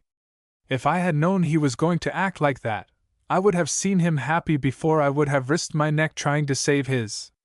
Rodney turned over on the other side with an angry flop and tried to go to sleep again, but that was quite out of the question. He could do nothing but rail at Tom for his stupidity, and wonder if the latter would have sense enough to hide the revolver before Mr. Westel or some other emergency man went into his prison in the morning to bring him out. 2 other men got up and left the cabin before daylight, and the Barrington boy knew they visited the corn crib, for he heard their footsteps as they were going and returning.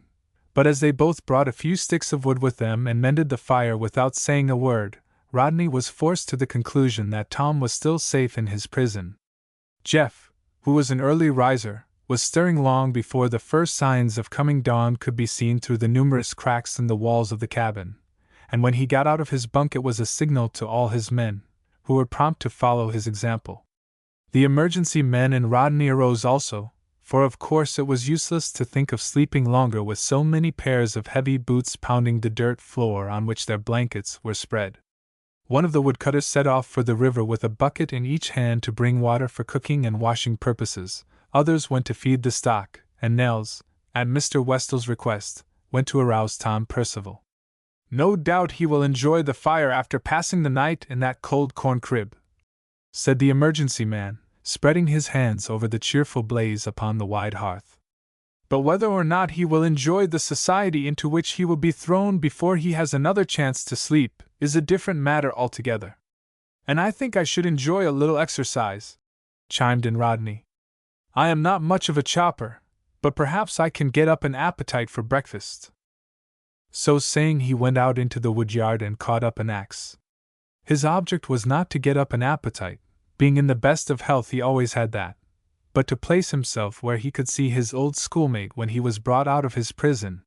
He would have given something handsome if he could have had a chance to ask Tom what his object was in staying in that corn crib after he had been provided with the means of getting out, and a revolver with which to defend himself, but was obliged to content himself with the reflection that he had done all he could, and that if Tom wanted help he would have to look for it somewhere else. "I wonder if he thinks the Union men at Pilot Knob will rescue him when he is brought there?" thought Rodney, as he swung the axe in the air. "If he is depending upon them, why did he run away from the settlement in the first place? What was the reason he—" Rodney, who had kept one eye on Nels, paused with his axe suspended in the air and looked at the corn crib. He saw the man throw down the bar and open the door, and heard him when he shouted, "Come out of that and pay your lodging. We can't afford to keep a free hotel when bacon is getting so scarce that we can't even steal it. Out you come!" Illustration: an astonishing discovery. Rodney listened but did not hear any answer. Neither did Nels. The latter bent forward, stretched out his neck, and seemed to be intently regarding something on the inside of the cabin. Then he straightened up and marched in with a vicious air, as if he was resolved that he would not stand any more fooling. He was gone not more than a minute, and then he came back with a jump and a whoop, holding Jeff's tattered blanket in one hand and a pair of well-worn boots in the other. "Wake snakes!" yelled Nels, striking up a war dance and frantically flourishing the captured articles over his head. "He's skipped, that hoss thief has! He's lit out, I tell ye!" Almost at the same moment the woodcutter who had gone out to attend to the stock appeared at the door of the stable, and called out to Rodney, "Say, you Lewis honor feller, where's your critter?" And then he stopped and looked at Nels. "Do you say the prisoner has lit out?" he shouted. "Then he's done took another hoss to holp him on his way. If he has taken mine, he has got the best horse in the state," exclaimed Rodney, dropping his axe and starting post-haste for the stable. "You might as well give up now, Mr. Westall, for the colt is copper-bottom stock and can travel for 24 hours at a stretch." Again Rodney told himself that he had never been more astonished. He was delighted, too, to find that his friend had not forgotten the tricks he had learned at the Barrington Military Academy. He had not only arranged a dummy in the dark, making so good a job of it, too, that the man Harvey, with the light of a pine knot to aid him, had not been able to discover the cheat, but he had left his boots sticking out from under the blanket and gone off in his stocking feet. But why had he taken Rodney's horse instead of his own? It was all right, of course, for a fair exchange was no robbery, but Rodney would have liked to have had that question answered. "It seems that Jeff's dogs are not worth the powder it would take to blow them up," said he to Mr. Westall, who had followed close at his heels.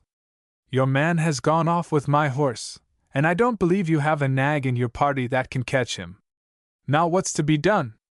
I was a plumb dunce for placing any dependence on those dogs," replied the emergency man, as soon as his surprise and anger would permit him to speak.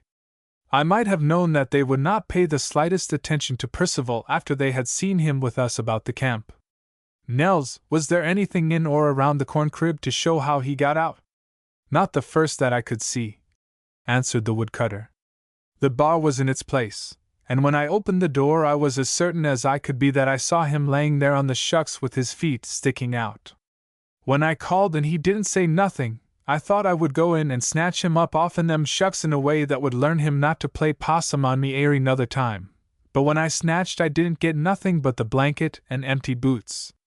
"Harvey, he must have been gone when you went in there with your light," said Mr. Westall, reproachfully. "No doubt he threw the bar up with his hand, and his object in closing the door after him was to hide his escape as long as possible.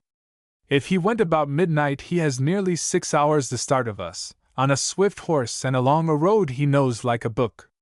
Let's go home, boys. We've done the best we could, but next time we'll try and be a little sharper." While this conversation was going on, Rodney had leisure to recover his composure, and was not a little relieved to see that there were no sidelong glances cast toward himself. Mr. Westall seemed to think that he alone was to blame for the prisoner's escape. His 4 companions were quite willing that he should shoulder the responsibility, and no one thought of suspecting Rodney Gray. "I am short a good horse by last night's work, and suppose I shall have to take Percival's to replace him, won't I?" said the latter. "It's that or go afoot, isn't it?" "I suppose it is," replied the emergency man. "What sort of an animal is he and where is he?" continued Rodney. "I should like to have a look at him." "He's out in the yard with the rest of the critters," said Nels. "I thought it best to keep yours in the shed because, being a stranger, the others might have fell to kicking him if they had all been turned in together." "You did perfectly right," answered Rodney, who thought the man was trying to excuse himself for having put the roan colt where he could be so easily stolen. "And that's the reason Tom took him," he added mentally. "If he had gone into the yard after his own nag, The others would have snorted and raised a fuss, and that would have started the dogs and prevented his escape. It's all right, but I would rather have my horse than that one.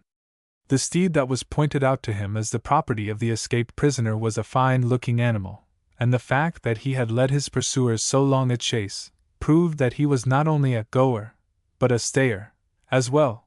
But for all that, Rodney wished his friend Tom had thought it safe to take him and leave the roan colt.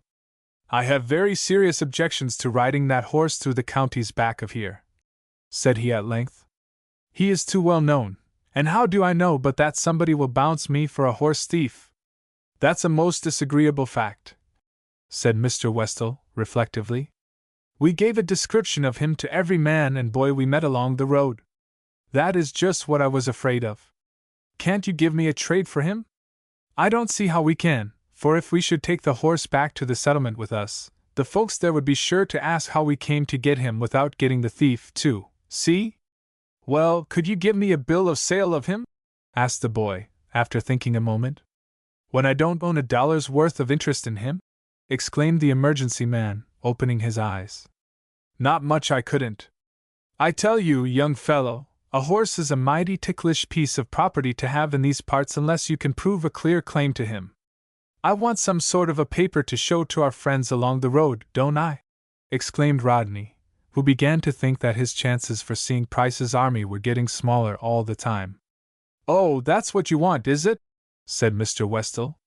"Well, I'll tell you what we'll do. You ride with us as far as the road where we turn off to go to Pilot Knob, and then I will give you a letter that will help you if you happen to fall in with any of our side.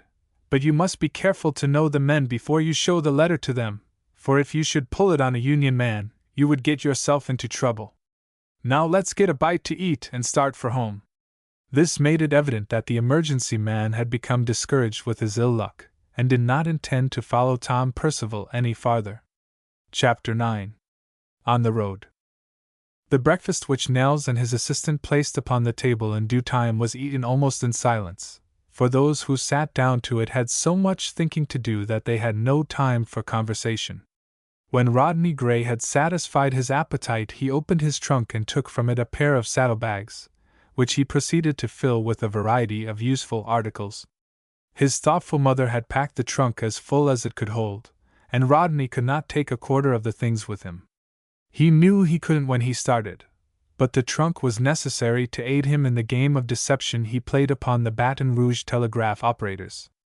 By taking it aboard the Malleable, together with a liberal supply of hay and grain for his horse, he led them to believe that he was really going on to St. Louis. After filling the saddlebags, he rolled his blankets into a compact bundle so that he could strap them behind him on his horse. "I have left a good many things in there that I can't take with me," said he, as he locked the trunk and handed the key to Jeff. "And if I don't come back and claim them within a reasonable time, you are at liberty to take them for your own. How much damage have I done your commissary department since I have been here?" "How much damage have you done which?" exclaimed Jeff. "How much do you want for the fodder I and my horse and that Yankee's horse have eaten?" repeated Rodney. "Oh, why didn't you say so? You and your horse are as welcome as the flowers in May, and as for that thief's critter, I wouldn't let you pay a cent for him anyway. But I'm sorry you ain't got your own boss to ride to Springfield." "So am I. Mine is the better horse, and besides I don't at all like the idea of having every man I meet take me for a thief. Have you a revolver you would be willing to sell at your own price?" "What kind of a fellow are you, anyhow?" exclaimed Mr. Westel, who stood by listening. "Do you mean to say that you have come up here, intending to ride through these turbulent settlements, without bringing along something to defend yourself with?" "That is the most dangerous article I have about me," answered Rodney, putting his hand into his pocket and drawing out the big jackknife Lieutenant Odell had given him the day before he left home. At the same time he wondered what the emergency man would have said and done if he had been aware that the boy to whom he was talking had brought a revolver with him, and that he had given it to Tom Percival to defend himself in case he was attacked. "I never heard of a more foolish piece of business," exclaimed Mr. Westel, with an air which said very plainly that he had no patience with such a fellow as Rodney Gray was. "What sort of people did you think you were going to meet, I should like to know?" I suppose you have heard that there are Northern sympathizers in the state, and that they are about the meanest folks you will find on top of the earth? I have heard all about it, but I suppose that I should find our own people in the majority. This is a Southern state, isn't it? In some places they are in the majority, and in some they are not, replied Mr. Westel. Of course this is a Southern state, but don't you know that those Dutchmen in St. Louis have gone back on Governor Jackson, and that he and the members of the legislature have had to run for their lives? Why, boy, you may be called upon to defend yourself in less than an hour after we leave you. Got a revolver to spare, Jeff? Ain't got none of that sort, replied the woodcutter. There ain't nothing but rifles in the shanty. Then I shall be obliged to let you have one of mine, said the emergency man, taking a belt down from a peg beside the door, and drawing an ancient Colt from one of the holsters. I may be able to replace it some time or other, but whether I am or not, you mustn't think of starting for Springfield without a weapon where you can put your hand on it. It is rather large and heavy for your pocket, and you have no belt, so you will have to shove it into your boot leg. That's as handy a place to carry it as any I know of. When both parties are willing to trade, it does not take them long to come to an understanding, and in a very short time some of Rodney's gold went into Mr. Westel's pocket, and the revolver into the leg of the boy's boot. In 10 minutes more the horses had been brought out of the yard and prepared for the journey, Rodney placing his own saddle and bridle on his new steed, and leaving Tom's for Jeff to dispose of in any way he saw proper. I reckon I'm just that much ahead of the hounds, said the woodcutter, with a grin. That hoss thief won't never dare to come after his saddle, and meb it'll bring me in a few dollars for tobacco. Farewell, and be sure and drop in as often as you come this way. Look out for yourself, you Louisiana feller. The path that ran through the woods to the big road leading from Cape Girardeau to Lesterville, the place where Rodney's companions would take leave of him and turn toward Ironton, was all of 3 miles long, and so narrow that they were obliged to ride in a single file. Mr. Westel remarked, with a careless laugh, that it was a good thing for them that the people living in the vicinity were mostly Confederates, for the woods on each side of the path were thick, and would afford the nicest kind of cover for a bushwhacking party. I suppose there are plenty of Union people between here and your settlement? Observed Rodney. Lots of 'em, and they are not only dead shots, but they know every hog path in the woods and are as sneaking and sly as so many Indians. They'll fight, too. We know that to be a fact, for we've got some of them for near neighbors. Then perhaps it is just as well that you have me instead of Percival with you, said Rodney. If you had taken him a prisoner to Pilot Knob, what assurance have you that you would not have been bushwhacked on the way? None whatever, but we would have been willing to take our chances on it. The emergency man spoke carelessly enough, but Rodney noticed that he had not neglected to make preparations for a fight. The single revolver his belt contained had been transferred to the night holster, and the strap that usually passed over the hammer to keep the weapon in place had been unbuttoned so that the heavy Colt could be drawn in an instant. This made Rodney feel rather uneasy.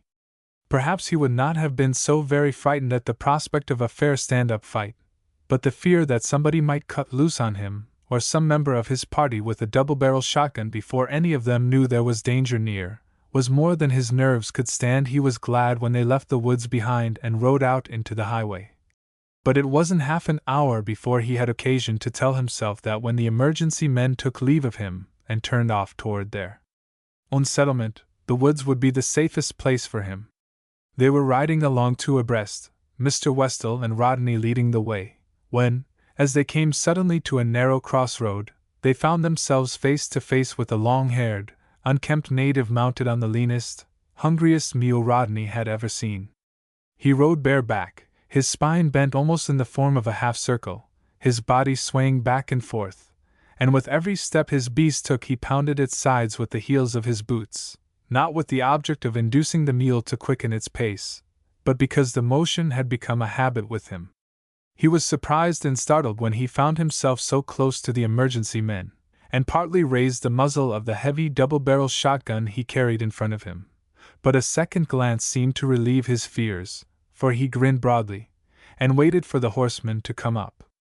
"Wall, ye got him, didn't ye?" said he, and the words went far to confirm the fear that had haunted Rodney Gray ever since he found that Tom Percival had gone off with the roan colt, leaving his own well-advertised horse behind him. This ignorant backwoodsman, who didn't look as though he knew enough to go in when it rained, had recognized the horse the moment he put his eyes on him. "Oh, this isn't the man at all, mister. I declare I have disremembered your name," exclaimed Mr. Westel. "I don't reckon ye ever knowed it, 'case I never seed hide nor hair of none of ye afore this day," replied the native, with another grin. "But it's Swanson, if it will do ye any good to hear it. I live back here in the bresh about a couple of miles." "How does it come that you are so prompt to recognize us if you never saw us before?" inquired Rodney. "Oh, I hearn tell that there was some of Jeff Thompson's men riding through the Kentry looking for a hoss thief, and I knowed the hoss when I seen him." "But ye say this ain't the thief?" answered the native, with an inquiring glance at Mr. Westel. "That was what I said," replied the emergency man. "He is a friend of ours, belongs to Price, and you want to take a good look at him and the horse too, so that you will know them again if you happen to meet them anywhere on the road." And then Mr. Westel went on to tell who Tom Percival was and where he lived, not forgetting to lay a good deal of stress on the statement that he was not only a strong Union man, but a horse thief as well. This made Rodney angry, but of course he couldn't help himself. "You want to keep a bright lookout for a young fellow in his stocking feet, riding a bareback roan colt," said the emergency man, in conclusion. "If you fall in with such a chap, you will make something by bringing him to Pilot Knob Settlement and asking for Mr. Westel."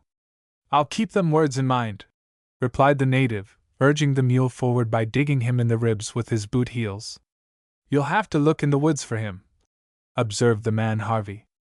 "It isn't at all likely that he will keep the road in daylight when he hasn't a thing to defend himself with."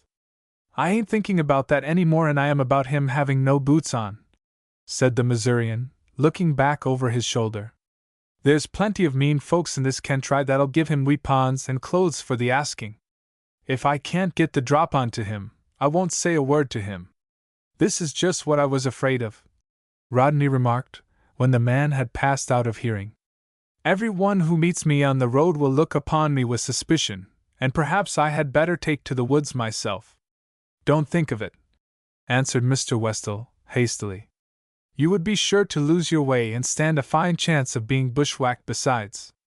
You will find that the boldest course is the best, and that's dangerous enough, goodness knows," he added, in an undertone. When the party halted for dinner, the scene we have just described was reenacted. Before any of them had a chance to say a word, the planter at whose gate they stopped began abusing Rodney in the strongest language he could command, and he was such a rapid talker that he succeeded in saying a good many harsh things before Mr. Westel and his companions could stop him.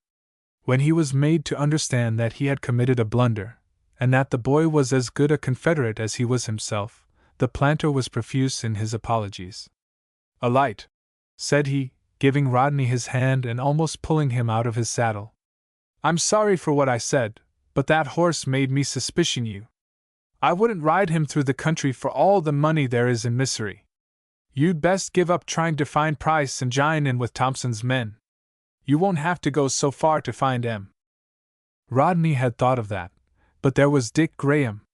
He could not give up the hope of finding his old schoolmate and serving out his year with him.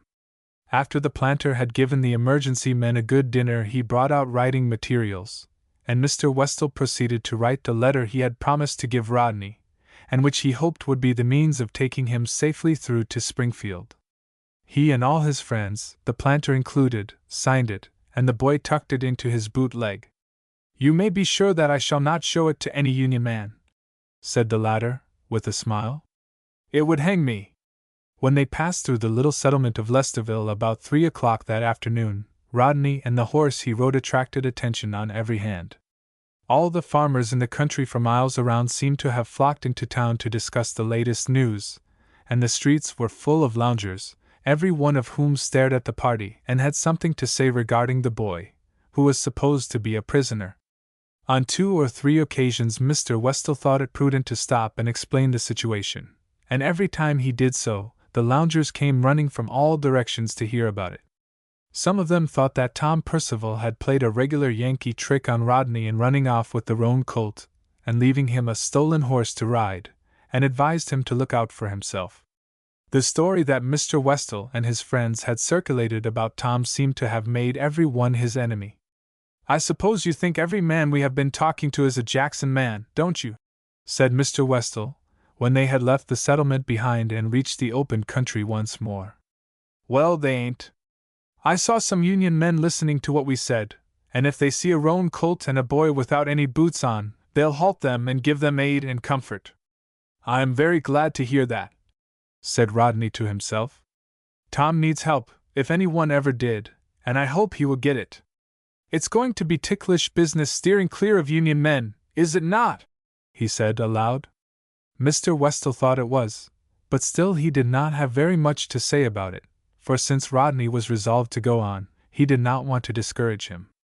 As his journey progressed, he would learn all about the obstacles and dangers that lay in his course, and when they came, he would have to surmount or get around them the best way he could. A mile or so farther on they came to another crossroad, and there Mr. Westall drew rein and held out his hand to Rodney. "Our course lies off that way," said he, "and we must bid you good-bye. You've got money and letters, and know as much about the road ahead of you and the people who live on it as we know ourselves. Is there anything we can do for you that you think of?" "Not a thing, thank you," replied the boy, as he shook hands with each of the emergency men. "You have been very kind, and I believe the advice and information you have given me will take me safely through. Goodbye, and whenever you hear that Price has whipped the Yankees, you may know that I was there to help him do it. That's the right spirit, anyway. I like your pluck, and if we see you again, we shall expect to see you wearing an officer's uniform." The emergency men lifted their hats and galloped off down the crossroad, and Rodney Gray was left alone in a strange country, and with letters on his person that would compromise him with any party of men into whose company he chanced to fall. There was Tom's horse, too. The animal was bound to bring his rider into trouble of some sort, for of course a description of him had been carried through the country for miles in advance. He felt savage toward the innocent beast which was carrying him along in an easy foxtrot, and bitterly hostile toward Tom Percival who had blundered into his way when he was least expecting to see him. Why didn't he stay in his own part of the state where he belonged? Thought Rodney, spitefully. I hope to goodness the Yankees. But after all it was my own fault, for didn't I hand him that stick and give him the only revolver I had? And he couldn't have got his own horse out of that yard without arousing the dogs. It's all right, and I won't quarrel with Tom Percival. To Rodney's great relief he did not meet a man that afternoon. No doubt the farmers had all gone into town to talk politics with their neighbors, but there were plenty of women folks in the houses along the road, and they had their full share of curiosity. They flocked to the doors and windows and looked closely at him as he passed, and Rodney knew well enough that the men would hear all about him when they came home at night. When darkness came on, Rodney Gray began to realize the helplessness of his position. It was time he was looking for a place to stay all night, but what should he say to the farmer to whom he applied for supper and lodging? If he told the truth and declared himself to be a Confederate, and the farmer chanced to belong to the opposite side, or if he tried to pass himself off for a Unionist, and the farmer proved to be a red-hot Jackson man. "Aye, there's the rub," thought Rodney, looking down at the ground in deep perplexity. "There's where the difficulty comes in, and I don't know how to decide it." He was not called upon to decide the matter that night, for while these thoughts were passing through his mind, a voice a short distance in advance of him began shouting, "Pig-gee! Pig-gee-I! Pig-gee-o!"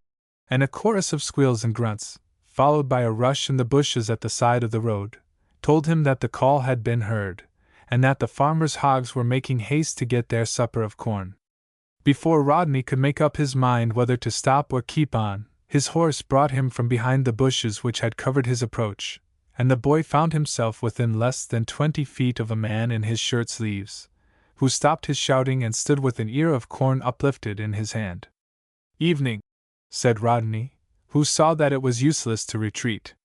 "I'll be doggone," said the man, throwing the ear of corn with unerring aim at the head of the nearest porker and beckoning to Rodney with both hands. Come out of the road. Come up behind the bresh and be quick about it. Rodney obeyed, lost in wonder. But as he rode across the shallow ditch that ran between the road and the fence behind which the farmer stood, he did not neglect to give his right leg a shake to loosen his revolver, which during his long ride had worked its way down into his boot. Of course the farmer had made a mistake of some kind, and Rodney was rather anxious to learn what he would do when he found it out. "I have been hoping that you would come along and sorter looking for it," continued the man, as Rodney drew up beside the fence. "But I didn't dast to look for such a streak of luck as this. He's waiting for you." "He? Who?" asked Rodney, and then he caught his breath and wondered if he had done wrong in speaking before the man had opportunity to explain his meaning. "'Tain't worthwhile for you to play off on me," replied the farmer, leading the way along the fence and motioning to Rodney to follow. "I know the whole story from beginning to end, but I can't take you where he is tonight. You'll have to stop with me till morning, but you and the critter'll have to be hid in the bresh, 'case Thompson's men ain't gone away yet." Here was one point settled, and it wasn't settled to the boy's satisfaction either. The man on the other side of the fence, who now stopped and let down a pair of bars so that he could ride through into the barnyard, was a Union man, and to make matters worse he took Rodney for the same. But what was that story he had heard from beginning to end, and who was it that was waiting for him? Rodney dared not speak for fear of saying something he ought not to say, and so he held his peace. When he had followed his guide through the yard and into a small building that looked as though it might have been fitted up for a cow stable, the latter continued, speaking now in his natural tone of voice as if he were no longer in fear of being overheard. "He was looking for me all the time, and I knowed it the minute I set eyes onto him." "Friend of yours?" said the boy, at a venture. "In a sartin way he are a friend, but I never see him till this afternoon. I know his uncle up to Pilot Knob, and when I see him riding by the house and looking at it as though he'd like to say something if he wasn't afraid, I told him to light, and asked him wasn't he looking for Merrick. That's me, you know. He said he was, and you might have knocked me down with a straw when he told me he was kin to old Justice Percival. Why don't you light?"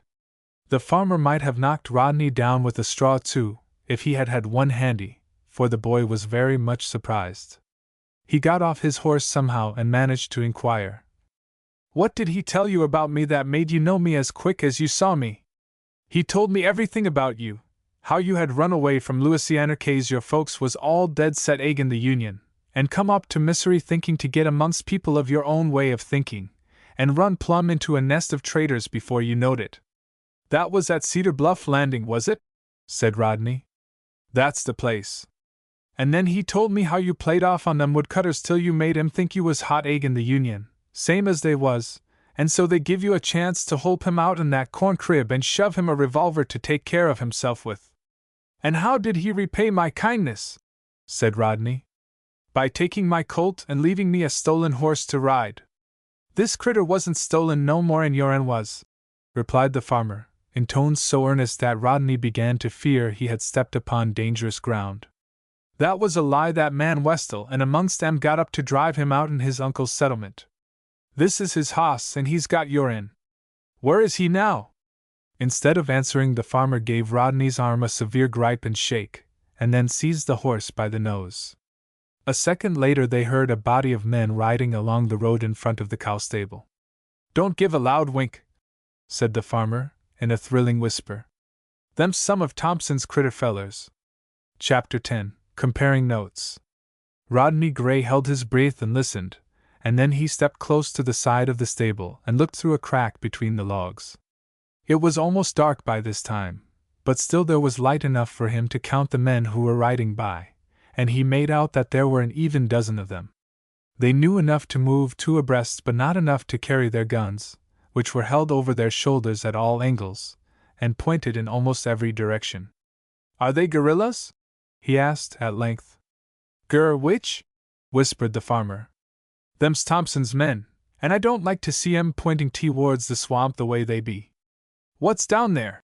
inquired Rodney. "Why, he's down there," replied Merrick in a surprised tone. "Tom Percival, I mean." "Anybody with him?"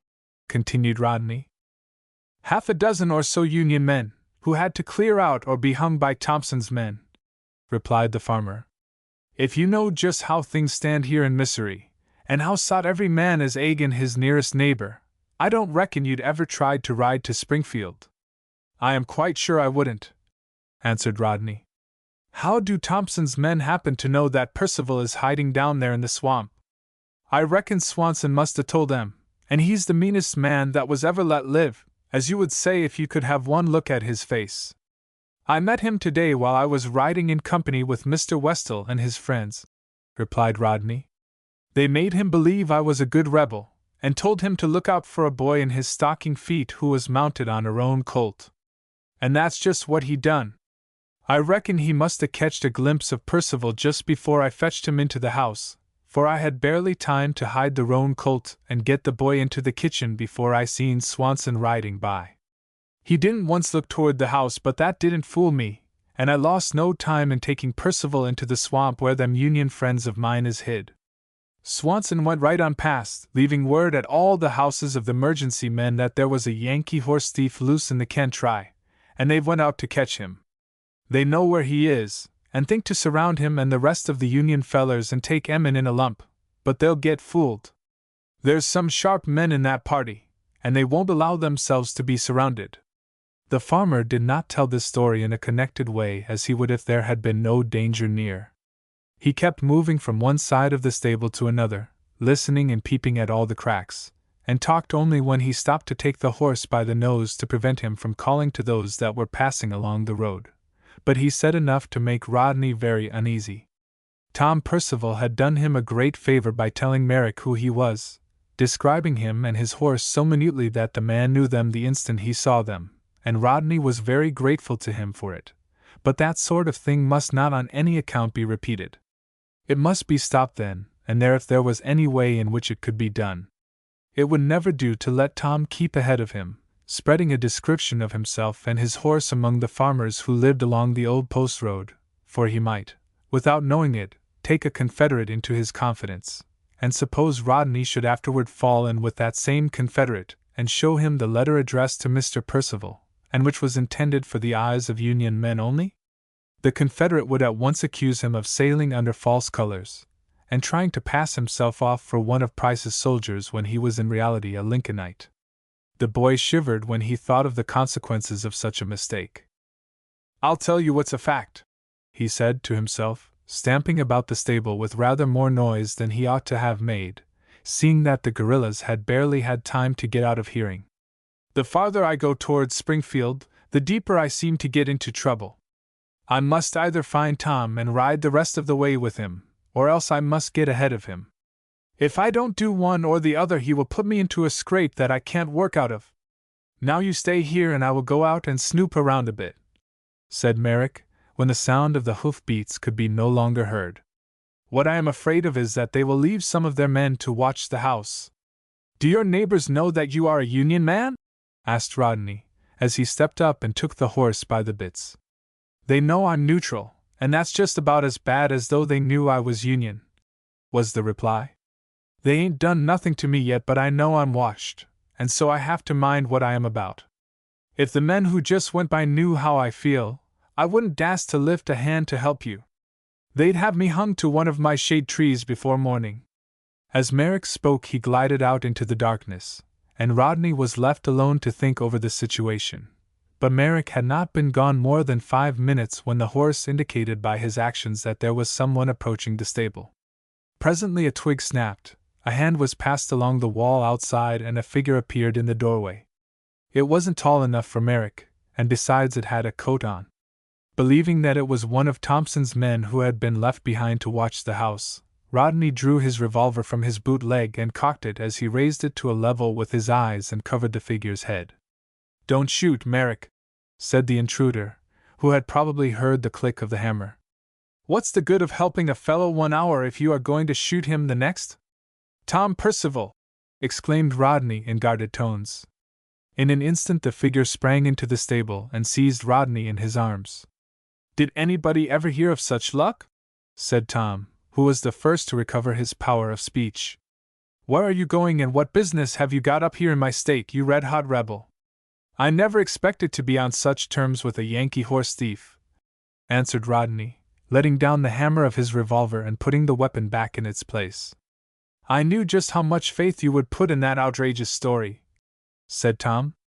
It was got up against me on purpose to induce the planters in my uncle's settlement to run me out.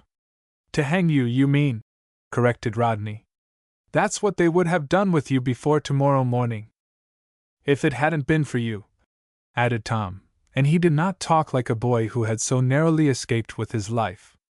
I heard your story down there in Jeff's cabin, and knew that you kept your promise and enlisted within 24 hours after you reached home. And I know, too, that your company didn't want to join the Confederate Army or leave the state. What did they want to do then?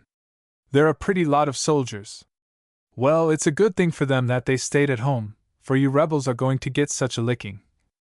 Have you licked Dick Graham back into a proper frame of mind yet? Interrupted Rodney. No, haven't had the chance. He helped raise the first company of partisans that left the southwestern part of the Slate to join Price, and I have scarcely heard of him since. I had a lively time dodging Price's men when I went up to St. Louis to offer the services of my company to Lyon, and when I heard you tell Westall that you were going to undertake the same kind of a journey, I felt sorry for you.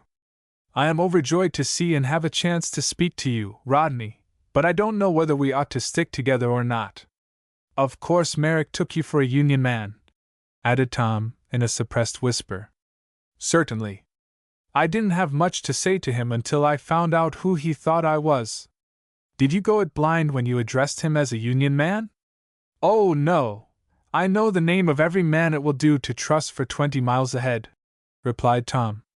But I've got his name in my head. I haven't a scrap of writing about me, and I am sorry to know that you have. Take my advice and stick everything in the shape of a letter you have in your pockets into the tire the first good chance you get. I have been thinking about that all the afternoon. What if I should fall in with a party strong enough to search me? I've got a letter addressed to Erastus Percival. Where in the world did you get it? Demanded Tom, who was greatly astonished. Man alive, he's my father. So I supposed. It was given to me by Captain Howard, whose acquaintance I made aboard the Molly Able, and he got it from a friend of his. My limited knowledge of the English language will not permit me to do this subject justice, declared Tom. He looked around for something to sit down on, and then leaned against the wall for support. My father has heard of you and would have helped you at the risk of his life. He wouldn't go back on a Barrington boy any more than I would, but if you should be searched by rebels anywhere between here and Springfield, that letter would hang you. Burn it before you take the road tomorrow. If your father is so well known, I don't see why his neighbors haven't hung him before this time, said Rodney. It's safer to try the bushwhacking game, and he has been shot at 3 times already. He doesn't expect to live to see the end of these troubles, but he is like your cousin Marcy Gray. He doesn't haul in his shingle 1 inch. Burn that letter, I tell you. I didn't intend to present it unless I had to, replied Rodney. Now then, what brought you here? I thought you were hidden in the swamp along with some other refugees. So I was, but I came back on purpose to see if Merrick had heard anything from you. I was on my way to the house when I thought I would stop and look in here. I was hidden in the bushes when those emergency men rode down the road. Of course they are going to the swamp, and I don't know whether I can get back there tonight or not. I wonder how they got onto my track so quick. Rodney said that Merrick thought it was through old man Swanson. Tom replied that he had never heard of such a man, and Rodney went on to tell of his accidental meeting with him at the crossroads, adding, Mr. Westall told him that I and my horse were all right, and not to be interfered with, and that he would make something by keeping a bright lookout for a boy without any boots on, and a roan colt. One of the party also told him that you were unarmed, but Swanson didn't take much stock in that. He declared that there were plenty of people in the country who would be mean enough to give you clothes and weapons for the asking, and I reckon he was about right. I gave you a revolver, and I see someone else has furnished you with a pair of boots. Now, didn't you know, when you ran off with my horse, leaving yours for me to ride, that every man I met would take me for you? That's a fact, replied Tom, but I never thought of it before. But I couldn't get my horse out of the yard without scaring the others, and so I had to do the best I could. Now that I think of it, perhaps we had better let the trade stand a little while longer." "Oh, do you?" exclaimed Rodney. "You have good cheek, I must say." "It isn't cheek at all, but a desire to keep you out of trouble as long as I can," answered Tom. "Making me ride a horse that has been advertised all through the country as stolen property is a good way to keep me out of trouble, isn't it now?" said Rodney. "I never should have thought of it if you hadn't mentioned it." "Hold on a bit," replied Tom. "No one in this section is looking for you now. You can take the road and keep it, and the horse you ride will not bring you into trouble. But if that roan colt shows his nose where anybody can see it, he'll be nabbed quicker in a flash, and his rider too. See? As I am a little more experienced in dodging about in the bushes than you are, you had better let me take the risk." "I never could look a white man in the face again if I should do that," answered Rodney. "Don't you know what will be done with you if you are caught?" "I shan't run any more risk than you did when you helped me get out of that corn crib," said Tom, reaching for his schoolmate's hand in the dark and giving it a hearty squeeze. "Don't you know what would be done to you if you were caught with that roan colt in your possession? You would be taken back to Mr. Westel's settlement, and when he saw that you were riding the same horse you rode when you came to Cedar Bluff Landing, wouldn't he want to know where you got him? Can you think of any answers you could give that would satisfy him? I'll trade revolvers, if you want yours back. I know you've got one, for I heard you cock it when I came to the door, but I really think you had better let me keep your horse a little while longer. I hear somebody coming," he added, stepping to the nearest crack and looking out. "It's Merrick. I can see his white shirt." A moment later the owner of the stable came in, and was not a little surprised when he heard himself addressed by the boy whom he supposed to be snugly hidden in the deepest and darkest nook of the swamp. Tom told him why he had come back instead of keeping out of sight, and asked what had become of the squad of men he saw riding along the road a while before. "They kept on as far as I could hear 'em," replied the farmer. "And if they left anyone behind to watch the house, they were so sly about it that I never seen it." "Of course it was broad daylight when Tom came to your house," said Rodney. "Well, how do you know but that man Swanson saw him when he went in?" "I don't know it," replied Merrick. "But even if he did see Percival go in, these emergency men won't never say a word to me about it, 'case they know well enough that if they should hurt a hair of my head, some of my friends would bushwhack 'em to pay for it.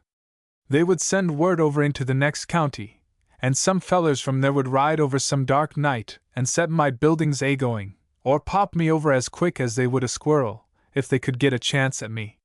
That's the way we do business nowadays, and that's the reason we don't never go to the door when somebody rides up and hails the house after dark." "Why, I wouldn't live in such a country," said Rodney. "What would you do, if everything you had in the world was right here and you couldn't sell it and get out?" replied the farmer. "You'd stay and look out for it, I reckon, and make it as hot as you could for any one who tried to drive you away. But driving is a game two can play at," added Merrick, with a low chuckle, and Rodney noticed that he ceased speaking once in a while and turned his head on one side as if he were listening for suspicious sounds. "I don't say I have rode around of nights myself, and I don't say I ain't, but I do say for a fact that if you go over into the next county, you won't find so many men there who make a business of shooting Union folks as there used to be. Some parts of the Kent right t'other side the ridge looks as though they had been struck by a hurricane that had blew away all the men and big boys."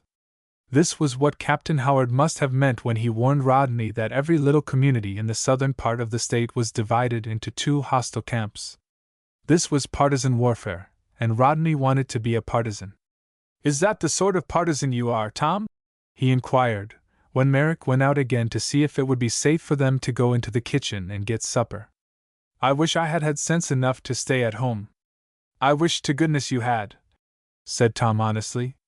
"Not but that you've got as much sense as most boys of your age, but you know as well as I do that the Barrington fellows used to say you didn't always know what you were about. Why, when I heard you telling your story to Mr. Westel down there in Jeff's shanty, it was all I could do to keep from saying, right out loud, that such a piece of foolishness had never come under my notice before. Where would you be at this moment if I hadn't been in Jeff's cabin last night?" retorted Rodney. Well, that's a fact, said Tom thoughtfully. About the time I felt that stick and revolver in my hands, I was mighty glad you were around. But as soon as I had used them, I wished from the bottom of my heart that you were safe back in your own state. But since you are here, I am going to do my level best for you, and that's the reason I am going to keep your horse a little longer. If I don't give him back to you some day, you can keep mine to remember me by. And every time I look at him, I shall be reminded that I have been taken for a horse thief," added Rodney. "You are no more of a horse thief than I am. Let that thought comfort you. How is it, Merrick?" he went on, addressing himself to the farmer who at that moment glided into the stable with noiseless footstep. "Can we go in and get supper, or will it be safer for you to bring it out to us?" "You are to come right in," was the farmer's welcome reply. "It'll be safe, for I have cleared the kitchen of everybody except the old woman. She's such the very worst kind, but that needn't bother you none. She knows how to get up a good supper. That is a matter that has a deeper interest for us just now than her politics," said Tom. "But what shall we do with the horse?" "As soon as I have showed you the way to the table, I'll come back and stay with him so't he won't whinny," answered Merrick. "If them 'mergency men heard him calling, they might think it was one of my own critters, and then agin they mightn't, so it's best to be on the safe side." That the farmer was very much afraid that the horse might betray his presence to the guerrillas was evident from the way he acted. He took long, quick steps when he started for the house, gave the two boys a hurried introduction to his wife, saw them seated at the table, and then ran out again. Mrs. Merrick remained in the room to wait upon them, and that was an arrangement that Tom Percival did not like, for although she proved to be a pleasant and agreeable hostess and never said a word about politics, Tom did not think it safe to talk too freely in her presence, and took the first opportunity that was offered to give Rodney a friendly warning. "After you have been in this country a while, you will find that the women are worse rebels than the men," said he, in an undertone. "I don't suppose she would lead the emergency men on to us, for that would get Merrick into trouble, but such things have been done in the settlement where I live. We can't do any more talking at present. Have another piece of the toast? If I had passed through as many dangers as you have and had as narrow an escape, I don't think I could eat as you do," said Rodney, who took note of the fact that his friend had not lost any of his appetite since he left Barrington. "I've had 3 good meals today, and a hearty lunch in the swamp, but I don't know when I have been so hungry," replied Tom, and then seeing that Rodney cast occasional glances toward the kitchen stove in which a bright fire was burning, he continued, in an earnest whisper, "This is as good a chance as you will have. Chuck 'em in, and you'll not regret it, but if you have no objections, I should like to read them before you do it." "I'll keep mum." Rodney knew that, and forthwith produced the letters, which had been a source of anxiety to him ever since they came into his possession, and also Mr. Graham's last telegram. Tom said he did not know either of the men whose names were signed to the letters that came through Captain Howard, but he was better acquainted with Mr. Westall and his 4 companions than he cared to be. "The man who wrote this letter to Erastus Percival, my father, must be someone down the river who has had business dealings with him, but I don't know the gentleman," said he, after he had run his eye over the various documents. "Put the whole business right into the stove. You don't want any such papers about you, for you don't know whom you are going to meet on the road. Trust to luck, stare fate in the face, and your heart will be easy if it's in the right place." If Mrs. Merrick was surprised or suspected anything when Rodney put the letters into her stove and stood over them long enough to see them reduced to ashes, she made no remark. As he was about to return to his seat at the table, there came a sound that arrested his steps, and brought Tom Percival out of his chair in a twinkling. The doors and windows were all closed, the curtains were pulled down as well, so that no one on the outside could see into the room, but the words, which were uttered in a muffled voice, came distinctly to their ears. "Hullo, the house! There they are," whispered Tom, thrusting his hand into his breast pocket, and glancing toward Rodney, as if to assure himself that the latter could be depended on in an emergency. "Sit down and keep perfectly quiet," said Mrs. Merrick in a calm tone. "They are ready to shoot, and you mustn't move about for fear of throwing your shadow upon one of the window curtains. Illustration: Mrs. Merrick stands guard. Are they looking for your husband? Rodney managed to ask. I suppose they are, answered the woman, who did not even change color. I will go to the door and find out. You mustn't, protested Rodney. Mr. Merrick said he didn't take any notice of Hales after dark. He doesn't, but I do, replied the wife. Somebody must answer, or we couldn't live in this country a day longer. Do you recognize the voice? Of course not, said Tom Percival. They are strangers from some other county. Why can't we go with her and return their fire? Exclaimed Rodney, as Mrs. Merrick left the room and moved along the wide hall toward the front door. I'll not stay here like a bump on a log and let her be shot at, now. Come back here.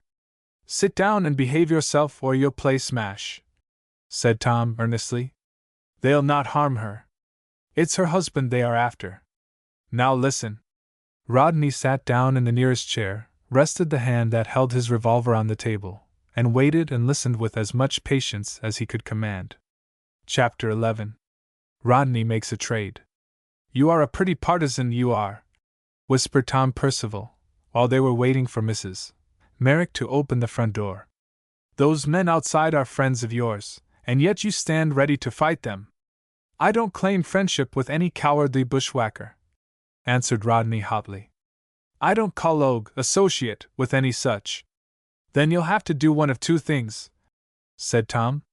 Go home and stay there, or else join the Confederate Army. Nearly every man in Missouri is a bushwhacker. Now listen. Tom did not follow his own suggestion, for when he heard the front door creak on its hinges, he laid down his revolver and covered his ears with his hands. This made Rodney turn as white as a sheet and get upon his feet again, fully expecting to hear the roar of a shotgun, followed by the clatter of buckshot in the hall. But instead of that, there came the calm, even tones of Mrs. Merrick's voice inquiring, "What is it?" "If I had that woman's pluck, I'd be a general before this thing is over," said Rodney. "I've always heard that a woman had more courage than a man, and now I know it." "Listen," repeated Tom, who had by this time taken his hands down from his ears. There was no immediate response, for the party at the gate had looked for somebody else to answer their hail. Presently the same muffled voice inquired, "Is Mr. Merrick to home?"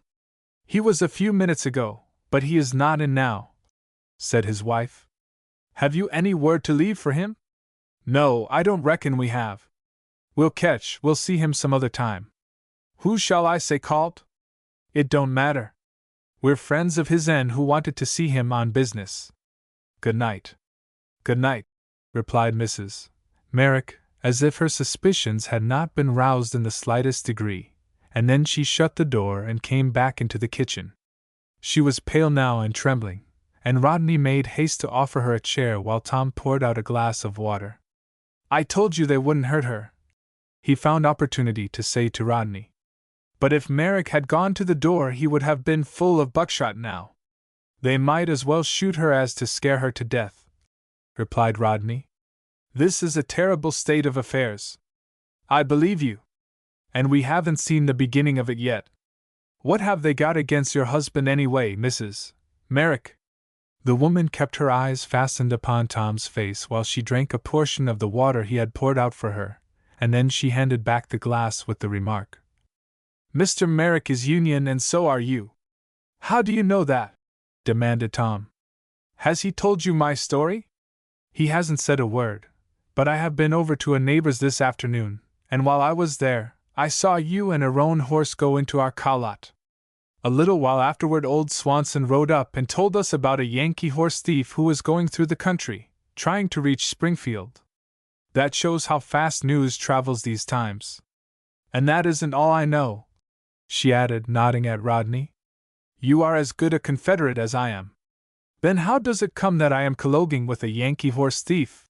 exclaimed Rodney, who wanted to learn how much the woman really knew about him and his friend. "That is something I do not pretend to understand," was the answer. "But there must be some sort of an arrangement between you, for one is riding the other's horse. Now perhaps you had better go." I will put up a bite for you to eat during the night, and will try to get a breakfast to you in the morning.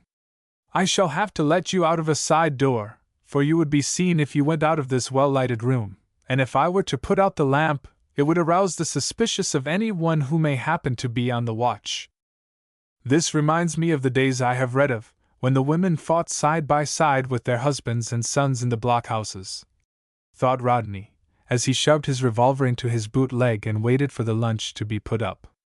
What a scout she would make! Mrs. Merrick probably knew that the boys would not devote much time to sleeping that night, for the bite she put up for them was equal in quantity to the hearty supper they had just eaten. She was aware, too, that they would have to lie out, and anxious to know if they had any blankets to keep them warm. It might not be quite safe for them to build a campfire, and consequently they would need plenty of covering. There was the lunch, and Tom needn't be so profuse in his thanks, for while she believed in fighting the Lincoln government, since it was bound to force a war upon the South, she did not believe in starving Union boys on account of their principles. She hoped Tom would reach home in safety, and advised him when he got there to turn over a new leaf and go with his state. "Do you remember what that British colonel said to his commanding officer, after he had visited General Marion in his camp and dined with him on sweet potatoes?" inquired Rodney, after the two had been let out at the side door and were stealing along the fence toward the cow stable where Mr. Merrick was patiently waiting for them. "The colonel said you can't conquer such people, and he was so impressed with the fact that he threw up his commission and went home to England. That is what I say to you, Tom Percival. The North can't conquer the South while we have such women as Mrs. Merrick in it." "Now listen at you," replied Tom. "The North doesn't want to conquer the South, and you don't show your usual common sense in hinting at such a thing. The people, and when I say that, I mean the Union men both North and South, say that you secessionists shall not break up this government, and if you persist in your efforts, you are going to get whipped, as you ought to be. Hello, Mr. Merrick," he added, stopping in the door of the stable and trying to peer through the darkness. "Did you hear those gentlemen asking for you a while ago?" "I was listening," replied the farmer, with a chuckle. "But I disremembered the voice. The feller talked as though he was holding a handkerchief or something over his mouth. How many of them was there?" "I seen 3. We didn't see any, for Mrs. Merrick wouldn't let us go to the door," replied Rodney. "She was the coolest one in the kitchen. She's got tolerable grit, Nance has," replied the farmer, and there was just a tinge of pride in his tones when he said it. "I may happen over t'other side the ridge some night, and then the tables will be turned t'other way. Now, if you are ready, we'll make tracks for the swamp. The way is clear. Thompson's men have give it up as a bad job and gone home." "Did they pass along the road?" exclaimed Rodney. "We never heard them." "I did, and seen 'em too. There was a right smart passel of 'em, more'n enough to have made preeners of all the Union fellers in the swamp, if they hadn't been afraid to face the rifles that them same Union men know how to shoot with tolerable sure aim." "Why is it necessary for them to hide out?" asked Rodney. "What have they done?" "I don't rightly know as I can tell you," replied the farmer, in a tone which led the boy to believe that he could tell all about it if he felt so disposed. "But it seems that some high-up Secesh has disappeared and nobody don't know what's went with them, and some folks do say that them fellers in the swamp had a hand in their taking off. I dunno, 'case I wasn't thar." So saying, Merrick led the horse from the stable and the boys followed without saying a word, for they were by no means sure that Thompson's men had all gone away. They went through a wide field that had once been planted to corn, and when they had passed a gap in the fence by which it was surrounded, they found themselves in the edge of a thick wood. "I don't see how you ever found your way through here alone," said Rodney to his friend. "It is as dark as pitch." "Oh, I wasn't alone. One of those Union men came with me as far as this gap, and then I came on well enough," replied Tom. "It's a wonder those horsemen didn't discover me. I threw myself flat on the ground between the old corn rows, and saw them quite distinctly. Mr. Hobson said he would wait here for me. And he has kept his word, although he began to think you were never coming back," replied a voice from the darkness. "Is this the friend who helped you last night? I can just make out that there are 3 of you." If it had been daylight, there is no telling how Rodney Gray would have passed through the ordeal of shaking hands with a Union man who was suspected of being concerned in the taking off of some prominent secessionists in his settlement. It was a large, muscular hand that grasped his own, and Rodney knew that there was a big man behind it. He knew, too, that Mr. Hobson, that was the name by which the stranger was introduced, had no reason for supposing that he was anything but what Tom Percival represented him to be, a Union boy who had run away from home and come up north because his relatives were all secessionists and opposed to his Union principles. That was about the story Tom Percival had told Merrick, and it was reasonable to suppose that he had told Mr. Hobson and his fellow fugitives the same. Indeed, he became sure of it a moment later, for Mr. Hobson said, while he continued to hold fast to Rodney's hand and shake it, "So it seems that we Missourians are not the only ones who have to stand persecution because we believe in upholding the stars and stripes. I have heard something of your history from our young friend Percival, and assure you that I sympathize with you deeply. I want to compliment you on the courage and skill you showed in helping him escape from those guerrillas last night." "It is hardly worth speaking of," answered Rodney, as soon as he could collect his wits. "Tom would have done the same for me. I am sure he would, but it was none the less a brave act on your part. Now let us go to camp. If I don't get back pretty soon, my friends will wonder what has become of me. By the way, didn't I hear a body of men riding along the road going west a short time since?" Merrick replied that they were some of Thompson's men, who probably thought it safer to keep to the big road than it would be to attempt to capture half a dozen well-armed Union men in a dark swamp.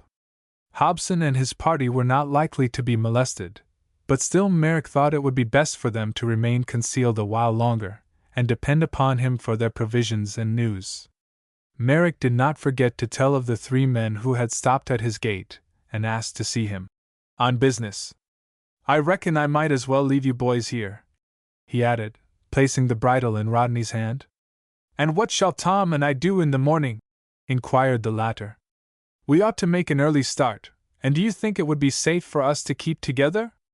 "Not by no means it wouldn't," replied Merrick quickly. "Unless you can induce somebody in Mr. Hobson's party to give you a trade for that roan colt. You mustn't try to ride him to Springfield. You ought to get rid of him as soon as you can. Let's go to camp," repeated Mr. Hobson. "We can talk the matter over after we get there. And in the meantime, you boys had better make up your minds to stay with us until after Merrick brings us a breakfast. Perhaps he will know by that time whether or not it will be safe for you to continue your journey." Going to camp and spending the night with half a dozen strangers who held opinions that were so very different from his own, and who might catch him up when he wasn't looking for it, was what Rodney Gray dreaded. He didn't like the idea of passing himself off for a Union boy when he wasn't, and was afraid he might let fall some expression that would betray him. That would be most unfortunate, for it would get Tom Percival into trouble as well as himself. But there was no help for it, and so he brought up the rear leading the horse, while Mr. Hobson and Tom led the way along a blind path toward the camp. Presently the former began whistling at intervals, and when at length an answer came from the depths of the forest, Rodney knew that the camp was close at hand. 10 minutes later he had been introduced to Mr. Hobson's companions, and was listening in a dazed sort of way to their words of greeting and sympathy. They knew just how he felt, they said, for they had been obliged to leave home themselves on account of their opinions, and an endorsement from Tom Percival, with whose Uncle Justice they were well acquainted, they assured him would bring all the aid and comfort they could give him. Tom always could tell a slick story. He was noted for that at school, thought Rodney, as he motioned to his friend to set out the lunch that Mrs. Merrick had put up for them. "And if he hasn't shut up the eyes of these Union men, I don't want a cent. If I hear this story many more times, I shall begin to believe I am Union without knowing it, and that I left home because I had to." As the refugees never once suspected that Rodney was acting a part, and that Tom Percival had deliberately deceived them, they asked no leading questions, and the visitor was very thankful for that. Of course they were anxious to know how matters stood in Louisiana, and Rodney could truthfully say that the Union men were so very careful to keep their opinions to themselves that they were known only to their most trusted friends. He had heard that there were a good many of them in and around Moorville, but had never had the luck to meet any. If a man in his part of the state had dared to hint that he was opposed to secession, he would have stood a fine chance of being mobbed. Rodney was glad when the lunch had been eaten, the last pipe smoked, and the refugees stretched themselves on their beds of boughs with their saddles for pillows, and drew their blankets over them. Then he was at liberty to think over the situation, but denied the privilege of talking to Tom, and that was what he most desired. While he was wondering what his next adventure was going to be, he fell asleep. "That's Merrick's signal," were the next words he heard. It didn't seem to Rodney that he had been asleep 5 minutes, but when he opened his eyes he found that it was just getting daylight, and that all the refugees were sitting up on their blankets stretching their arms and yawning, while, faint and far off but quite distinct, he heard a familiar voice shouting, "Piggy! Piggy! Pigu! That's breakfast," said Mr. Hobson. "Now, while we are waiting for it, I suggest that we take a look at that roan colt and make up our minds what we are going to do with him." "That's business," said Rodney. "I don't like to let him go, for he was the last thing my father gave me." "Then your father must be for the Union," remarked one of the refugees. "He thinks just as I do," answered Rodney, and then he recollected that he had never expressed an opinion. He had not been asked, for Tom Percival had done it for him. He followed the men to the place where the horses had been picketed, and listened while they talked and tried to make up their minds whether it would be prudent to give him a trade. There was not the slightest difference of opinion regarding the good qualities of the roan colt, for they could be seen at a glance. But here was where the trouble came in. They hoped to return to their homes at no distant day, and what would their neighbors say to them when a horse that was said to have been stolen was seen in their possession? It was Mr. Westel's argument over again. "I would just as soon take Percival's horse to the settlement as to go back there with this roan," said Mr. Hobson. "One is as dangerous to us as the other. You see, everybody, Union as well as Secesh, is down on a horse thief, and the politics of the man who is caught with this horse in his keeping will not save him. After all, I don't know that I can be in a much worse mess than I am now, and if you like, I will give you my horse for him. It's a one-sided trade, I admit. The roan is worth 2 of mine, but see the risk I shall run?" "I'll do it," said Rodney quickly. "I shall be glad to see the last of that colt, and hope he will not be the means of getting you into difficulty. Now, do you think Tom and I can ride together?" "I don't see why you can't, and I think it would be a good thing for you, because Percival has a general knowledge of the roads ahead, and knows a few people who can be trusted."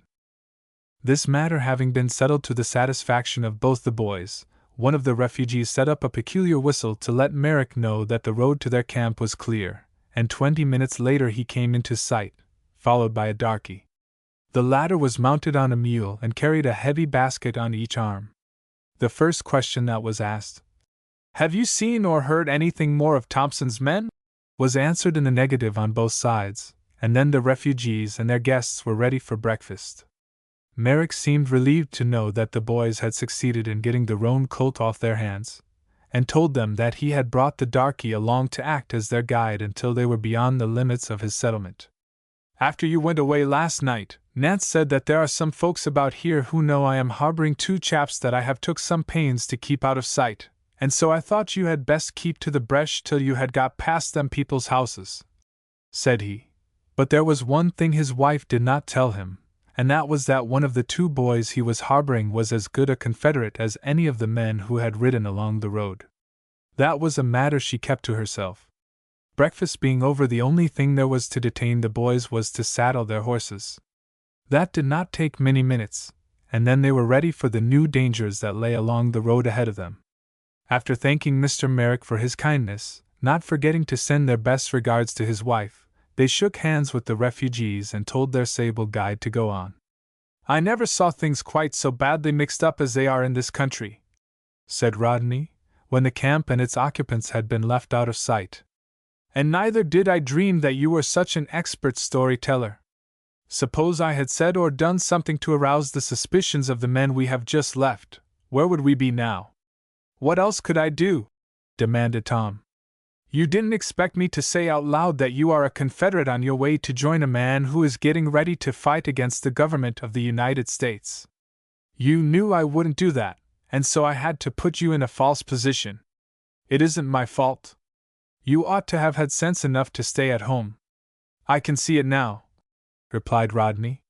"But what are we to do from this time on?" "I am sure I don't know. We'll be Union all over for the next 20 miles or so, and then perhaps you can show yourself in your true colors while I do the deceiving. But you must be careful and not speak my name. I declare I had no idea that the Percivals were so well known through this neck of the woods. But I'll tell you what I honestly believe. Price's cavalry is scouting all through the central and southern parts of the state, shooting Union men and picking up recruits, and as soon as we begin to hear of them, I think you had better desert me and join them.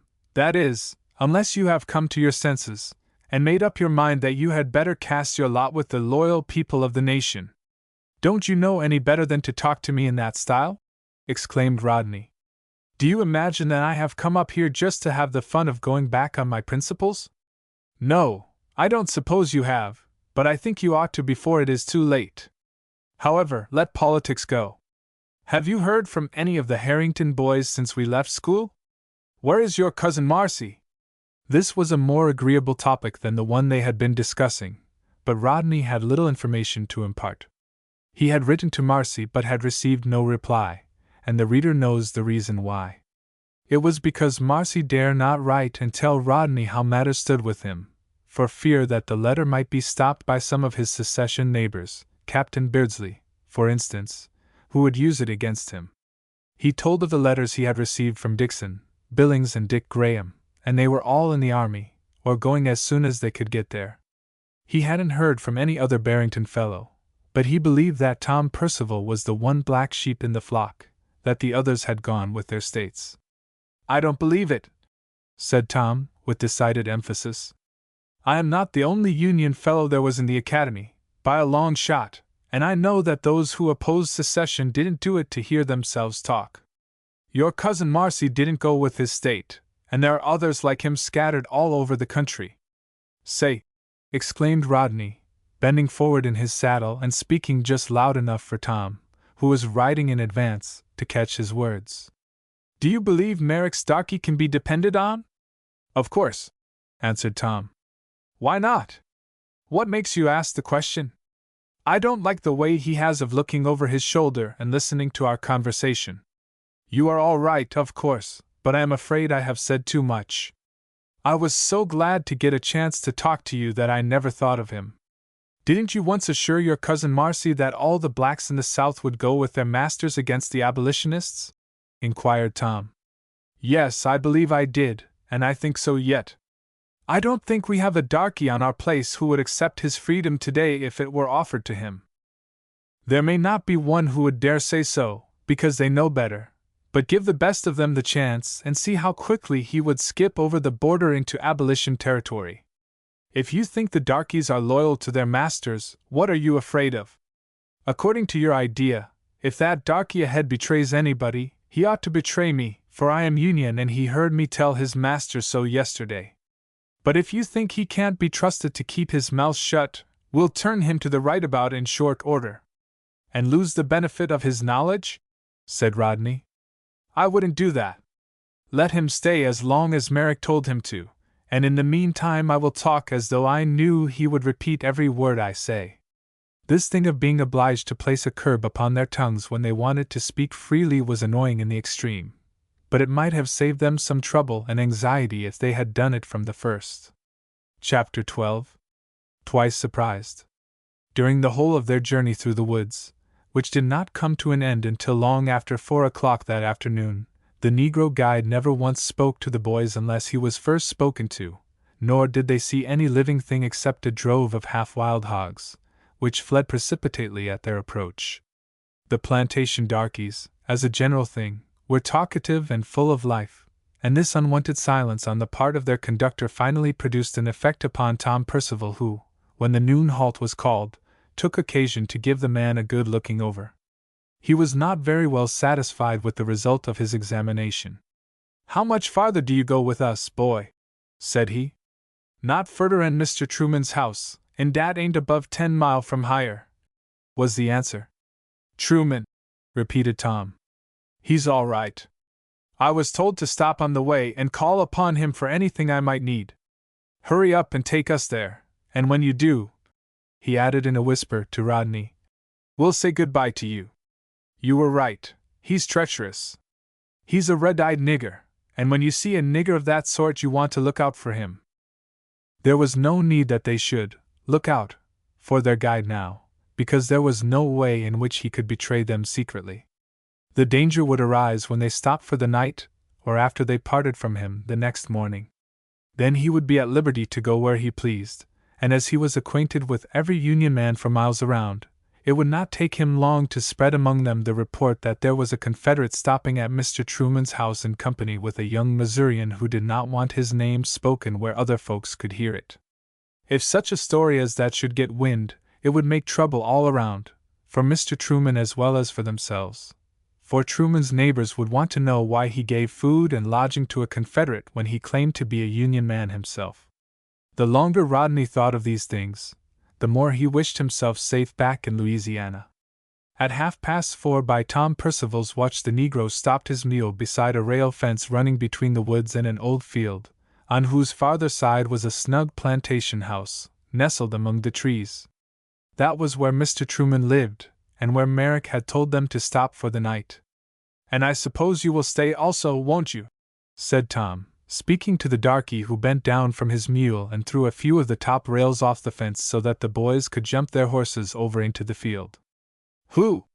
Me? Oh no, sar," answered the guide, with rather more earnestness than the occasion seemed to demand. "Moss Merrick done told me to be sure and come home dis very night, and I 'bleeged to mind him, sar."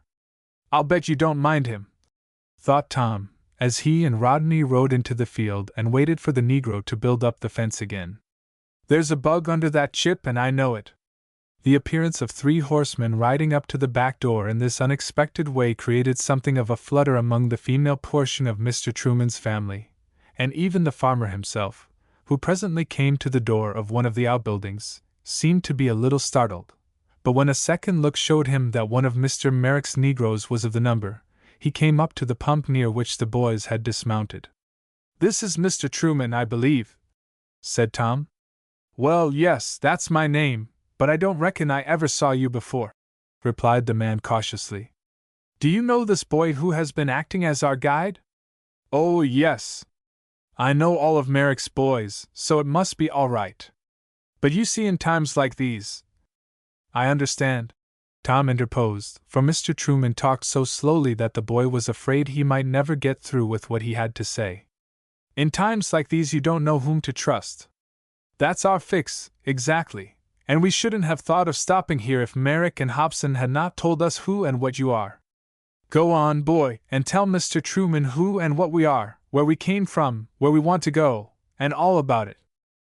The Negro was talkative enough now, and the boys had no fault to find with the way in which he complied with Tom's request except in one particular. He had too much to say regarding Rodney Gray's loyalty to the Union, and his undying hostility toward everybody who was in favor of secession. He dwelt so long upon this subject that Tom Percival, fearing Mr. Truman's eyes would be opened to the real facts of the case, thought it best to interrupt him. "Yes, we passed the night in company with Mr. Hobson and 5 of his friends who have been compelled to go into hiding," said he, "and while we were eating supper in Mr. Merrick's kitchen, some of Thompson's men came to the gate and asked for him." "I reckon it's all right," said Mr. Truman, who did not believe that his friend Merrick would have taken these 2 young fellows into his house if he had not had the best of reasons for thinking that they could be trusted. "What did you say your names might be?" he added, beckoning to one of his darkies and indicating by a wave of his hand that the horses were to be housed and fed. While the guide was telling his story he had not mentioned any names. He had simply referred to the boys as "Dese your gentlemen," designating the one of whom he happened to be speaking by a nod or a jerk of his thumb. Tom waited until the horses were led away and then said, in a low tone, "My friend's name is Gray, and as you have already heard he is from Louisiana. The Secesh were too thick there to suit him, and so he came up here, hoping to find everybody Union." "Humph!" said Mr. Truman. "He has found out his mistake," continued Tom. "Ever since he has been in the state he has been dodging rebels, and has traveled more miles in the woods than he has on the highway. Do you know Justice Percival? Do you? Asked Truman in reply. I ought to. He's my uncle, and Percival is my name, but I wish you wouldn't address me by it unless you know who is listening. But when you left Cedar Bluff Landing you were riding a roan colt and had no boots on, said Mr. Truman, first looking all around to make sure that there was no one near to catch his words. I was sorter on the watch for such a fellow, for I thought maybe he'd need help. Great Scott! Said Rodney, who was very much surprised. Has that man Swanson been through here? It can't be possible. His crowbait of a mule couldn't carry him so far. I don't know anybody of that name, but I know about the roan colt that wasn't stolen from Pilot Knob, replied the farmer. Let's go in and see if the women folks can't scare up a bite to eat. One moment, please, Tom interposed. Do you know anything about Merrick's boy? Is he Union or Secesh? Union and nothing else. The niggers all are, but of course they are afraid to say so. That boy has got red eyes, said Tom. And you know as well as I can tell you that a darky of that sort is always treacherous. We don't like the way he has been listening to our talk ever since we left Hobson's camp. Couldn't you make some excuse to keep him here till morning? Job! Yelled the farmer, and when he had succeeded in calling the attention of the darky who was attending to the horses, he went on to say, Tell Merrick's boy that he mustn't go off the place tonight. The patrols are picking up everybody who shows his nose on the road after dark, white as well as black, and Price's men burned 2 houses last night not more'n 5 miles from here. Is that a fact? Inquired Tom, who for the first time since Rodney met him began to show signs of uneasiness. It's the gospel truth, more's the pity, and we in this settlement don't know how soon we may be called upon to defend our lives and property. There are not many of us and we are not organized, but we're tolerable active and know how to shoot. Now let's go in. As Rodney Gray afterward remarked, Mrs. Truman seemed to know without any telling just how the thing stood, for the welcome she gave them was very cordial and friendly. We can give you plenty to eat, she said, extending a hand to each, but I am not sure that you would be safe in accepting lodging if we were to offer it to you. Mr. Truman has no doubt told you that Price's men were quite close to us last night. We saw the fires they lighted shining upon the clouds, and wondered how long it would be before some of our friends would stand and watch our burning houses. Mrs. Truman continued to talk in this strain while the supper was being made ready, and Tom Percival now and then glanced at his companion as if to ask him if he thought Mr. Merrick's secession wife was the only brave woman there was in Missouri. The calmness with which she spoke of the troublous times she saw coming upon the people of the nation was in direct contrast to the behavior of her excitable husband, who more than once flew into a rage and paced up and down the floor shaking his fists in the air. Rodney had often seen Confederates lash themselves into a fury while denouncing the Northern mudsills, but he had never before seen a Union man act so while proclaiming against the demagogues who were bent on destroying the government. It showed that one could be as savage and vindictive as the other, and gave him a deeper insight into the nature of the coming struggle than he had ever had before. Good Confederate that he was, he began asking himself if it wouldn't be money in the pockets of the Southern people if they would rise in a body and hang Jefferson Davis and his advisers before they had time to do any more mischief. In the days that followed, Rodney Gray was not the only one who wished it had been done. When darkness came on, there were no lamps lighted to point out the position of the house to any roving band of marauders who might happen to be in the vicinity. The front door was thrown open, and Mrs. Truman sat just inside the room to which it gave entrance, so that she could see the road in both directions. She explained to the boys that there had once been shade trees in the yard and flowering shrubs growing along the fence, but they had been cut away for fear that they would afford concealment to some sneaking secesh who might take it into his head to creep up and shoot through the window. Mr. Truman had gone out to see that everything was right about the place, and to shut up the boys' horses, which had been turned loose in the stable-yard.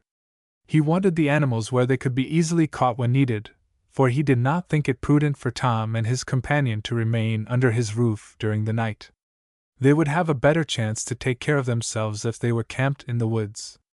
This was the way he explained the situation when he came back to the house, and then he went on to say, "There's something in the wind, and I wish I knew what it is. I don't like the way Merrick's boy has acted. I told him positively not to leave the place before morning, and now he's gone, mule and all. By gracious," thought Rodney, "that means harm to me. I was afraid I said too much in his hearing, and when I found that he had red eyes I was sure of it. He is going to put some Union men on my trail before daylight, and I must get out of here." He knew that if he spoke to Truman he would have to face me, and that was something he was afraid to do. "How long has he been gone?" inquired Tom, who was as impatient to leave the house and take to the woods as Rodney was. Mr. Truman couldn't say as to that. Probably 2 hours at least. That was long enough for him to tell a good many Union men that there was a Confederate in Truman's house, and the boys began to be really alarmed. "This shows that there is no dependence whatever to be placed upon the darkies," declared Tom. "They are divided in sentiment the same as the whites. Some side with their masters and some don't. Of course I am not sure that this boy's absence means anything, but still I think we had better get out while we can." But they had already delayed their departure too long, as they discovered a moment later. When Tom ceased speaking he got upon his feet, and just then there was a slight commotion outside the house, and Mrs. Truman uttered an ejaculation of surprise and alarm as a couple of dark figures bounded up the steps and stood upon the gallery. At the same instant a back door opened and heavy boots pounded the kitchen floor. The house had been quietly surrounded, but by whom? It was too dark to see. "Don't be frightened, Mrs. Truman," said one of the men at the door. "You know us, and you know that we wouldn't harm you. We want a word or two with those young fellows who have come here trying to impose upon you and all of us." "Then why couldn't you come to the door and say so like a man, instead of sneaking up like a cowardly secession bushwhacker?" demanded Mr. Truman angrily. "Get out of the house and come in the proper way." "Softly, softly," said one of the 3 men who had entered by the kitchen door. "Harsh words butter no parsnips, and in times like these one can't stand upon too much ceremony. We don't mean to intrude, but we do mean to get hold of that secesh and the other chap, who for some reason of his own, is befriending him. Strike a light, please." "You have certainly made a mistake," said Mrs. Truman, going across the room to a table to find a match. "Our guests are both Union." "Then there's no harm done," replied the man at the door. "We understand that one of them claims to be some relation to old Justice Percival. If he is, he can't have any objections to riding over to Pilot Knob with some of us and proving his claim." The boys trembled when they heard these ominous words. A ride to Pilot Knob meant death to Tom Percival at any rate, and perhaps to his friend Rodney also. This was the darkest prospect yet, and it looked still darker when the lamp had been lighted, and its rays fell upon the set, determined faces of the armed men who, with heavy shotguns, covered all the avenues of escape. Rodney thought they must be men who had suffered at the hands of their secession neighbors, for they looked as savage as Mr. Truman had acted a while before. "Which is the traitor?" demanded the largest man in the party, who seemed to be the leader. "Neither one," replied Tom, settling back in the chair from which he had arisen when the men first appeared. "Which one is Union, then, if that suits you better?" was the next question. "I say we both are," answered Tom. "I am Captain Percival, and I am now on my way home after having offered the services of myself and company to General Lyon. Justice Percival, of whom you spoke a moment since, is my uncle." "And who is this friend of yours?" "He is a schoolmate who left his own state because things didn't go to suit him, and who intends to enlist the first chance he gets." "On which side?" inquired the leader, squinting up both his eyes and nodding at Tom as if to say that he had him there. "Do you imagine that he would make a journey of almost 1,000 miles for the sake of enlisting in the Confederate Army when he might have done that at home?" asked Tom in reply. "You must be crazy." "Not so crazy as you may think," said the leader, who seemed to be sure of his ground. "We have the best of evidence that he is secesh." "What sort of evidence?" "His own word." "Is the man who heard me say that outside?" asked Rodney, who thought by the way Mr. Truman and his wife looked at him that it was high time he was saying something for himself. "If he is, bring him in and let me face him. You have no right to condemn me until you let me see who my accuser is." "That's the idea," said Tom. "Fetch him in."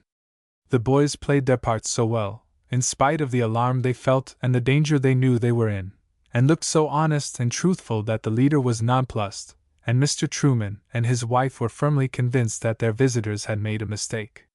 There were reasons why the latter could not produce Rodney's accuser, and for a minute or two some of them acted as though they might be willing to let the matter drop right where it was. But there is always some smart man in every party who thinks he knows a little more than anybody else, and it was so in this case, and when he spoke, he put his foot in it. "Didn't you say today in the presence of Merrick's red-eyed nigger?" Tom exclaimed, when the man paused and looked about as if afraid that he might have said more than he ought. "Why don't you speak it right out? What did I tell you, Mr. Truman? Didn't I say that boy would bear watching? Now, what I want to know of you is, are you going to take that darky's word in preference to mine?"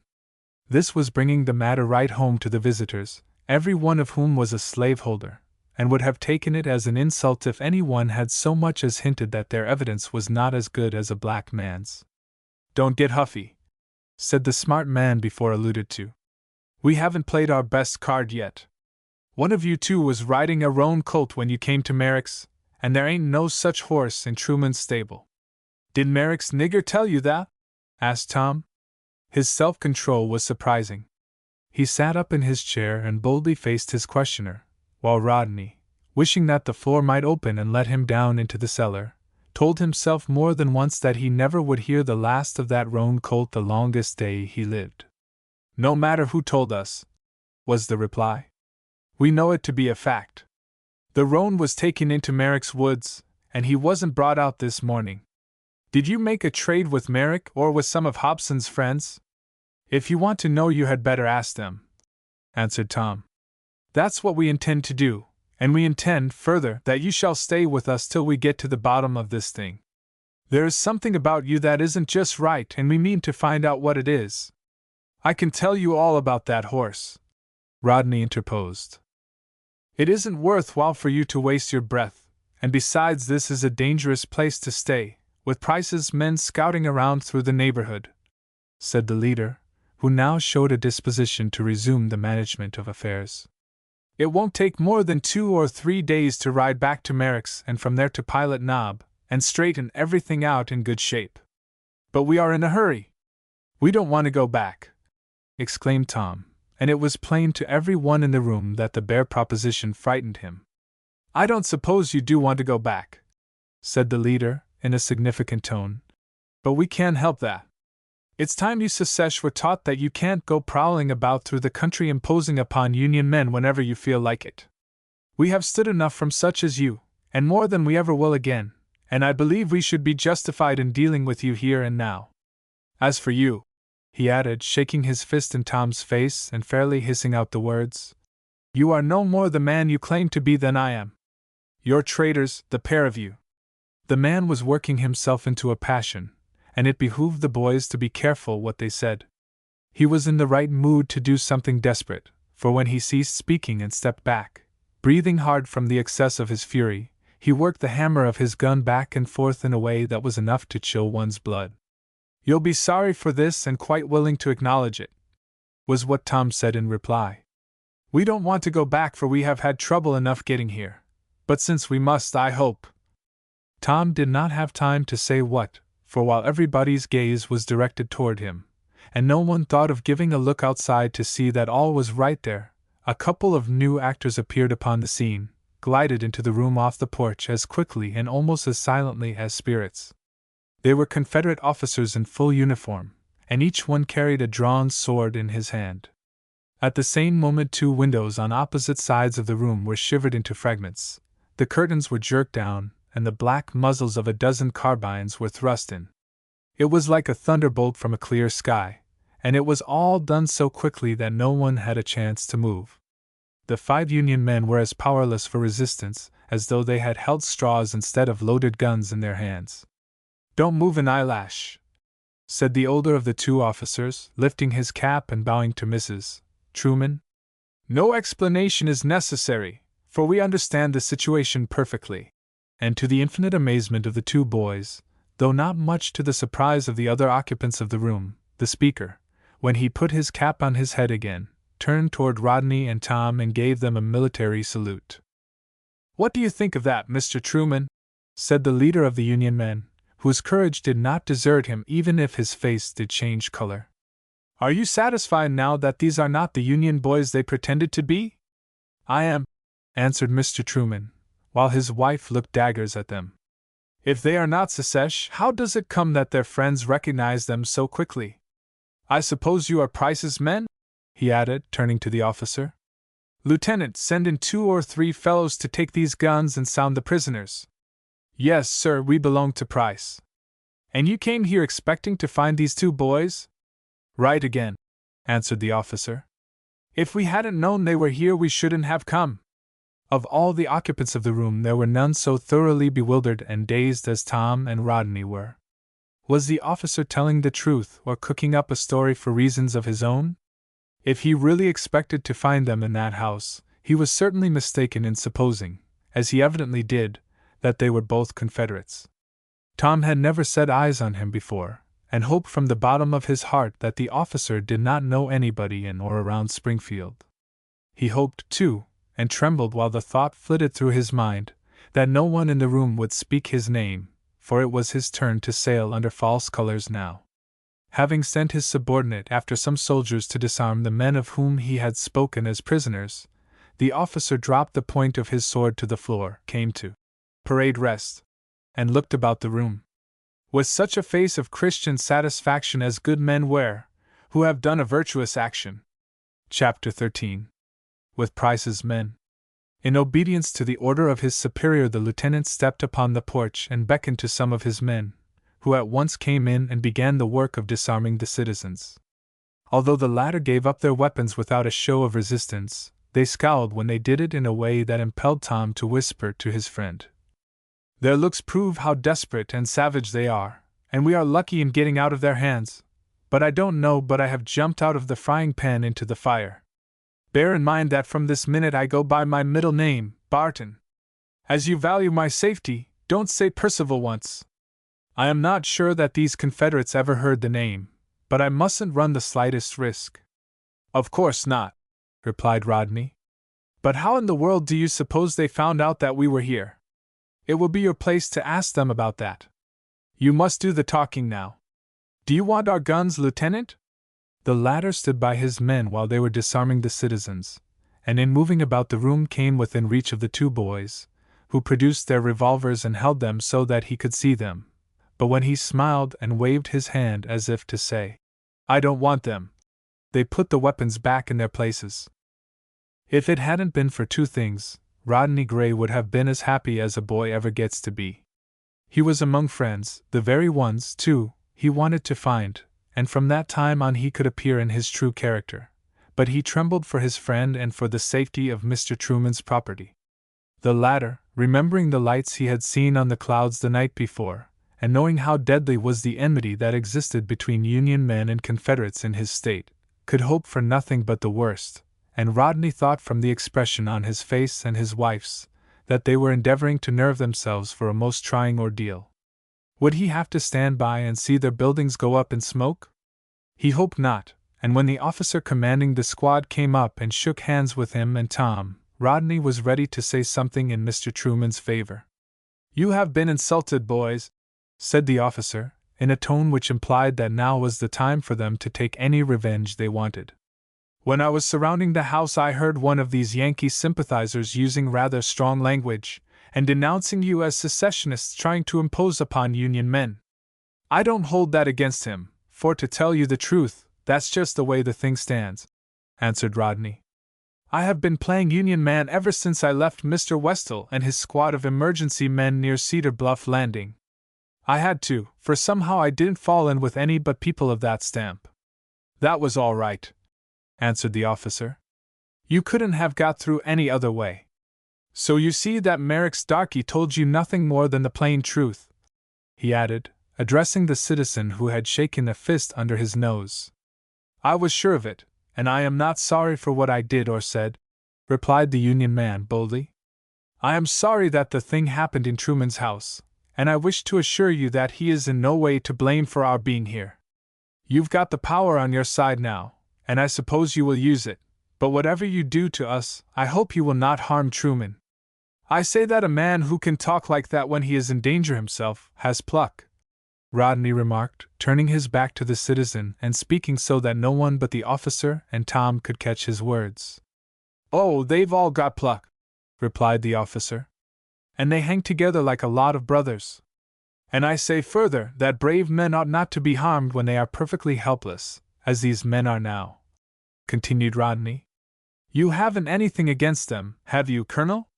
"Captain," corrected the latter, pointing to the insignia on his collar. "You'll soon learn how to tell one rank from another. And no, I don't know that I have anything against them, except their principles, but some of their neighbors I saw tonight while I was coming here declare that they are villains of the very worst sort." "What else could you expect in a community like this where every man has turned against his best friend?" exclaimed Tom. "You are a Missourian and understand the situation as well as I do. I have been urged to burn their houses, and as I was sent out to harass the enemy as well as to pick up recruits, I don't know but I had better do it," replied the captain, and the boys saw plainly enough that having made up his mind to carry out his orders, he did not want to permit himself to be turned from his purpose. "But Rodney and I have been well enough drilled in military law to know that an officer on detached service is allowed considerable latitude," chimed in Tom. "If you see any reason why you should not obey orders to the very letter, you are not expected to do it. And in this case I hope you won't do it," pleaded Rodney. "If those cowardly neighbors, who tried to set out against these Union men, want their property destroyed, let them do the dirty work themselves. I don't believe in making war on people who don't think as I do. I don't reckon there are any half-wild Unionists in your settlement," said the captain, with a smile. "I know it.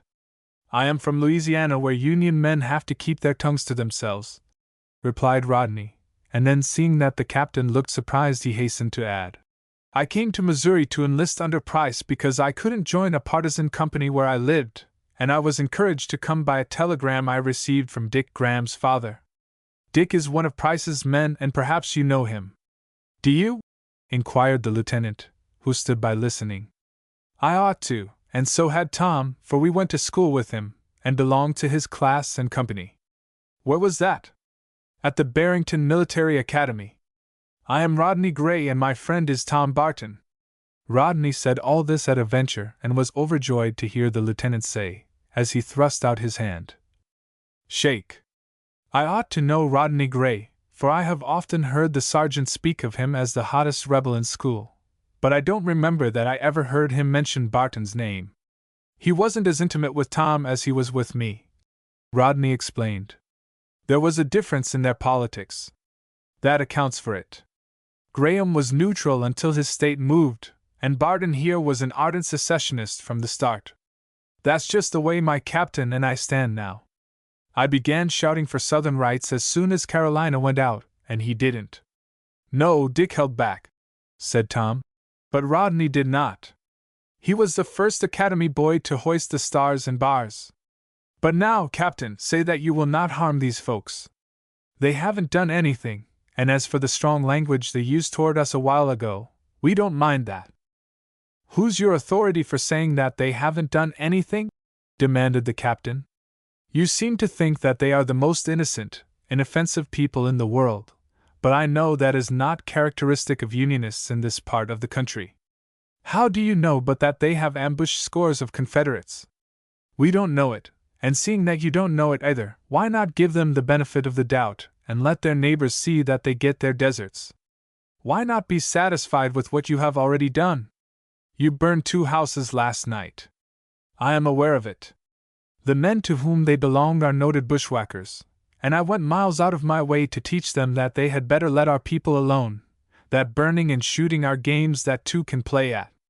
But I have no heart for more work of that sort, and so I'll not trouble these men since you seem to be so tender-hearted toward them." "Thank you, sir, thank you," replied Rodney heartily. Now will you pass us out, and send some men to the stable with us to get our horses? I'll go with you myself, said the lieutenant, but as he was about to lead the way out of the house he stopped to hear what his captain had to say to Mr. and Mrs. Truman. We shall not touch your property, and you may thank these two traitors for it, said the officer, and when he said, traitor, he waved his hand toward Rodney and Tom and paused to note the effect of his words. The men, after the first shock of surprise had passed, seemed ready to drop. Mr. Truman leaned heavily against the nearest wall, and his wife, who had borne up as bravely as the best of them, behaved as women usually do under such circumstances. She buried her face in her handkerchief and sobbed violently. I hope you gentlemen will remember my forbearance and be equally lenient toward any Confederate who may chance to fall into your power, continued the captain, whose calm, steady voice had grown husky all on a sudden. We are not a bad lot, but we are going to govern this state as we please, and you will save yourselves trouble if you will stop fighting against us. You'll have to do it sooner or later. Of course I shall be obliged to deprive you of your guns, for you might be tempted to shoot them at some loyal Jackson man when we are not here to protect him. I have saved these young gentlemen from your clutches, and as that was what I came for, I will bid you good evening. Rodney Gray did not hear much of this polite address, for a new fear had taken possession of him, and he took the opportunity to say to his friend Tom, You go with the lieutenant after the horses, and I will stay with the captain to say a word in your defense in case any of these Union people happen to speak your name, or let out anything else you would rather keep hidden. Tom thought this a good suggestion. It would certainly be disagreeable, and perhaps dangerous, to have the captain tell him when he returned with the horses that he wasn't Tom Barton at all, that his real name was Percival, that he was the commander of a company of Union men who had offered to help Lyon at St. Louis, and all that. While Tom did not think the captain would believe such a story if it were told him, it might suggest to him some leading questions that the boys would find it hard to answer. So he left Rodney to act as a sort of rear guard, and went off to the stable with the lieutenant. Did you really know that we were in the house? Tom asked, when he was alone with the officer. If you did, it can't be that Merrick's boy told you. Of course he didn't. He would have kept it from us if he could, but all the same the information came from him in the first place. The blacks in these parts are all Union, no one need waste his breath telling me different, and that scamp of a boy lost no time in spreading it among the Union men in the neighborhood that there were a couple of disguised rebels, as he called you in gray, putting up at Truman's house. That was the way those 5 fellows came to get on your trail. But, as good luck would have it, the darky told the story to too many. Not being as well acquainted in this settlement as he probably is in his own, he told it to a Jackson man, who rode to our camp and told us of it. If it hadn't been for that we should be miles away now, but of course we couldn't think of going off and leaving some of our own people in the hands of the enemy. You rendered us a most important service, replied Tom, and he told nothing but the truth when he said it. It is necessary that I should go home on business, but Rodney Gray wants to enlist in an independent command as soon as he can get the chance. Didn't you speak of Dick Graham as a sergeant? Maybe so. That's what he is. Does he belong to your company? No, but he belongs to our regiment, and that's how I came to get acquainted with him. He's got more friends than any other fellow I know of, and he will be glad to see an old schoolmate once more. I have heard him tell of Rodney Gray and the scrapes he got into by speaking his mind so freely, and I am not the only one in the regiment who thinks that the Barrington Military Academy is a disgrace to the town and state in which it is located. The citizens ought to have turned out some night and torn it up root and branch. They would have had a good time trying it, said Tom. The boys punched one another's head on the parade ground now and then, but it wasn't safe for an outsider to interfere with our private affairs. Why, the Confederates wouldn't fight for the Union boys, would they? Exclaimed the lieutenant. That's a little the strangest thing I ever heard of. We don't do business that way in Missouri, and I could see that our boys didn't like it when you and Gray stuck up for those Yankee sympathizers back there in the house. Perhaps they wouldn't have liked it either, if they had known how Tom and Rodney had stuck up for each other ever since they met at Cedar Bluff Landing. But that was a piece of news that Tom did not touch upon. he intended to reserve it for Dick Graham's private ear. And in the meantime I mustn't neglect to ascertain just when and where the lieutenant expects to rejoin his regiment, so that I can take the first chance that offers to get away and strike out for home," thought Tom. "Dick wouldn't expect to see me in Rodney Gray's company, and might betray me before he knew what he was doing." Having saddled and bridled the horses, Tom and the lieutenant returned to the house, the former somewhat anxious to know if anything had been said during his absence that could be brought up against him. But a glance and a reassuring smile from Rodney were enough to show him that he had nothing to fear on that score. The guards stood at the windows watching the party inside, the horses had been brought into the yard in readiness for the squad to mount, and Rodney and the captain were sitting on the front steps. The prisoners, if such they could be called, were too sullen to exchange a word with the Confederates, and the captain thought it beneath his dignity to talk to Union men, and Rodney was glad to have it so. "Bring in the guards and get a-going," was the order the captain gave when his lieutenant came up, and this made it evident to the well-drilled Barrington boys that Captain Hubbard's company of Rangers were not the only Confederates who had a good deal to learn before they could call themselves soldiers. But his men understood the order, and it was the work of but a few minutes for them to get into their saddles and set off down the road, and they did it without paying any more attention to the men in the house. Rodney rode beside the captain at the head of the column, Tom and the lieutenant coming next in line. The former thought it was a good evening's work all around, and that Merrick's red-eyed darky could not have done him a greater service if he had been a friend to him instead of an enemy. He had had a narrow escape from being taken into the presence of men he hoped he might never see again, but he was all right now. So was Tom, for if he wasn't already beyond the danger of betrayal, he certainly would be by the time daylight came. "No, we shall not march all night," said the captain, in response to an inquiry from Rodney. "We have been in the saddle pretty steadily for the last week, and both men and horses are in need of rest. But I shall take good care to get out of this settlement before going into camp. I don't want to be ambushed." "I don't think those men back there would do such a thing," replied Rodney. "They seemed very grateful to you for letting them off so easily." "Ha!" exclaimed the captain. "They would do it in a minute if they thought they could escape the consequences. You don't know how bitter everybody is against everybody else who doesn't train with his crowd, and you'll have to live among us a while before you can understand it." "When shall I have the pleasure of shaking Dick Graham by the hand?" inquired Rodney.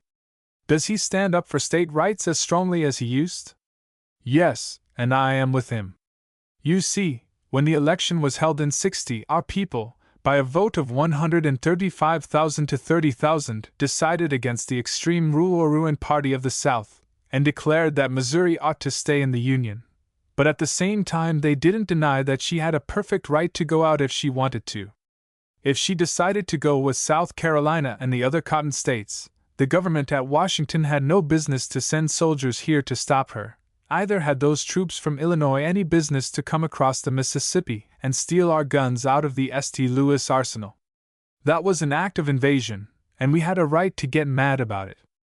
We decided to remain neutral, and our General Price made an agreement with the Federal General Harney to that effect. But that did not suit the abolitionists who want war and nothing else. They took Harney's command away from him and gave it to Lyon, who at once proceeded to do everything he could to drive us to desperation. He drove us out of Jefferson City in Boonville, and now he has sent that Dutchman Siegel to Springfield to see what damage he can do there." "But what was the reason Siegel was sent to Springfield?" inquired Tom, who, riding close behind the captain, heard every word he said. "Wasn't it to repel the invasion of McCulloch, who was coming from Arkansas with 800 bandits he called Texan Rangers? Has he any right to ride roughshod through our state, when some of our own citizens are not permitted to stick their heads out of doors?" "Hullo!" exclaimed the captain, turning about in his saddle to face Tom, while Rodney began to fear that his friend's tongue would get them both into trouble. "You are about the same kind of a Confederate I am, only I don't blurt out my opinions in that style, and you hadn't better do it either. To be consistent, I am obliged to say that those Texans had no business to come over the Missouri line, but circumstances alter cases. We are in trouble, we can't stand against the power of the abolition government, and I shall be glad to see that man McCulloch. I understand that there had been no fighting to speak of, and yet you say we have been driven out of 2 places," said Rodney. "Oh, we were not ready and the Yankees were," answered the captain. "We had just lighting enough to give us a chance to learn how gunpowder smells. We are waiting for McCulloch now, and when he comes, we'll assume the offensive and drive Lyon out of the state. That's the very thing I came here for, and I am glad to know that I shall be in time to help," said Rodney gleefully. "But are you a partisan and is Dick Graham one also?" "Yes, to both your questions, but of course we are sworn into the service of the state." "You couldn't be ordered out of the state, could you?" "Not by a long shot, and we wouldn't go if we were ordered out. If other states desire independence, let them win it without calling upon their neighbors for help. That's what we intend to do. And that was another thing I wanted to know," said Rodney, with a sigh of relief. "I am satisfied now, and wish my company was here with me." Some of the members seemed willing and even anxious to come, but when the thing was brought before them in the form of a resolution, they voted against it. And then he went on to tell the captain how it happened that he came to Missouri alone, not forgetting to mention how he had fooled the telegraph operators at Baton Rouge and Moorville. "Those operators told that St. Louis cotton factor I was a Confederate bearer of dispatches," said he, in winding up his story. "But I haven't a scrap of writing about me." "You are a great deal safer without any," replied the officer. "Suppose those Union men at Truman's house had searched you and found a letter of introduction to some well-known Confederate living in these parts. They might have strung you up before we had time to go to your relief. But how did you fall in with your old schoolmate Barton? You couldn't have expected to meet him at the landing?" This was a question that Rodney Gray had been dreading, for you will remember that he had had no opportunity to hold a private consultation with Tom and ask him what sort of a reply he should make when this inquiry was propounded, as it was sure to be sooner or later. He turned about in his saddle and rode sideways so that Tom could hear every word he said. "He was the last person in the world I expected to see when I left the steamer at Cedar Bluff Landing to get ahead of the Yankee cotton factor in St. Louis," said Rodney. "Tom had been over Cape Girardeau way on business, and got a trifle out of his reckoning when Mr. Westall and his party of emergency men picked him up and brought him to the woodcutters' camp. We slept there that night, and came out together in the morning." This was a desperate story to tell, seeing that they were not yet out of reach of men who could easily prove that there was quite as much falsehood as truth in it, but Rodney did not know what else to say. He rested his hopes of safety upon the supposition that the Confederate captain had done all his scouting on interior lines, and that he had not been into the river counties until he came to Truman's house to rescue him and Tom from the power of the Union men, and there was where his good luck stood him in hand. More than that, Dick Graham was one of the best-known members of his regiment, and it would have taken a pretty good talker to make the captain believe that there could be anything wrong with one of Dick's friends. While this conversation was going on, Rodney noticed that the captain was constantly on his guard, and that as often as they reached a place where the woods came down close to the road on each side, his men closed up the ranks without waiting for orders. Every house they passed was as dark as a dungeon, and no sounds of music and dancing came from the negro quarters. The people, white and black, had gone into their houses and barred their doors to wait until these unwelcome visitors in gray had taken themselves out of the neighborhood. Before the captain went into camp, which he did about midnight, Tom Percival, as we shall continue to call him, had ample time to question the lieutenant and find out where his regiment was stationed and when he expected to join it. The last question, however, was one that the young officer could not answer with any degree of accuracy. "You see we have some men with us who are not in uniform, do you not?" said he. "Well, they are the recruits we have picked up since we have been out on this scout. They have been terribly persecuted by the Union men in their settlement, and want us to stop on our way back long enough to burn those Union men out. If we do, it will delay us a day or two. If we don't, and keep lumbering right along, we shall be with the rest of the boys in less than 48 hours. This was what Tom wanted to know, and he decided that when the squad reached the old post road and turned up toward the place at which the regiment was stationed, he would go south towards Springfield, and so avoid the risk of meeting Dick Graham. "I suppose you know your own business best," said the lieutenant, when Tom announced his decision. But I'll never go piking off through the country alone so long as I know what I am doing. There's too much danger in it. When you get ready to go into the service, remember that our regiment is one of the very best, and that we are ready to welcome all volunteers with open arms." The two boys slept under the same blankets that night, but the talking they did was intended for the benefit for those who were lying near them, rather than for each other. Tom sent numberless messages to Dick Graham, and wanted Rodney to be sure and tell him that he, Tom, would be a member of his company before its next battle with the Yankees, all of which Rodney promised to bear in mind. The squad broke their fast next morning on provisions which they had foraged from the Union men whose buildings they had destroyed 2 nights before, and at 8 o'clock arrived at the old post road where the Barrington boys were to take leave of each other, to meet again perhaps under hostile flags and with deadly weapons in their hands. But there was one thing about it: they might be enemies in name, but they never would in spirit. "There goes one of the bravest and best fellows that ever lived," said Rodney, facing about in his saddle to take a last look at his friend who rode away with a heavy heart. "Don't be so solemn over it," said the captain. "Didn't he say he would come back as soon as he could?" Yes, that was what Tom said, but the trouble was that when he came again he might come in such a way that Rodney could not shake hands with him. Chapter 14. Hurrah for Bull Run! Having decided that he would waste too much time if he turned from his course to punish the Union men who had persecuted his recruits, the captain kept lumbering right along, and on the afternoon of the next day came within sight of the town in which his regiment had been encamped when he left it to start on his scout. But there was not a tent, a wagon, or a soldier to be seen about the place now, and a citizen who came out to meet him brought the information that the regiment had moved south to join Rains and Jackson, who were marching toward Neosho, a short distance from Springfield, and at the same time he gave the captain a written order from his colonel to join his command with all haste. "If we had known this before, we might have kept company with your friend Tom," said the captain, as he faced the squad about after a fashion of his own and started them on the back track. "Both sides seem to be concentrating in the southwestern part of the state, and there's where the battleground is going to be."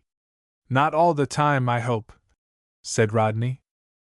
"Of course not. We'll drive the enemy back on St. Louis, and wind up by taking that city. General Pillow will march up from New Madrid to cooperate with us, and perhaps he will stop on the way to take Cairo. I hope he will, to pay those Illinois chaps for robbing the St. Louis armory." This was a very pretty program, but the captain thought it could be easily carried out, and the very next day he heard a piece of news which caused him to make several additions to it.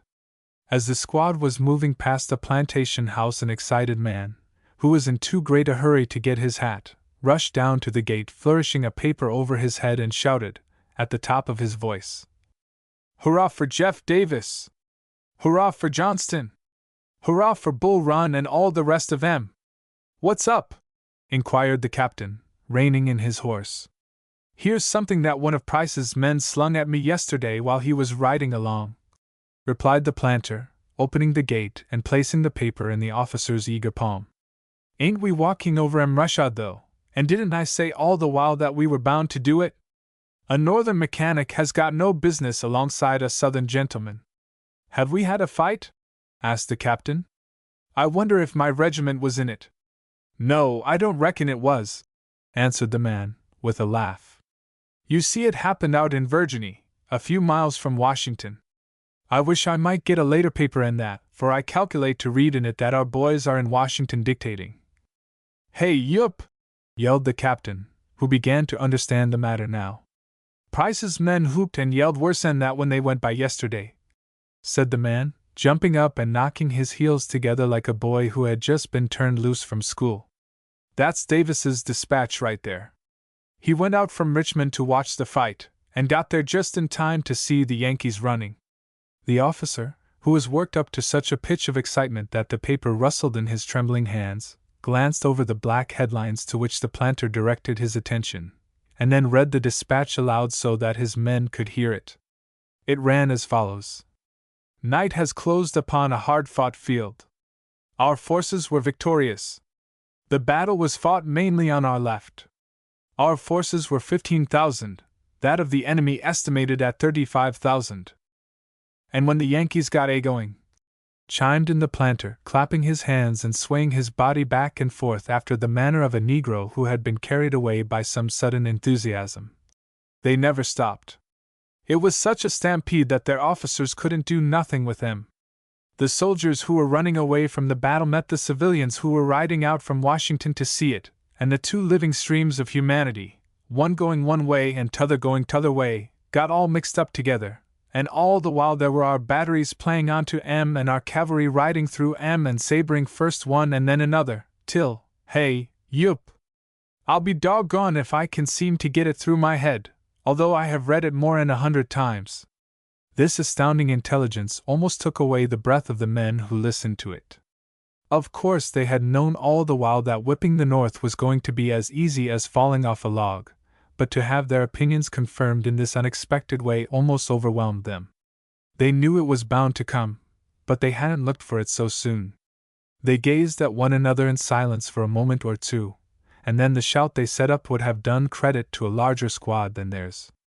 The planter, who really acted as though he had taken leave of his senses, joined in, laughing and shaking his head and slapping his knees in a way that set Rodney Gray in a roar. It was a long time before the captain could bring his squad to attention. "There's a good deal more in this paper," said he, "and if you will let me have it, I should like to read it to the boys when we go into camp. We belong to Price, and want to catch up with the men who went by here yesterday." "Then you'll have to skip along right pert," replied the man. "That's the way they were going. Stop long enough to drink my well most dry, and then went off in a lope. As for the paper, take it along.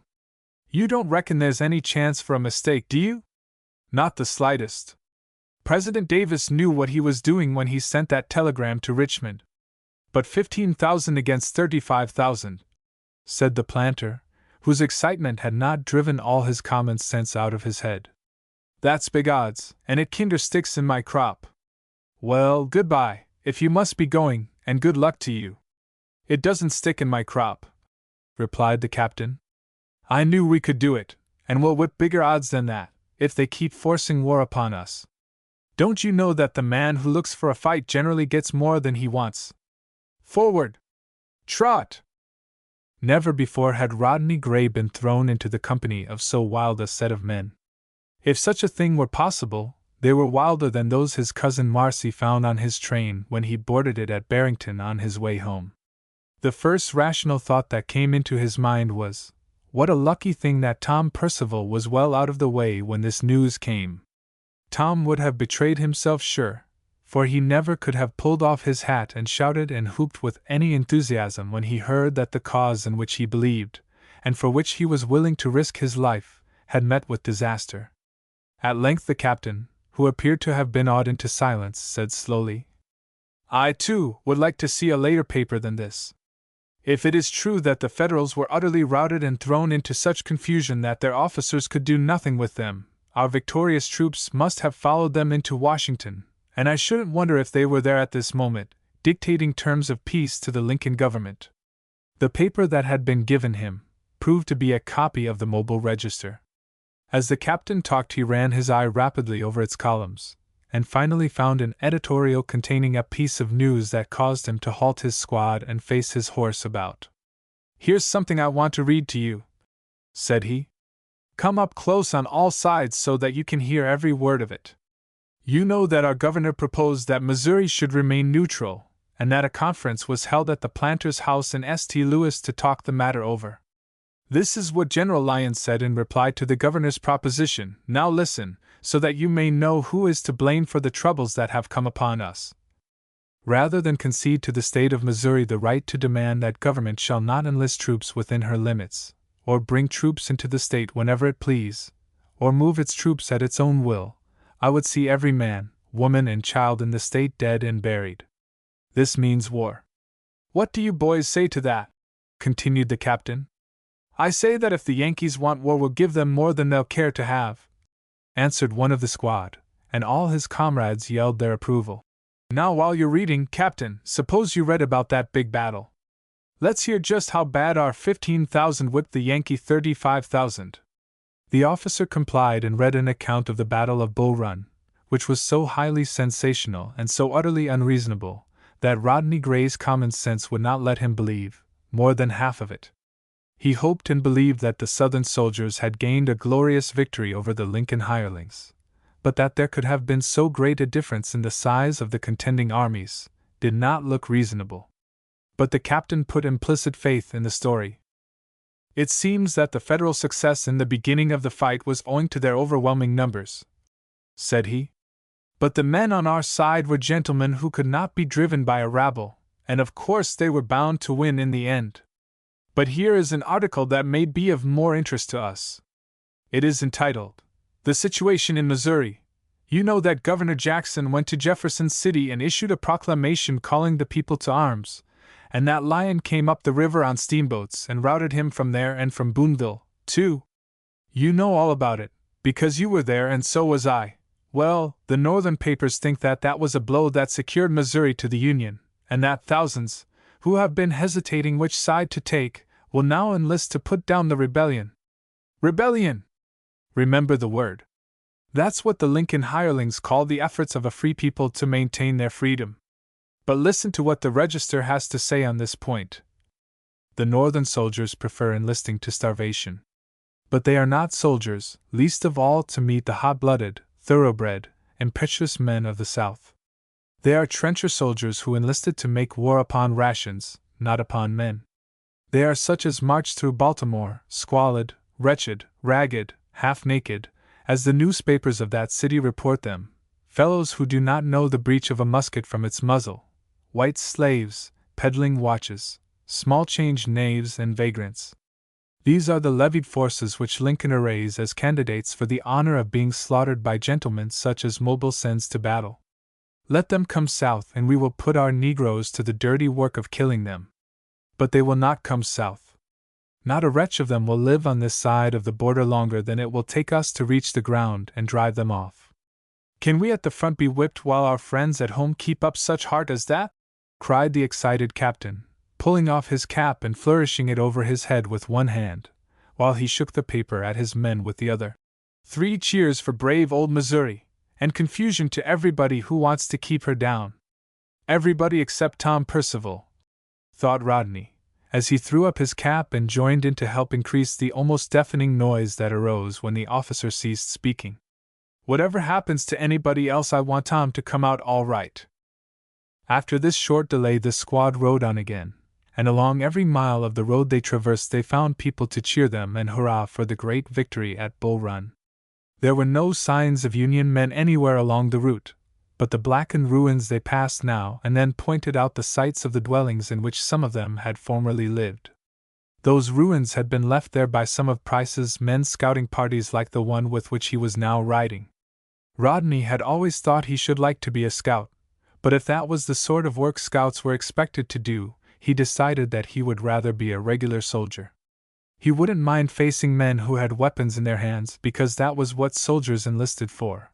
But the idea of turning women and children out into the weather, by burning their houses over their heads, was repugnant to him.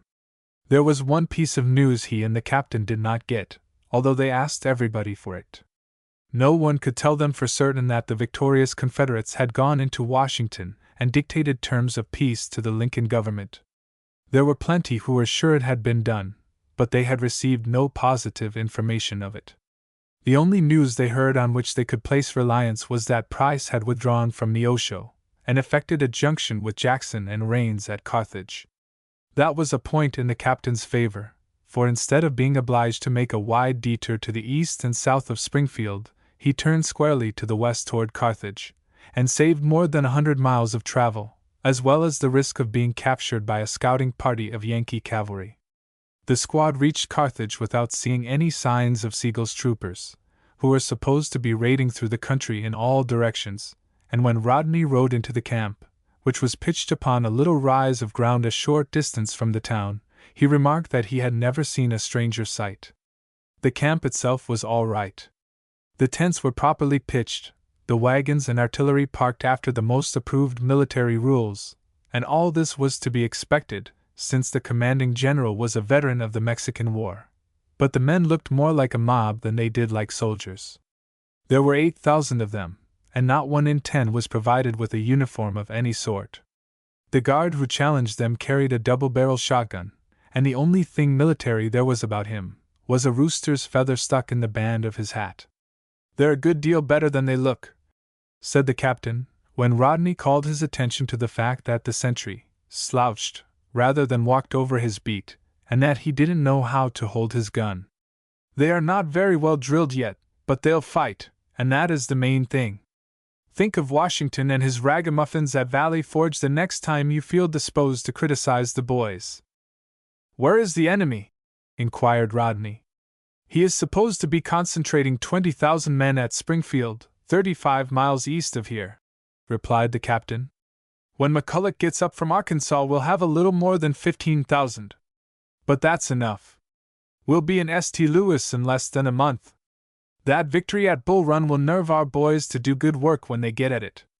Now where shall I go to find my regiment? The colonel is the man I want to report to." While the captain was looking around to find an officer of whom he could make inquiries, there was a loud clatter of hoofs behind, and a moment afterward a spruce young fellow, handsomely mounted and wearing a uniform that Rodney Gray would have recognized anywhere, dashed by and held on his way without once looking in their direction. "There he is now!" exclaimed the captain, before Rodney had time to speak. "Oh, Sergeant!" The horseman drew up and turned about just as Rodney's hand was placed upon his shoulder. The greeting was just such a one as any two boys would extend to each other under similar circumstances, and so we need not say any more about it. Rodney and Dick Graham were shaking hands at last, and two brothers could not have been more delighted. "How in the world did you get through St. Louis without being put in jail, and where did you pick him up, Captain?" were the questions Dick asked when he recovered from his surprise. "Lyon is between us and St. Louis, but we managed to get our mail pretty regularly. Heard about Bull Run. Wasn't that a victory, though? 15,000 against 35,000. When we were at school, Captain." "Where's the regiment?" interrupted the latter. "I am ordered to report to the colonel at once." "Over there," replied Dick, sweeping his right arm around the horizon so as to include the whole camp on that side of the street. "Come on, and I will show you the way. When we were at school, the Union boys made sport of us rebels because we shouted ourselves hoarse over the victory in Charleston Harbor, and declared that we ought to be ashamed of ourselves for it. 5,000 men against 51 was not a thing to be proud of.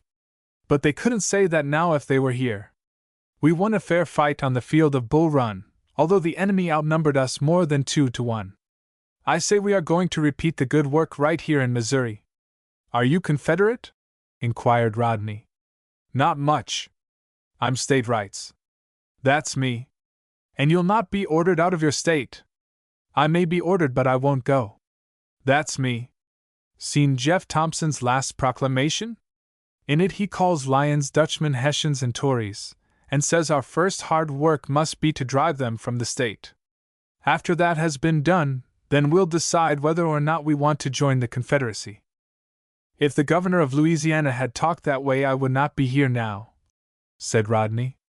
"He tried to swear us into the Confederate service against our will, and that broke up the company. I have as much to tell you as you have to tell me, and I propose that we postpone our talking until we can sit down somewhere and have it out with no fear of interruption.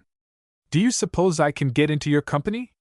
"I suppose you can," replied Dick with a laugh. "When the captain sees your writing, he will make you orderly so quick you will never know it." "Then he'll never see any of my writing," said Rodney earnestly. "If you so much as hint to him that I know a pen point from a penholder, I'll never forgive you. Captain Hubbard's men wanted to make me company clerk, but I couldn't see the beauty of it, and so they elected me sergeant. But I don't want any office now. I want to remain a private so that I will have a chance to go with you if you are sent out on a scout. But bear one thing in mind," he added in a lower tone. "You needn't order me to burn any houses, for I'll not do it. I am down on all such lighting myself," replied Dick with emphasis. "If we ever go out together, I will show you as many as half a dozen houses that would be ashes now if it hadn't been for me, and one of them covers the head of one Thomas Percival, when he is at home." Dick thought Rodney would be much surprised at this, but he wasn't. All he said was, "Does Tom know it?" "I don't suppose he does, or his father either, but I have the satisfaction of knowing that I have done something to strengthen the friendship that existed between Tom and myself while we were at Barrington. You will know how hard a time I had in doing anything for the Percivals when I tell you that Tom is suspected of belonging to a company of Home Guards." "Suspected, is he?" said Rodney, with a knowing wink. "Is that all you know about him?"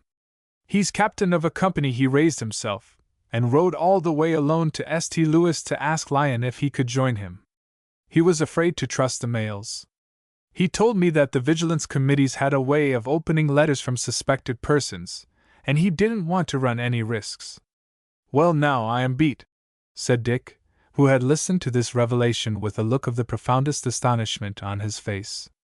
"But how does it come that you know so much more about him than I do? Have you been corresponding with him?" "I never heard a word from him from the time I left Barrington until I met him at Cedar Bluff Landing in a nest of Confederates. Tom was a prisoner, was known to be Union, accused of being a horse thief and in a fair way of being hung, but he got out of the scrape somehow, and I hope is safe at home by this time." "Well, well," repeated Dick, growing more and more amazed. "So do I hope he is safe at home, and if he got within 100 miles of Springfield I reckon he is. The country is full of Federal cavalry, and how your squad came through without being molested is more than I can understand. You will find the colonel in this tent, Captain," said he, dismounting and drawing some papers from his pocket. "I must report too, for I have been on an errand for him. I'll be out in a minute, Rodney." Dick followed the captain into the colonel's tent, and Rodney sat on his horse and looked around while he awaited his return. He thought of what the captain had said regarding the Continentals at Valley Forge, but did not see that there could be any comparison drawn between the two armies. Price's men seemed to be well clothed, provisions were plenty, and as for their arms, they had an abundance of them such as they were, and a charging enemy would find their double-barrel shotguns bad things to face at close quarters. But a few months later the comparison was a good one. During the Little Moscow retreat, after the Battle of Pea Ridge, which Van Dorn's ambition led him to fight contrary to orders, along a route where there were neither roads nor bridges, through a region from which the inhabitants had all fled, leaving the country so poor that a turkey buzzard would not fly over it, with no train of wagons, or provisions to put in them if there had been, and no tents to shelter them from the cold, biting winds and sleet and snow, when Rodney Gray found himself and companions in this situation, he thought of the Continentals, and wondered at the patriotism that kept them in the ranks. But it wasn't patriotism that kept Price's men together. It was fear and nothing else. But this dark picture was hidden from Rodney's view as he sat there on his horse waiting for his friend Dick Graham to come out of the colonel's tent. The martial scenes around him, the military order that everywhere prevailed, the companies and regiments drilling in the fields close by, the inspiriting music that came to his ears, these sights and sounds filled him with enthusiasm, and if any one had told him that the time would come when he would think seriously of deserting the army and turning his back upon the cause he had espoused, Rodney Gray would have been thunderstruck. But the time came. Chapter 15.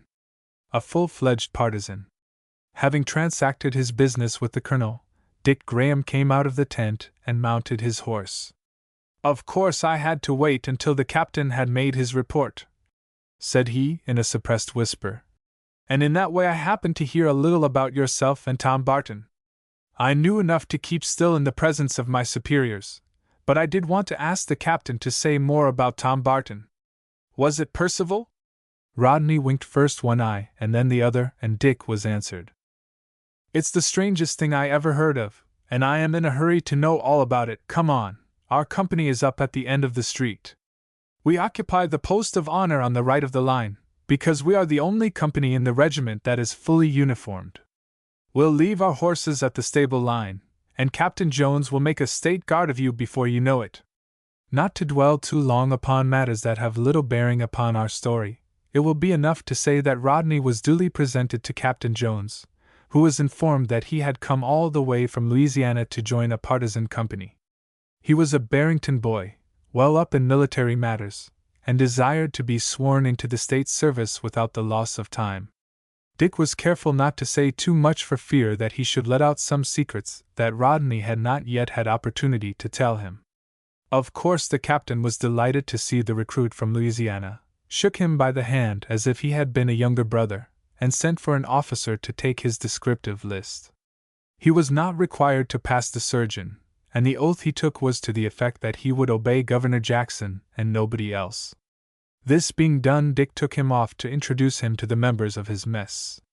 "But before I do that," said Dick, halting just outside the captain's tent and drawing Rodney off on one side, "I want to know just where you stand, and whether or not you have had any reason to change your politics since I last saw you. Are you as good a rebel as you used to be?" "I never was a rebel," exclaimed Rodney, with some heat. "I am ready to fight for my state at any time, but I deny the right of my governor to compel me to obey such a man as General Lacey. I didn't want to be sworn into the Confederate Army, and that was what sent me up here." "That's all right," replied Dick.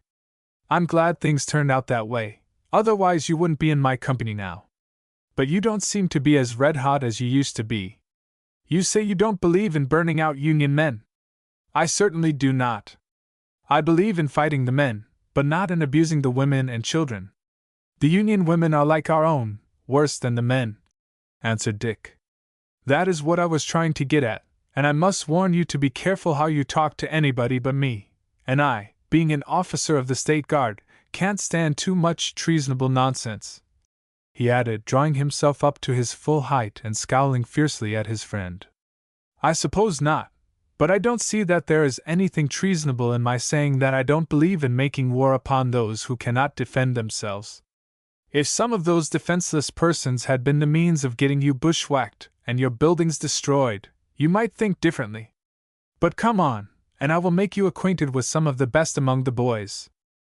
There were only 2 boys in the tent into which he was conducted, and they were almost old enough to be gray-headed, and as they were getting ready to go on post, Rodney had little more than time to say he was glad to know them. Then Dick said he had some writing to do for the captain that would keep him busy for half an hour, and in the meantime Rodney would have to look out for himself. "Here's a late copy of the Richmond Whig, if you would like to see it," said one of his new messmates, who, having thrown a powder horn and bullet pouch over his shoulder, stood holding a long squirrel rifle in one hand while he extended the paper with the other. "There's an editorial on the inside that may interest you. If the man who wrote it had been trying to express the sentiments of this mess, he could not have come nearer to them. Goodbye for a couple of hours." When he was left alone in the tent, Rodney hunted up the editorial in question and read as follows: "We are not enough in the secrets of our authorities to specify the day on which Jeff Davis will dine at the White House, and Ben McCulloch take his siesta in General Sigel's gilded tent. We should dislike to produce any disappointment by naming too soon or too early a day, but it will save trouble if the gentlemen will keep themselves in readiness to dislodge at a moment's notice. If they are not smitten, however, with more than judicial blindness, they do not need this warning at our hands. They must know that the measure of their iniquities is fall, and the patience of outraged freedom is exhausted. Among all the brave men from the Rio Grande to the Potomac, and stretching over into insulted, indignant, and infuriated Maryland, there is but one word on every lip: Washington, and one sentiment in every heart: vengeance on the tyrants who pollute the capital of the Republic." The paper was full of such idle vaporings as these, but they fired Rodney Gray's Southern heart to such an extent that he was almost ready to quarrel with Dick Graham when the latter came into the tent an hour later, and began discussing the situation in his cool, level-headed way. "Yes, I have seen the article," said he, when Rodney asked him what he thought of it. "And it is nothing but the veriest bosh." "Dick Graham, how dare you!" exclaimed Rodney. "Oh, I have heard such talk as that before, and right here in this tent from boys who have known me ever since I was knee-high to a duck," replied Dick. "The tyrants who pollute the capital of the Republic, the men who are there because they got the most votes, and in this country the majority rules. That's me. Now mark what I tell you, the majority of the people will say that this union shall not be broken up. Then you believe that might makes right, do you?" "I don't know whether I do or not," If we have the power, we have the right to rise up and shake off the existing form of government and form one that will suit us better. Abe Lincoln said so in one of his speeches, and that's his language almost word for word.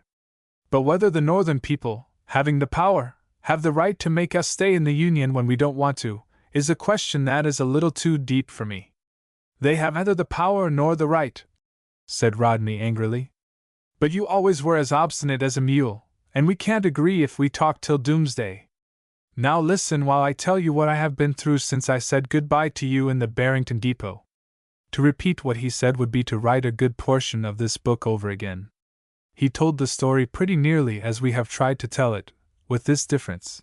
He touched very lightly upon the courage he had displayed and the risk he had run in helping Tom Percival out of the corn crib in the woodcutter's camp, although he was loud in his praises of Tom's coolness and bravery. Dick Graham found it hard to believe some parts of the narrative. So Tom wasn't satisfied with risking his neck by going to St. Louis to see Lyon, but had to come back through Iron and St. Francois counties and try to raise another company of home guards there. He's either all pluck or else plumb crazy.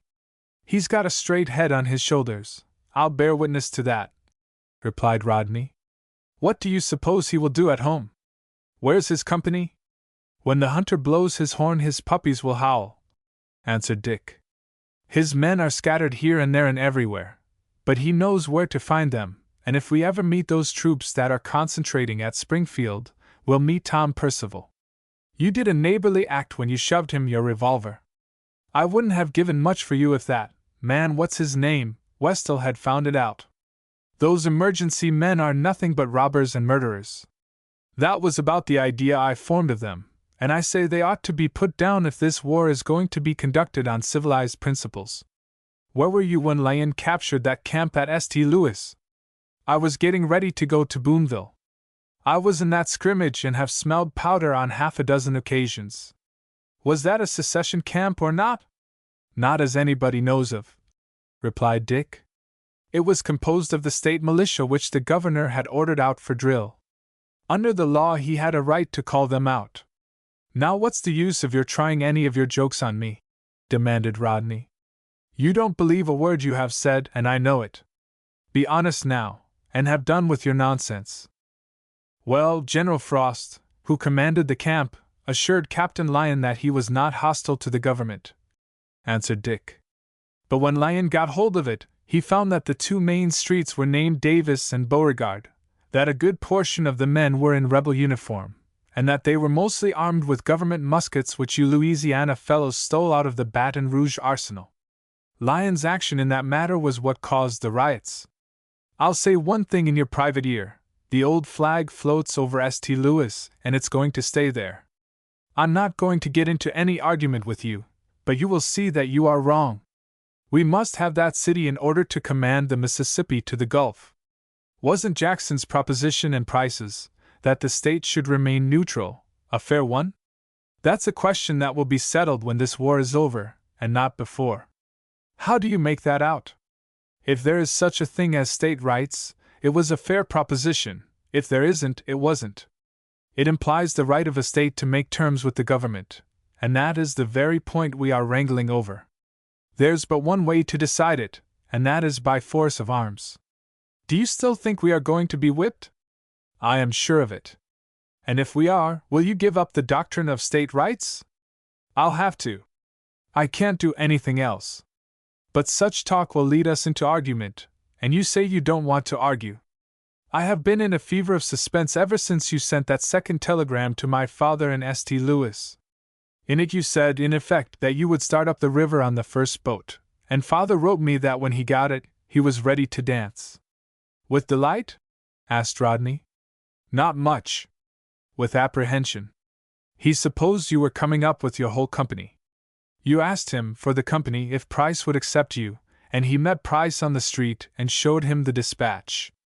Price said he would be glad to do it, and when you sent word that you were coming, father thought, of course, that you were all coming, and he knew that if you did, Lyon would make prisoners of the last one of you the moment you touched the levee. Your father didn't give us credit for much sense, did he? Said Rodney, with some disgust in his tones. The boys wouldn't come, and so I had to come alone. I hope that second dispatch did not put your father to any trouble, but I was obliged to send it to throw those telegraph operators off my track and blind them to my real intentions. I suppose that St. Louis cotton factor was on the watch? Of course, and the minute he put his eyes on that roan colt, he would have pointed you and him out to the soldiers. Your second dispatch frightened father, but it did not put him to any trouble. About that time he received a hint that he was being watched, that he was believed to be hanging about the city for the purpose of picking up information that would do us rebels some good, and so he dug out. He's at home now, and if we get a chance, we'll ride down there some dark night. I should like to have you acquainted. Thank you. I'll go any time you say the word. But why do you persist in speaking of our side as rebels? I say we are not. We simply desire to resume the powers which our forefathers were foolish enough to delegate to the general government. Why, the great state of New York, in adopting the federal constitution, reserved the right to withdraw from the Union in case things were not run to suit her. Yes, but the great state of New York isn't foolish enough to try any such game as that. She'd be whipped so quick that it would make her head swim, and that's just what is going to happen to South Carolina. But you always was as obstinate as a mule, and I don't care to get into any argument with you. Rodney Gray was now a full-fledged partisan, but the company to which he was attached was more like mounted infantry than cavalry, for with the exception of the commissioned officers, there was scarcely one among the men who was provided with a saber. The most of Price's men were armed with shotguns and hunting rifles, and in some respects were superior to cavalry. They could move rapidly, fight as infantry, and if worsted in the engagement, jump on their horses and make a quick retreat. Their uniform was cadet gray with light blue slashings, and so nearly like the one that had been worn by the Barrington students, that all Dick Graham had to do to pass muster on dress parade was to add a sergeant's chevrons to the old uniform he had worn at school. Rodney Gray was an odd sheep in the flock, but Dick had two suits of clothes, one of which his friend Rodney always wore when he was on duty, for Captain Jones was somewhat particular, and wanted his men to appear well on post, and when they were ordered out for drill. The mail carrier who took Rodney's first letter to his father from the camp, took also an order for a full outfit which was addressed to a merchant tailor in Little Rock. Being shut off from St. Louis by Lyon's advancing troops, all the mail, with the exception of some secret correspondence which was kept up during the whole of the war, was sent by courier to Little Rock and New Madrid, and from these places forwarded to its destination in the south. Rodney Gray arrived at Price's camp during the latter part of June, and almost immediately became aware that preparations were being made for an event of some importance. There was much scouting going on, although he and Dick took no part in it, much to their regret, and now and then there was a skirmish reported. The junction of Price's forces with those of Jackson and Rains, which Sigel hoped to prevent by a rapid march upon Neosho, took place at Carthage, as we have said, but in spite of this Sigel resolved to attack. He left Neosho on the 4th of July, and on the 6th, fought the Battle of Carthage against a greatly superior force. Rodney's regiment was in the thickest of it. It tried to outflank Sigel in order to seize his wagon train, but could not stand against the terrible crossfire of the Union artillery, which mowed them down like blades of grass. The first man killed in Rodney's company was the one who had given him that copy of the Richmond Whig. While charging at Rodney's side he was struck in the breast by a piece of shell, and in falling almost knocked the Barrington boy out of his saddle. There was no time to be frightened or to think of lending a helping hand to his injured comrade, for the line in the rear was coming on, yelling like mad, and anything that opposed its progress would have been run down, anything, perhaps, except that well-managed battery on their right, whose steady, merciless fire was more than living men could endure. They broke and fled, and were not called into action again that day, for when Sigel, finding that he could not take the town, withdrew from the field for the purpose of effecting a junction with another Union force stationed at Mount Vernon, midway between Carthage and Springfield, the road he followed led through thick woods in which mounted troops could not operate. Here the Union commander, aided by his superior artillery and long-range rifles, held his own until darkness came on and the Confederates retreated. It was a drawn battle. The Confederates did not dare renew the attack, and Sigel was afraid to hold the field long enough to give his weary troops a chance to rest. He marched all night, and reached his destination the next day. Illustration: The Charge of the Rangers. When the orderly sergeant of Rodney's company came to make out his report, he found that there were 6 men missing out of 73. 1 out of 12 was not a severe loss for an hour's fight. When Pickett's 5,000 made their useless charge at Gettysburg, they lost 7 men out of every 9, but it was enough to show Rodney that there was a dread reality in war. He told Dick Graham that as long as he lived he would never forget the expression that came upon the face of the comrade who fell at his side, the first man he had ever seen killed. He did not want to go to sleep that night, for fear that he would see that face again in his dreams. "They say a fellow gets over feeling so after a while," was the way in which Dick sought to comfort and encourage him. "But I'll tell you what's a fact. I don't believe that a man in full possession of his senses can ever go into action without being afraid." General Lyon's advance troops having been forced to retreat, the boys began to wonder what was to be the next thing on the program, and it was not long before they found out. Notwithstanding the confident prediction of the captain who commanded the scouting party that had rescued him from the power of the Union men at Truman's house, that 15,000 Confederates would be enough to meet and whip the 20,000 Federals that Lyon was supposed to be concentrating at Springfield, Price began falling back toward Cassville, striving as he went to increase his force by fair means or foul. His mounted troopers carried things with a high hand. If a citizen, listening to their patriotic appeals, shouldered his gun, mounted his horse and went with them, he was a good fellow, a brave man, and his property was safe. But if he showed the least reluctance about falling in, he was at once accused of being a Union man and treated accordingly.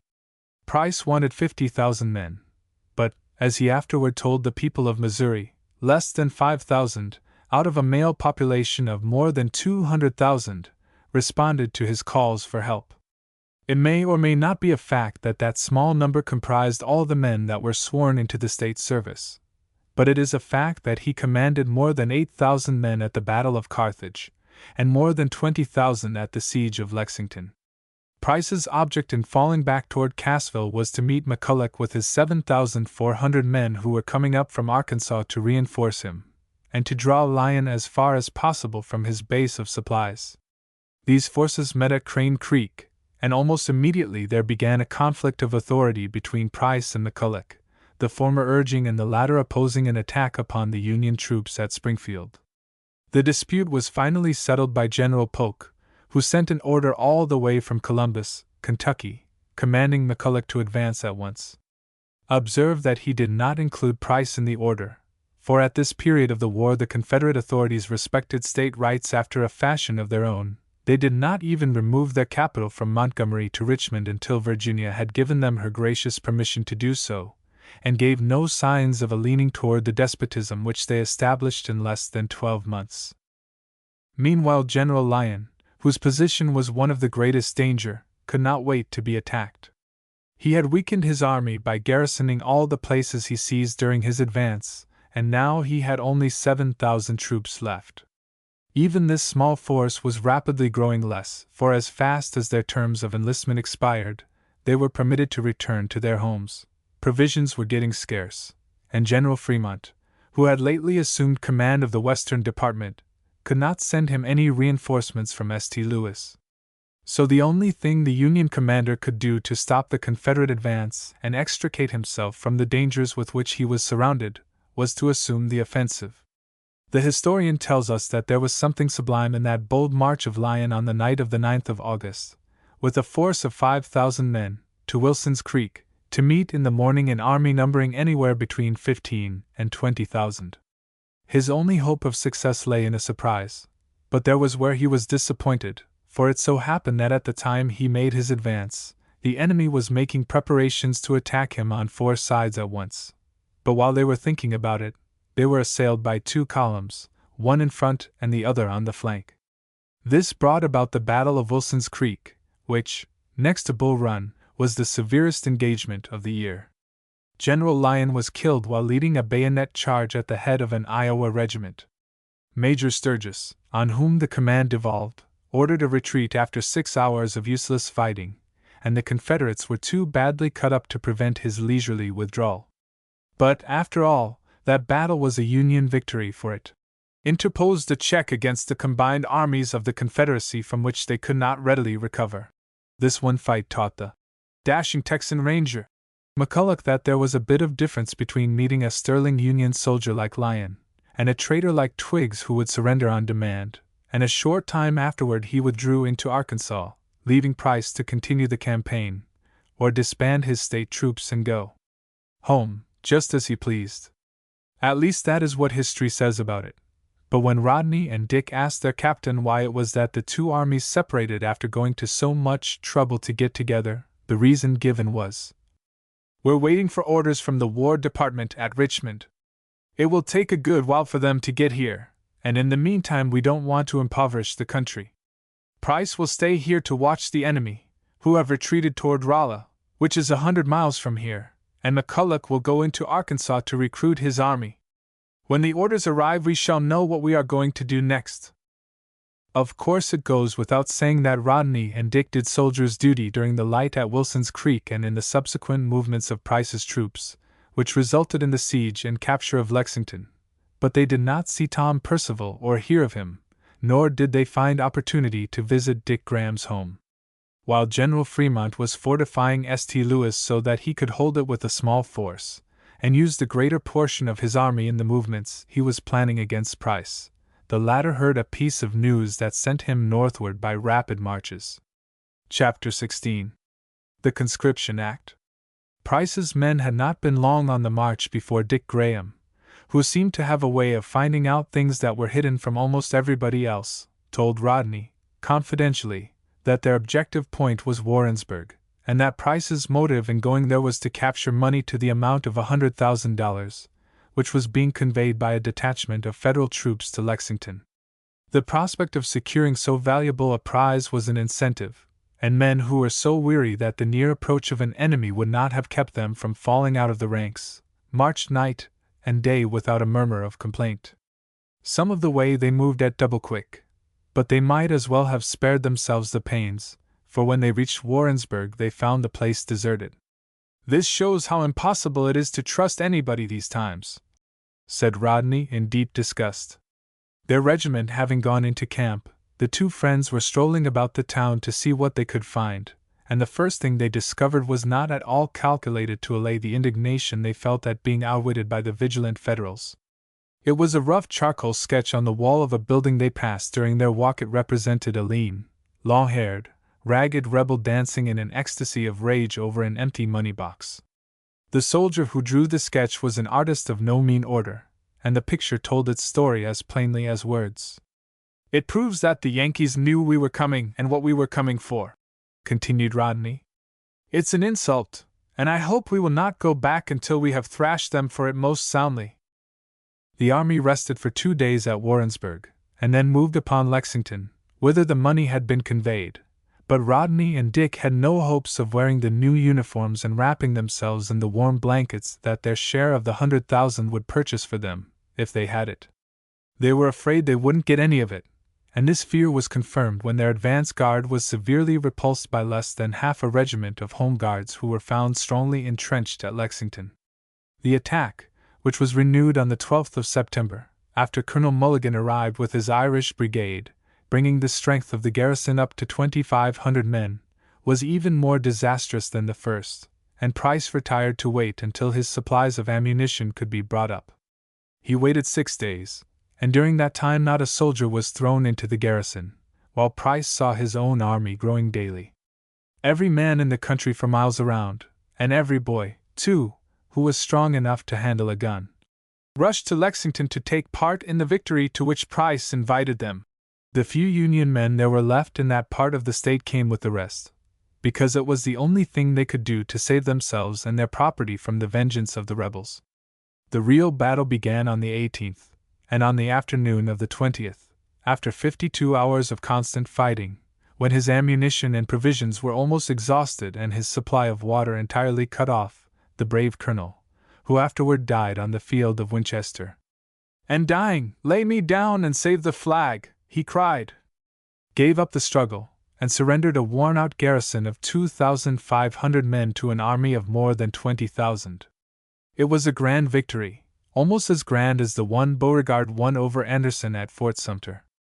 By it Price secured a great number of stands of arms, a considerable quantity of ammunition, a vast amount of commissary stores, and $900,000 in hard cash. He did not abuse his power but paid tribute to the courage of the men who had so long resisted him by releasing the soldiers on parole, and keeping the officers only as prisoners. Having accomplished his object and rallied to his standard all the scattered bands of partisans in northern Missouri, and hearing that Fremont was advancing upon him, while Hardee, who was to support him by moving up the river from New Madrid, had been driven back, Price turned and ran, sending his mounted troopers to threaten several points at once, misleading the Federals who had hastily assembled to harass his rear, and thus securing an almost unobstructed road for his retreat. These advanced troopers had a few engagements, and Rodney and Dick took part in the most of them, but Price could neither be overtaken nor stopped. The two friends were among the first to ride into Neosho, a little town in the southwestern part of the state, toward which the march had been directed, and the first man they met gave them some information that struck them dumb with surprise and indignation. He was a farmer who had just sold a load of provisions to the soldiers, and he drove his empty wagon out of the road to let the regiment pass. "We're into the mud now as deep as the rest of 'em," said he, as Rodney's company rode by. "If Carolina gets stretched up by the neck, we UNS will have to be stretched, too." "What do you mean by that?" inquired Captain Jones. "The legislator is over there in that house," replied the farmer. "And they've just give out some kind of a paper saying that this state of Missouri don't belong to the old Union no more, but is one of the Confederate States of America." "Do you mean that the state has seceded?" cried the captain, while his men looked at him and at one another as if they could not understand what the farmer was trying to tell them. "There's cheek for you. Why, the whole of the state, except this part of it right around here, is overrun with Yankees." "I don't know nothing about that," replied the farmer, and he was obliged to turn around on his seat and shout the words, for Rodney's company had been riding straight ahead all the time. "It's only what I heard. Meb, you'll find somebody up the street that can tell you all about it." The story was so improbable that the boys could not make up their minds to believe it. The legislature, which had run almost as far as it could get without going over the line into Arkansas, had no authority over the state, 3/4 of whose territory was under the control of the Union forces, and level-headed Dick Graham did not hesitate to say, in the presence and hearing of his captain, that if the legislature had passed an act of secession, they were idiots, the last one of them. But the Confederate authorities were given to doing foolish things. Read the proclamation Jefferson Davis issued from Danville while he was running for his life. "If that is true, we are in a pretty fix," said Rodney, as soon as he could speak. "I came up here to keep out of the Confederate army, and now I am made a Confederate in spite of myself. And so are you. You are under control of the government at Richmond now, and next week you may be ordered to Virginia." "But I'll not go," exclaimed Dick. "I'll serve right where I am until my time is out, and then I'll go home. But look here. The Richmond government can't order me out of Missouri without violating the very principle we are fighting for, state rights. They can ask me to go, but just see how utterly inconsistent they will be if they try to compel me to go. I hope you are right, but I wouldn't be afraid to bet anything I've got that you are wrong," answered Rodney, and his friend's words did not in the least encourage him. "That would be the right way to do things, but you ought to see that it wouldn't be sensible. What's the use of having Confederate soldiers if they are not to obey the orders of the Confederate government? If it suits them to do it, those fellows in Richmond will ride roughshod over state rights." "Oh, they won't do that," exclaimed Dick, waving his hands up and down in the air. "They can't do it. Their government will fall to pieces like a rope of sand if they try it." The boys wondered what their general would think of the situation, and when the artillery came into town they found out. A few sections of it wheeled into line at a gallop, and celebrated the secession of the state by firing 100 guns. Rodney and Dick were intensely disgusted. They listened in a half-mutinous way when the adjutant read the act the next day on dress parade, and tossed up their caps and shouted with the rest. But they did these things for the same reasons that impelled hundreds of others in camp to do them, because they knew it would not be safe to show any lack of enthusiasm. The fact that they were no longer state troops but full-fledged Confederates was not fully impressed upon Rodney and his fellow soldiers until some months later, when the Richmond government was all ready to put its despotic plans into execution. Probably the general commanding saw that there was much dissatisfaction among his men, and did not think it prudent to draw the reins too tight.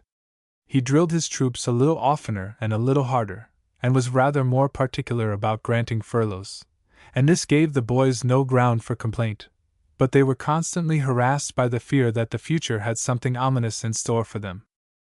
Price retreated as Fremont advanced, and a second battle was fought at Wilson's Creek, during which the commander of the Union forces made a cavalry charge that is still spoken of as one of the most brilliant episodes of the war. But when Fremont was displaced by Hunter, the latter fell back toward Rolla, thus allowing Price to recover the ground from which he had just been driven.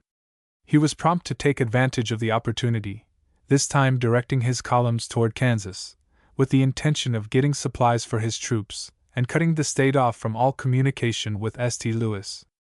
But Halleck succeeded Hunter on the 18th of November, and before a month had passed away Price in turn was compelled to retreat, his men being captured by the thousand, together with large quantities of arms and supplies of ammunition and provisions. It began to look now, to quote from Dick Graham, as though the boot was on the other foot. Instead of running the Yankees out of Missouri, the Yankees had run them out, fairly and squarely, for when Price went into camp it was over the line in the state of Arkansas.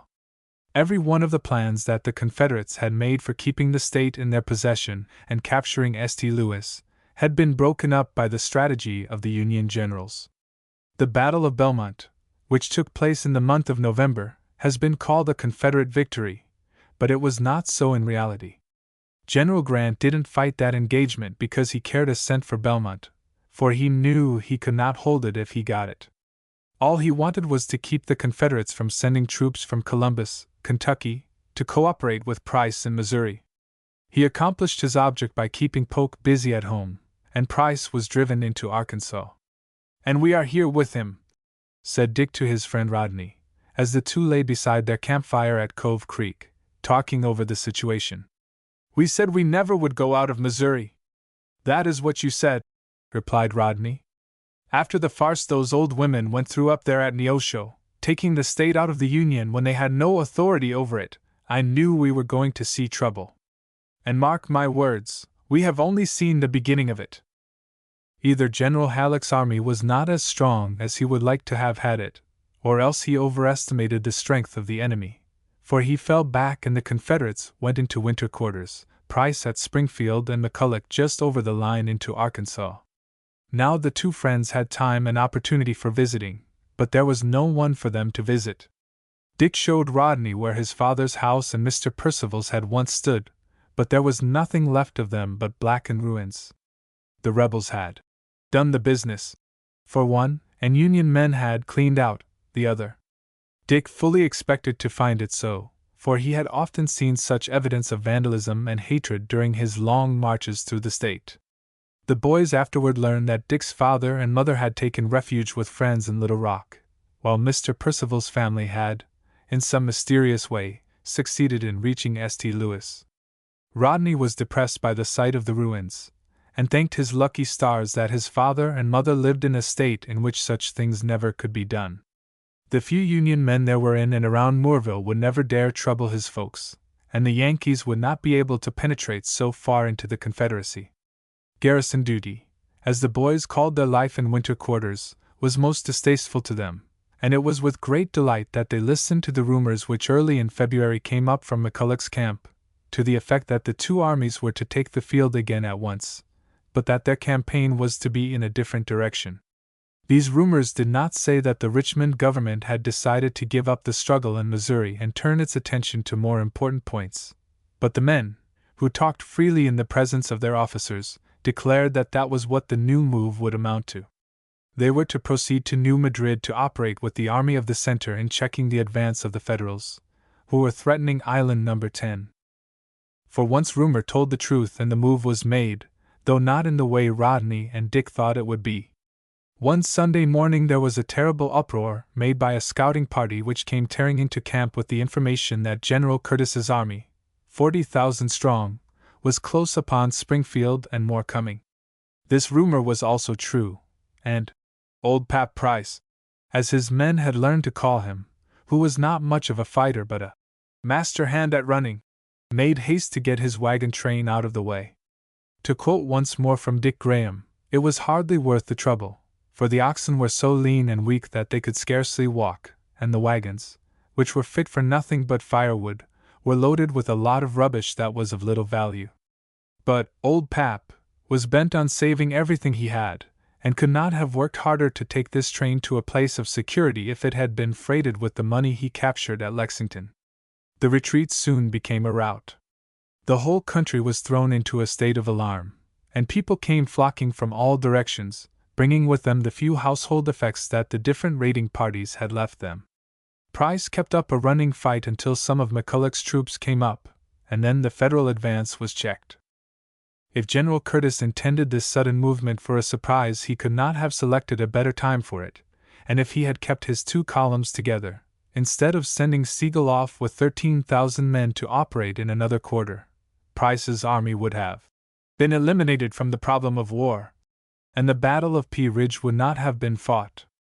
McCulloch's army was divided, and McCulloch himself was away in another direction surveying a route for the march to New Madrid, and Price, relying upon the inhabitants to keep him posted in regard to the movements of our forces, as well as upon the supposed impassable condition of the roads in his front, was whipped before he knew there was an enemy anywhere within reach of him. Then followed a disastrous retreat of an army without provisions or tents, along a muddy road, through a snowstorm so blinding that one could scarcely see 10 feet ahead of him, and it went on until it was stopped by a telegram from General Van Dorn, who had been appointed to command the Confederate Army of the West because Price and McCulloch could not agree. The new general, who declared that all retrograde movements must be stopped at once, and that henceforth the army must press on to victory, arrived on the 2d of March, drove Sigel out of Bentonville on the 5th, and on Friday and Saturday fought the Battle of Pea Ridge, a thing that he might as well have let alone, for he did not do what he set out to do. He retreated one way, while General Curtis went another and settled down to await reinforcements. Van Dorn gave his men to understand that he was not beaten, but he couldn't stop to pursue Curtis, because his orders compelled him to at once proceed with all his available force to join the Army of the Center on the Mississippi. Then came that dreary march to Van Buren of which we have spoken, and which was a little ahead of anything Rodney had ever dreamed of. The weary and hungry soldiers had long since ceased to expect anything from the commissary department, which had disappeared as completely as though it had never existed, and provisions of every sort were so scarce that the different regiments and companies were obliged to break into little squads and forage on their own account, the only instructions they received being to the effect that they were to get to Van Buren as soon as they could. As Dick and Rodney had the reputation of being excellent foragers, and were known to be well supplied with gold, they had no difficulty in keeping the members of their mess together. The gold brought them cornbread, chickens, and milk when Confederate scrip would have failed, and when they came to compare notes with the rest of the regiment at Van Buren, they found that they had fared very well. The bulk of Price's army had passed on ahead of them, going down into cellars and up into garrets, and poking about in haymows and stacks in search of provender that had been hastily concealed by the anxious citizens, and Rodney often wondered how McCulloch's men, who brought up the rear, managed to keep body and soul together. It was a dreary time taken all around, but their troubles did not end when they arrived at Van Buren, as they hoped they would.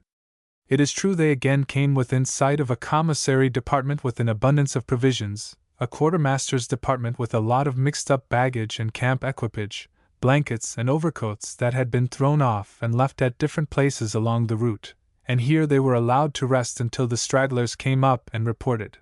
But their march was not ended. Their destination was Pocahontas, which was nearly 200 miles farther on. It was while they were enjoying a much-needed rest in camp at Van Buren that they heard one piece of news that raised them to the highest pitch of excitement, and 2 others that brought their spirits down to 0. The first was brought to camp by a member of Dick's mess who had somehow managed to get hold of a paper containing a greatly exaggerated account of the first day's fight at Pittsburgh Landing. "Listen to this, boys," he shouted, as the mess gathered around him and the soldiers came running from all directions to see what the excitement was about. "If we've been worsted here in the West, our friends in the East have made up for it by sweeping everything before them. Grant, the Yankee general, has been surprised at Shiloh, his army driven pell-mell through their camp and down under the bank of the river, where their gunboats saved them. Johnston lived long enough to see the Yankees in full flight and then he was killed, but Beauregard, who took his place, telegraphs that certain destruction awaits the enemy on the morrow. That would be, let me see. Why, this paper is 2 weeks old," he added, in a disappointed tone, glancing at the date. "No matter, we whipped them," exclaimed Rodney, and when someone proposed 3 cheers for the Army of the Center, he pulled off his cap and joined in with a will. Captain Jones, who brought with him a longer face than any of his company had ever seen him wear before, sauntered up while the cheering was going on, and asked what it was all about. When he learned that they were happy over the glorious news from Shiloh, he said, as he drew a couple of papers from his pocket, "You fellows are away behind the times. That news is old, and Beauregard hollered before he was out of the woods. Read this later account," he continued, handing one of the papers to Dick, and placing a finger upon the column to which he wished to draw attention. "And after you have read that, take the other paper and see what it says about conscription." The captain turned on his heel and walked away, but looked back with an expression of astonishment on his face when he heard one of his men exclaim, "Has the Richmond government really passed a conscription act? Then I say bully for the Richmond government. There are lots of sneaks in our town who shouted sic 'em to us, but who were too cowardly to put on a uniform themselves. If they have got to come in whether they want to or not, I am a Confederate from this minute. Read about the battle first, Sergeant, and then we'll hear about the conscription law." Dick complied, and before he got through there were some angry and astonished men standing around him. Chapter 17. Rodney Meets a Friend. Sergeant Graham first read aloud the account of the second day's fighting at Pittsburgh Landing, but of course the fact that Beauregard had sustained a crushing defeat and been forced to retire from Corinth was carefully concealed. It was to be expected, the paper said, that 25,000 fresh men would turn the tide of battle in favor of the enemy, but even against these overwhelming odds the Confederates had held their own until noon, and then left the field in good order. "I don't see anything to feel bad over in that account," said Rodney, whose warlike spirit arose every time he heard a glowing story of a fight.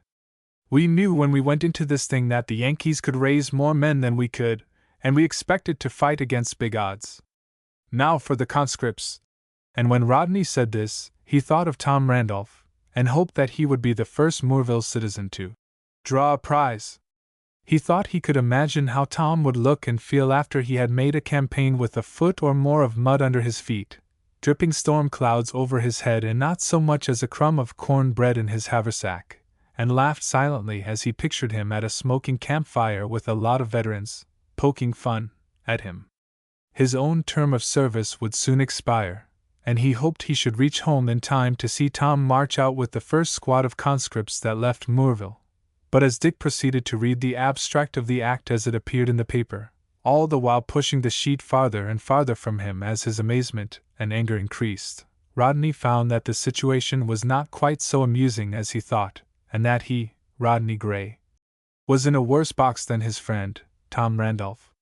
It was the first general conscription law of the Confederacy, and it withdrew every non-exempt citizen, between the ages of 18 and 35, from state control, and placed him absolutely at the disposal of the President during the war.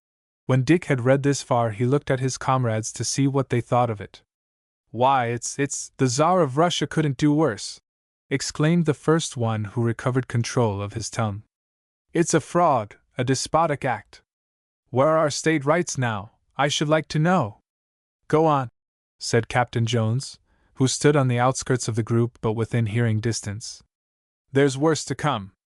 Dick Graham, who did not see how anything could be worse, went on with his reading and found that the Act annulled all contracts made with volunteers for short terms, holding them to service for 2 years additional, should the war continue so long, and all 12 months recruits, below 18 and over 35 years, who would otherwise have been exempted by this law, were to be retained in service for 90 days after their term expired.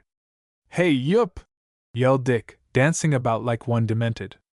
Our own government is 10 times worse than the one we are fighting against, and every one of us was a fool for ever putting on a gray jacket.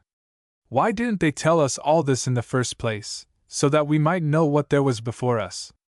It's a fraud and a cheat and a swindle and a, what are you about? He added, turning almost fiercely upon his captain, who elbowed his way through the excited group and tried to take the paper from his hand. I'll not obey the orders of the Richmond government, and that's all there is about it. I was going to direct your attention to something else, replied the captain, paying no heed to the sergeant's rudeness. But since you are so nearly beside yourself, I don't suppose you can read it, and so I had better tell you what it is. You say you will not obey the orders of the Richmond government? That is what I said, and I will stick to it, exclaimed Dick. They have no right. Hold on a bit, the captain interposed. They may not have the right, but they have the power, and you will have to give in. They offer you inducements to re-enlist for 2 years. You will be regarded as volunteers, and be allowed the privilege of changing your officers and electing new ones. This was a big inducement indeed. The men laughed derisively when they heard it. If you don't volunteer, but insist on leaving the army when your term of service expires, you will never get out of the camp, continued the captain. You will be conscripted. I don't care if I am, answered Dick, indignantly. I'll not do duty. Then you will be treated as a mutineer and run the risk of being shot without the benefit of a drumhead court-martial, said the captain, whereupon the men backed off, thrust their hands into their pockets and looked at him and at one another. I tell you, boys, this is no time for foolishness, the captain went on earnestly. Ever since Bull Run the northern people have been showing the mettle that's in them. That defeat got their blood up and they mean business. They have more volunteers than they want. Their armies are growing stronger every day, while ours are growing weaker every hour. To be honest, there isn't half the patriotism now there was among us when these troubles first begun. Desertions are alarmingly frequent, and voluntary enlistments are almost entirely suspended. We must have men to fight our battles, or else surrender our cherished liberties to such Hessians and Tories as Curtis brought against us at Pea Ridge. And whipped us with, added one of the men, and the captain couldn't contradict him, for it was the truth. He could only look at him reproachfully. Is Sparta dead in your veins? Exclaimed the captain, quoting from the speech of Spartacus to his fellow gladiators. Are you willing to give up whipped and permit a lot of regicides and roundheads to put their feet on your necks? Taking this for his text, the officer spoke earnestly for 10 minutes, drawing largely from the fiery editorials of the Southern papers, which he had read so often that he had them by heart, and trying his best to infuse a little of his own spirit into the angry, scowling men who had crowded around him, but without any very flattering success. There was but one thought in their minds: they had been duped by the Richmond government, which had so suddenly developed into a despotism that it was plain the machinery for it had been prepared long before.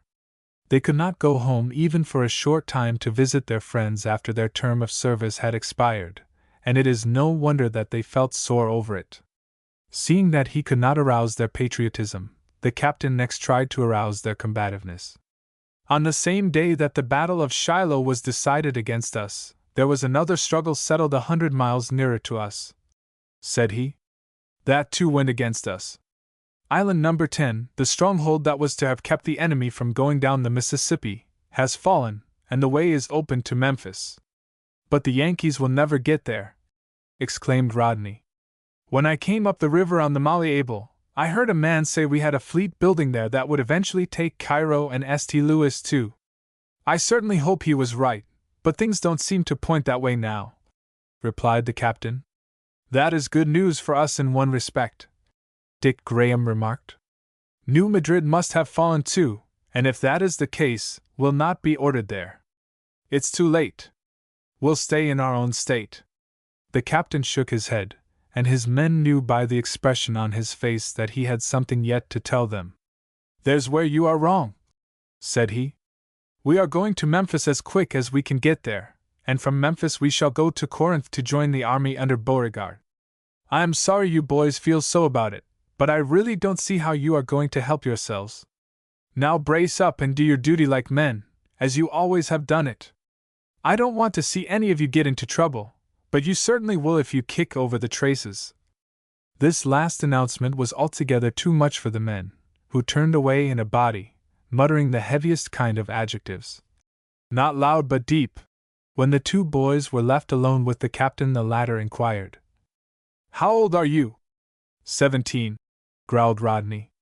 "Well, you will have to stay in 90 days after your term expires." "Will that make you 18? "No, it wouldn't, and if it did they would be careful not to say so." "Then I don't see what reason you have to get huffy over a thing that can't be helped," continued the officer. "We must have men, and if they will not come in willingly, they must be dragged in. We can't be subdued, we never will consent to be slaves. But you two will get out all right." "We knew it all the while, at least I thought of it," replied Dick. "But I didn't want to mention it while the rest of the boys were around. They are mad already, and it might make them worse to know that we two are better off than they are. But I want to tell you that you will make a big mistake if you accept your discharges," the captain went on to say. "You ought by all means to stay in until this thing is settled and the invaders driven from our soil. You'll wish you had when you see the boys come home covered with glory. And then think of the possibilities before you. You are bound to be promoted, and that rapidly. If I had your military education, I would not be satisfied with anything short of a colonelcy." "Well, you may have it, and since you want it, I hope you will get it, but I wouldn't accept it if it were offered to me," answered Dick, turning on his heel. "I'll not serve under such a fraud of a government as this has turned out to be a day longer than I can help. I'll take my discharge as soon as they will condescend to give it to me, and then they can hunt somebody to fill my place. I'll never volunteer again, and sooner than be conscripted I'll take to the woods." "Now, Sergeant, you know you wouldn't do any such thing," said the captain. "Yes, I would," Dick insisted. "There is a principle at the bottom of this whole thing that is most contemptible. But what more could you expect of men who induced us to enlist by holding out the promise of an easy victory? The North won't fight. This looks like it. We're whipped already." These were the sentiments of thousands of men who wore gray jackets in the beginning of 1862, but it wasn't every one who dared express them as boldly as Dick Graham did, nor was it every officer who would have listened as quietly as did Captain Jones. Everything went to show that the officers had been drilled in the parts they were expected to perform long before the men dreamed that such a thing as a conscription act was thought of, for, as a rule, all discussion regarding the policy of the Richmond government was choked off with a strong hand. In some armies, Bragg's especially, the men were treated worse than their niggers ever were. They dared not speak above a whisper for fear of being shoved into the guardhouse, and, when some regiments hesitated to avail themselves of this permission to volunteer, they were treated as seditious, and the most refractory soldiers, on the point of being shot, only saved their lives by the prompt signature of their comrades to the compact of a new enlistment. Things were not quite as bad as this in Price's army, but still Captain Jones thought it best to tell his men, especially the outspoken Dick Graham, that they had better be a little more guarded in their language, unless they were well acquainted with those to whom they were talking. They went to Memphis, as the captain said they would, marching over a horrible road and leaving some of their artillery stuck in the mud at Desark on White River, and from Memphis they went to Corinth 40 miles farther on, packed in boxcars like sheep, and on top like so much useless rubbish. Their train was rushed through at such a rate of speed that the men on top shouted to the engineer, "Go it! Let out 2 or 3 more sections of that throttle. Run us off into the ditch and kill us if you want to. There are plenty more men where we came from." Rodney Gray afterward declared that he had never seen a grander sight than Beauregard's camp presented when the troops from the west marched through it, greeted everywhere by the most vociferous cheering, to take their positions on the right. Their arrival brought the strength of the army up to more than 100,000 men, and somewhat to their surprise, they were introduced to their new comrades as Invincibles. At any rate, that was what General Bragg called them in an address which he issued to his soldiers a few days afterward. "The slight reverses we have met on the seaboard have worked us good as well as evil," was what he said in the vain hope of blinding his troops to the real magnitude of the disaster that had recently befallen the Confederacy. "The brave troops so long retained there have hastened to swell your numbers, while the gallant Van Dorn and invincible Price, with the ever-successful Army of the West, are now in your midst, with numbers almost equaling the Army of Shiloh." The slight reverses, to which the general so gingerly referred, were the passage of Forts Jackson and St. Philip by Farragut's fleet, the annihilation of the Confederate gunboats, and the capture of New Orleans, and these slight reverses were almost immediately followed by the defeat of the gunboats that had been building at Memphis, and of which the Confederates expected such great things. But the rank and file of the army were not so easily deceived. They knew well enough that the accounts that came to them through the papers were doctored on purpose for them, and were fully sensible of the fact that the loss of these important points, Memphis and New Orleans, were disasters most discouraging. When they were in the presence of those to whom they knew they could speak freely, they sneered at the efforts made by their superiors to belittle the Union victories, and laughed to scorn Mayor Monroe and the City Fathers, for the attitude they had seen fit to assume while Farragut's powerful fleet held the Crescent City under its guns. If the pompous little mayor, by folding his arms and standing in front of that loaded howitzer when the Marines came ashore to hoist the stars and stripes over the Custom House, desired to show the people of New Orleans and the country at large what a brave man he was, he failed of his object, for the men who had faced cannon on the field of battle had nothing but contempt for him and his antics. "He has made himself a laughing-stock for all time to come," was what Rodney Gray thought about it. That was all done for effect, for there was not the slightest danger that the Yankees would fire that howitzer at him while he was going through his monkey shines. If he is such an awful brave man, why didn't he follow that naval officer to the roof of the Custom House and jerk the Union flag down the minute it was hauled up? Or why doesn't he shoulder a musket and fall in with us?" chimed in Dick. "One short campaign through Missouri mud would take some of that nonsense out of him." There were a good many in the army who thought that the constant maneuvering and skirmishing that followed during the next few weeks were not kept up because a great battle was expected, but for the purpose of giving the men so much to do that they could not get together and talk over the discouraging news they had recently heard. There was one engagement fought, that of Farmington, which resulted in a victory for the Confederates, and taught them at the same time that they were mistaken in supposing that our troops would not venture so far into the country that they would be out of the reach of help from the gunboats, which had rendered them such important service at the Battle of Pittsburgh Landing. Of course Rodney and Dick marched and skirmished and fought with the rest, but they didn't care much whether they whipped or got whipped, for the feelings that took them away from home and friends and into the army had long since given place to others of an entirely different character. They didn't care as much for state rights and Southern independence as they did once, and if they ever got home again the Richmond government might go to smash for all they could do to save it. Two questions engrossed their minds, and formed the principal subjects of their conversation. Would they be permitted to leave the service when the year for which they enlisted expired?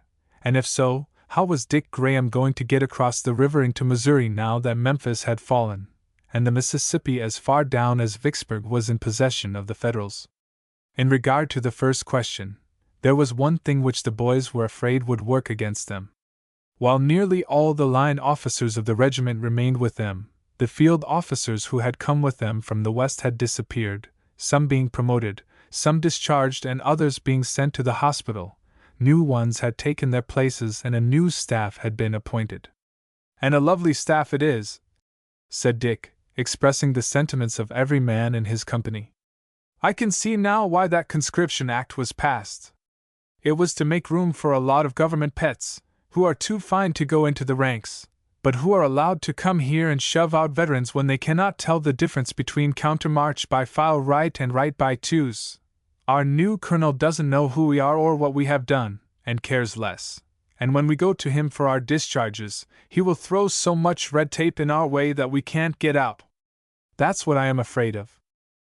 As to the other question, How Dick Graham was to get over the river, that was something that could be settled when they had their discharges in their pockets.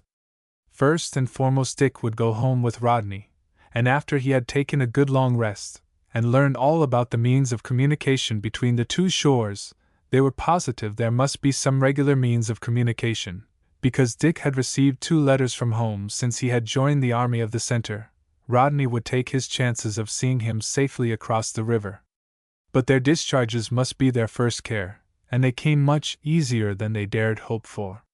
One day Rodney was detailed to act as guard at brigade headquarters, and the first officer to whom he presented arms was one whose face was strangely familiar to him.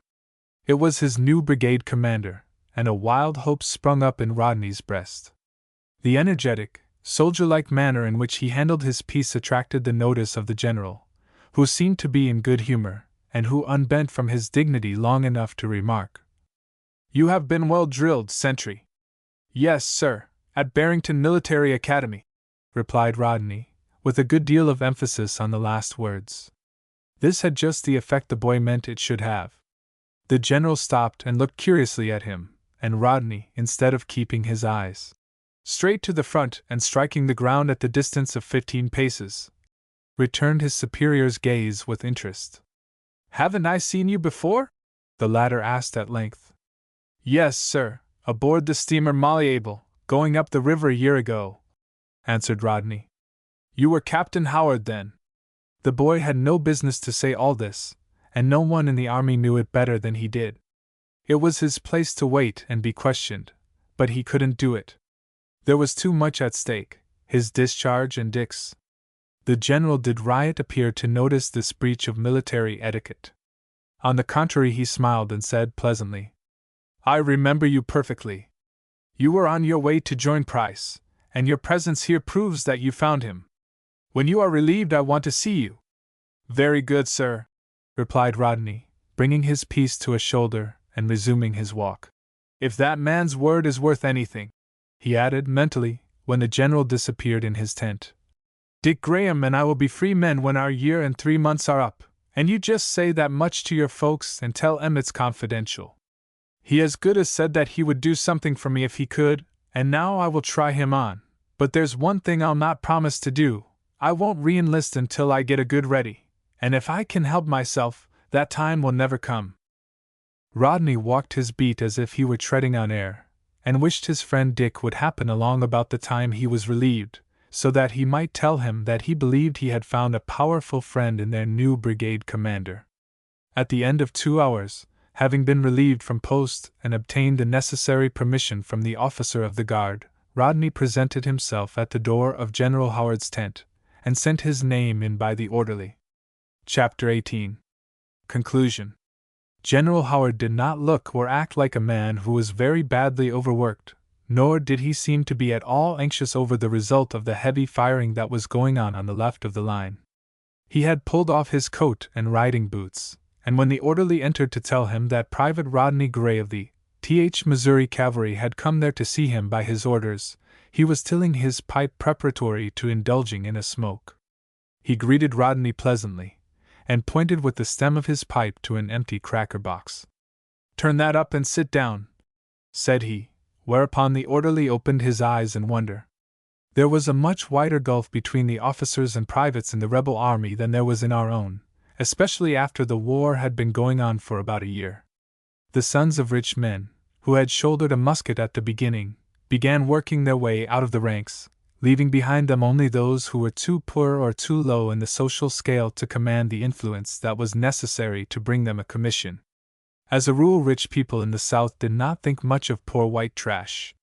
The latter were good enough to fight and obey orders, but scarcely good enough to be treated with civility.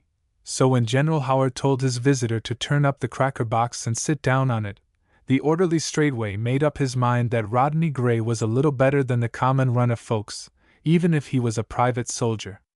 "I don't suppose you have thought of me once since I bid you good-bye at that woodcutter's camp," said the general, throwing himself upon a rude couch and propping his head up with his hand.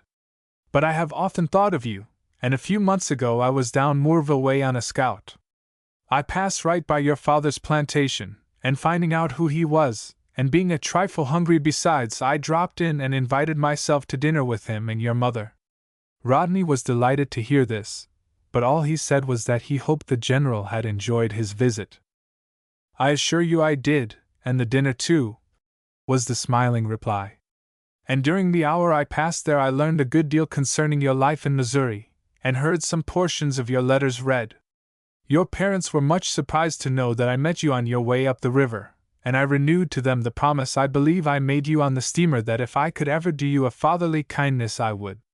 I am glad to see you in my brigade, but I don't quite understand how it comes that you are still a private.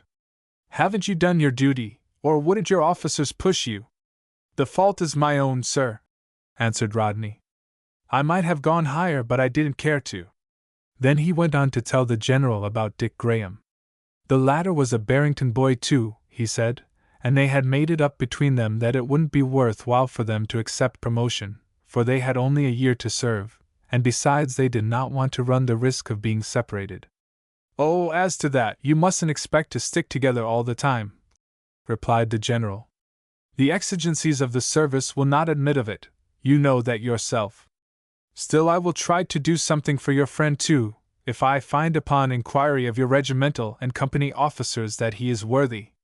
I lost 4 of my staff at the Battle of Farmington, and if you like, will order you and Sergeant Graham to present yourselves for examination." Rodney fairly gasped for breath, and wished that the general had not taken quite so deep an interest in him.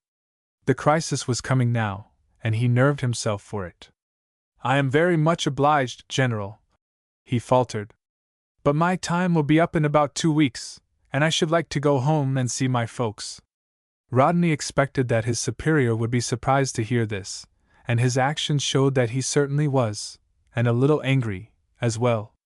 He arose to a sitting posture on the couch, and jammed the tobacco down in his pipe with a spiteful motion as he said, rather curtly, "You must give up all such nonsense. I am not going to deplete my brigade, at this most critical time, by letting everybody go home who takes a fool's notion into his head that he wants to. According to law I am obliged to discharge all 1 year's men when their term of service expires, but they shall never get out of my lines. I'll conscript them as fast as a provost's guard can catch them." The general settled back on his elbow again, and looked at his visitor as if to inquire what he thought of the situation. Rodney thought it was dark enough, and showed what he thought by the gloomy expression that came upon his face. He gazed down at the cap he was twirling in his hands and said nothing. The general relented. "I don't want to be hard on you, Rodney," said he, speaking in much the same tone that a kind and indulgent father might use in reproving an erring son. "But can't you see for yourself what would happen to us and our government if we should weaken our armies by discharging troops at this juncture? The enemy has 140,000 men in our front at this minute, and more coming. Memphis is taken, New Orleans has fallen, the railroads, except those that run south of us, are in Halleck's possession, and if the enemy along the river moves quickly, the troops we have sent to fortify Vicksburg will not have time to lift a shovel full of dirt before the Mississippi clear to the Gulf will be lost to us. I tell you the situation is critical in the extreme, and if we don't look out, and fight as men never fought before, the Lincoln government will have us in the dust in less than 2 months. I'll not let a man of you go, and that's all there is about it." The general puffed vigorously at his pipe and looked as though he meant every word he said. Was this the man who had promised on 2 different occasions that he would lend Rodney a helping hand if the opportunity was ever presented? Discouraged and perplexed as he was, the boy could still think clearly enough to draw a contrast between this arbitrary action of a so-called government, which claimed to be fighting for the rights of its people, to do as they pleased, and the course pursued by the Union General Lyon at the Battle of Wilson's Creek. Rodney learned through some prisoners his regiment captured, and history today confirms the story, that Lyon had 7,000 men when he reached Springfield. 2,000 short-term men demanded their release and got it, and the Union commander went on and fought the battle with 5,000. Perhaps the old government was not quite so bad after all. "But you see, sir," said Rodney, after a moment's reflection, "my comrade and I do not come under the terms of the Conscription Act. We are not yet 18 years of age. The surprised look that came over the general's face showed very plainly that that was a point that had slipped his mind entirely. The boy had him there, and he hardly knew whether to laugh or get angry over it. "And do you intend to take advantage of that provision of the Act?" he inquired. "We'd like to, sir," was all Rodney thought it prudent to say in reply. His superior was nettled, and the boy wanted to leave him in good humor and get out of his presence as soon as possible. "That settles it," said the general, getting upon his feet and knocking the ashes from his pipe in a manner which seemed to say that the interview was at an end. "I'll take pains to see your colonel, but I do hope there are not many in my command whose ages are under 18 or over 35. However, I may be able to infuse a little patriotism into them, and shall have something to say about it in a general order." "I thank you, sir, for the assurance," replied Rodney. He made his best salute and retired, but during the rest of the day he was not as jubilant as he had been when he came off post, and when he went back that night to do duty at the general's tent, he took note of the fact that his commander paid no more attention to him than he would have paid to an entire stranger. Rodney felt hurt at that, and as soon as he could do so, after guard mount the next morning, he hunted up his friend Dick and told him the whole story. He wanted sympathy and encouragement, and got both. "You did perfectly right," said Dick emphatically. "We could have passed the examination easy enough, and in a week or two might have been galloping around camp covered with gold lace, and looking as sweet as two government pets, but we don't care half as much for staff office as we do for our discharges. You made the general mad, and I am sorry for that, but after all it's natural, for the commander who discharges the smallest number of men will stand highest in the good graces of his superiors. See? So long as he keeps his troops in the service, it doesn't make a particle of difference whether he keeps them in by promises or threats. He's a bully fellow, and the despots at Richmond will reward him." Some of the sergeant's words were confirmed that very afternoon, and in a most startling manner. For days it had been whispered about among the men that there was trouble brewing in General Bragg's corps, and on this particular day it was brought to a head by the mutiny of a Tennessee regiment, who stacked arms and refused to do duty. The 12 months for which they volunteered had expired and they wanted to go home. Before entering the service they made provision for their families for just 1 year, and since that time their state had been overran with raiding parties from both armies, their crops had been destroyed, their stock killed, their buildings given to the flames, and their wives and children turned out into the weather. They wanted to see these helpless ones taken to places of security, and then they would return to a man, and stand by their comrades until the last Yankee invader had been driven into the Ohio River. But Bragg said they shouldn't go, and fixed things so they couldn't.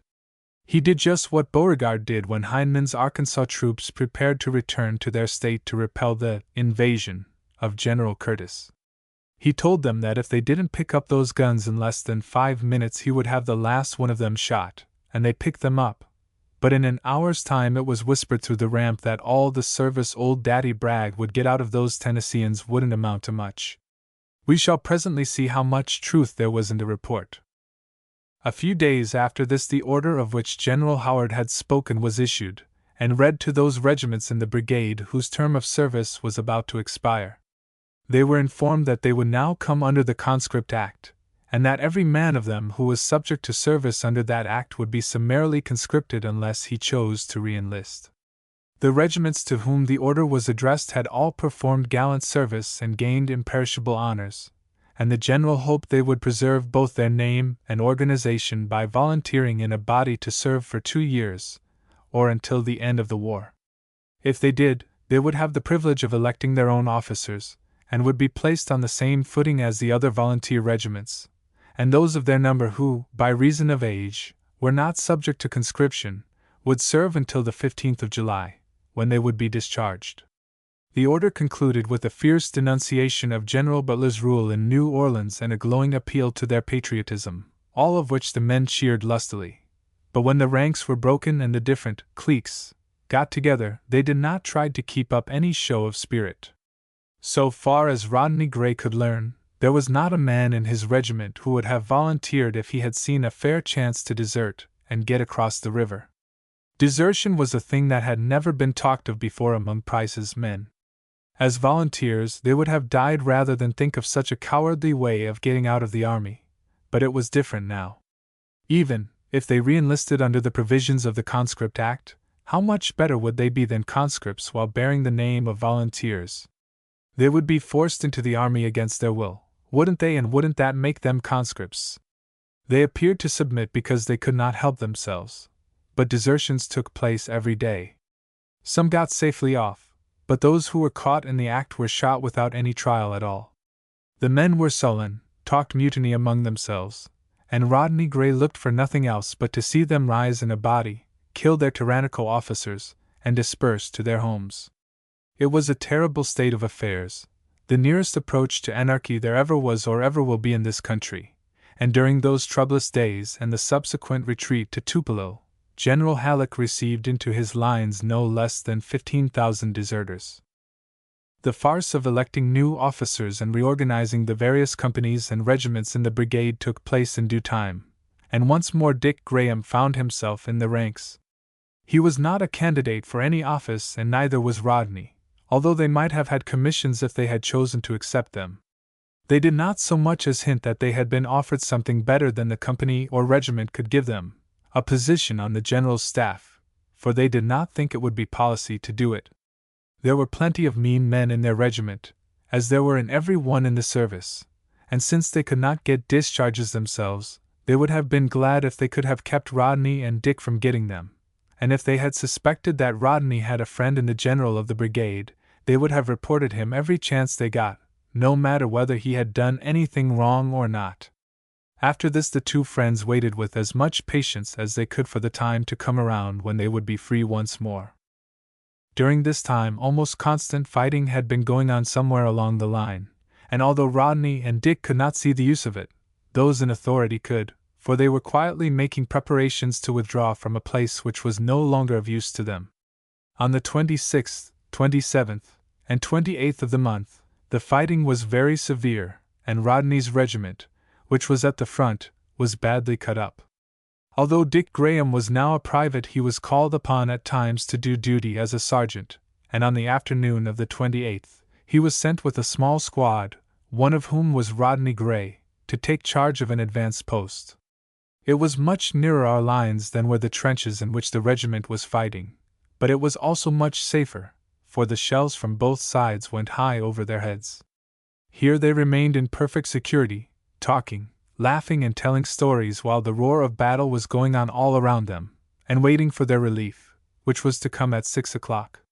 It did not come, however, until after 9, and by that time it had grown so dark that it was only after infinite trouble and bother that they succeeded in finding their way back to the main line, only to learn after they arrived there that their regiment had been withdrawn 3 hours before, and nobody could tell where it was now. Dick Graham didn't care much where it was, for he had no intention of going to it that night. It was more than 3 miles to camp, and Dick saw, when he passed that way 3 days before, that the road was blocked with wagons, artillery trains and stable lines, and to these obstructions were now added sleeping men, who would not be over-civil to any one who chanced to stumble against them in the dark. So Dick drew his squad off into the woods out of the way and went into camp, that is to say, he ate the little piece of hardtack he found in his haversack, washed it down with a drink of warm water from his canteen, rolled himself up in his blanket, and went to sleep. "There goes Reveille!" exclaimed Rodney, hitting him a poke in the ribs the next morning about daylight. "But it's in the enemy's camp, and I don't think we'll pay much attention to it. I am going to sleep again." "Say," said one of the men, "I reckon we'd best be toddling along, for if I didn't hear wagons and troops moving all night, I dreamed it. Let's get up and go as far as the diggings anyway, and get a bite to eat." The diggings, referred to as a pile of hardtack which, when Rodney first saw it, was almost as long and high as the railroad depot. There were several thousand boxes in the pile, and there they had been beside the road, exposed to all sorts of weather, ever since they arrived in Corinth. Why they were not served out to the men instead of lying there to waste no one knew or cared to ask. But every squad that passed that way made it a point to stop long enough to break open a few boxes and fill their haversacks. Toward these diggings, Dick and his men bent their steps, and before they were fairly out of the woods in which they had slept, they became aware that they had been deserted. There was not a man in sight, and the guns which looked threateningly at them over the top of the nearest redoubt, they found on inspection to be logs of wood. "Beauregard's whole army has fallen back, and done it so silently that they never awoke us," said Dick. "Let us hurry on and get into our lines before some of the enemy's cavalry come along and gobble us up." "What do you see, Rodney?" "I am afraid we are gobbled already," was the answer. "I saw some men dodging about in the woods over there. If they are not the enemy's pickets, they must be our rear guard, and as we can't get away, we had better go over and make ourselves square with them." This proposition met with the approval of his comrades, but it did not seem to suit the men in the woods, for Dick's squad had not gone many steps in their direction when someone called out, "By the right flank, march!" and the command was emphasized by the sudden appearance of half a dozen muskets, which were pointed straight at them. "Who are you, and what are you doing there?" demanded Dick. "Who are you, and what do you want of us?" asked one of the men in reply. "Are you from Tennessee?" "No, Missouri." "By the right flank, then, and toddle right along. You want no truck with us, but if you meet old Daddy Bragg, tell him to come and see us. We've got something for him." "All right," answered Dick, as he and his squad faced to the right and marched away. "Goodbye, and good luck to you. I don't think old Bragg will come out," he added, when the men had been left out of hearing. "They'd shoot him as quick as they would any other varmint. There must be 200 or 300 in that party, and they straggled out of the ranks last night in the dark. They'll stay there until the enemy's advance passes, and then they'll come out and give themselves up. Slick scheme, but I'd die before I would do it myself." The squad halted at the diggings long enough to fill their haversacks, and then kept on after the army, marching with a quick step and keeping a good lookout for the Federal cavalry, which they knew would be sent out to pick up stragglers as soon as Beauregard's retreat became known to Halleck. They were in no hurry to overtake their comrades, for they were doing very well by themselves, and neither did they want to be picked up and treated as deserters by their own rear guard. But if there was any rear guard, they never saw it, although they ran into another body of Tennesseans, more than 1,000 of them this time, who told them that the army gone on toward Tupelo, 35 miles from Corinth. No one seemed to know why Corinth had been abandoned, and it turned out afterward that the Richmond government disapproved of it, for the command was taken from Beauregard and given to Bragg, the man whom all his soldiers feared and hated, and who, a few months later, said to the people of Kentucky, "I am here with an army which numbers not less than 60,000 men. I bring you the olive branch which you refuse at your peril." But proclamations and threats did not take Kentucky out of the Union. It took the boys 5 days to cover the 35 miles that lay between Corinth and Tupelo, and they were by no means the last of the stragglers to come in. The men who had been left behind, and who had no intention of deserting, were nevertheless bound to enjoy their liberty while they had the chance, and some of them did not arrive for 2 weeks. In process of time, the descriptive list and discharges of those who came under the exemption clause of the Conscription Act were made out, but there was so much red tape to be gone through with before all the provisions of the Act could be carried out, that the two friends were in a fever of suspense for fear that something might happen at the last minute to blast their hopes. Their officers did not want to let them go, and the slightest hitch in the proceedings would have made conscripts of them. But in their case everything worked smoothly, and finally all they had to do was to go to the paymaster and get their Confederate scrip. Being provided with passes which would take them as far as the lines of the Confederacy extended, they took leave of their friends, not without a feeling of regret it must be confessed, and boarded the cars for Camp Pinckney, which was located 100 miles from New Orleans. After they left the camp, their passes would be of no use to them, for it was said that the country between there and Moorville, 40 miles east of Baton Rouge, was overrun with Federal cavalry.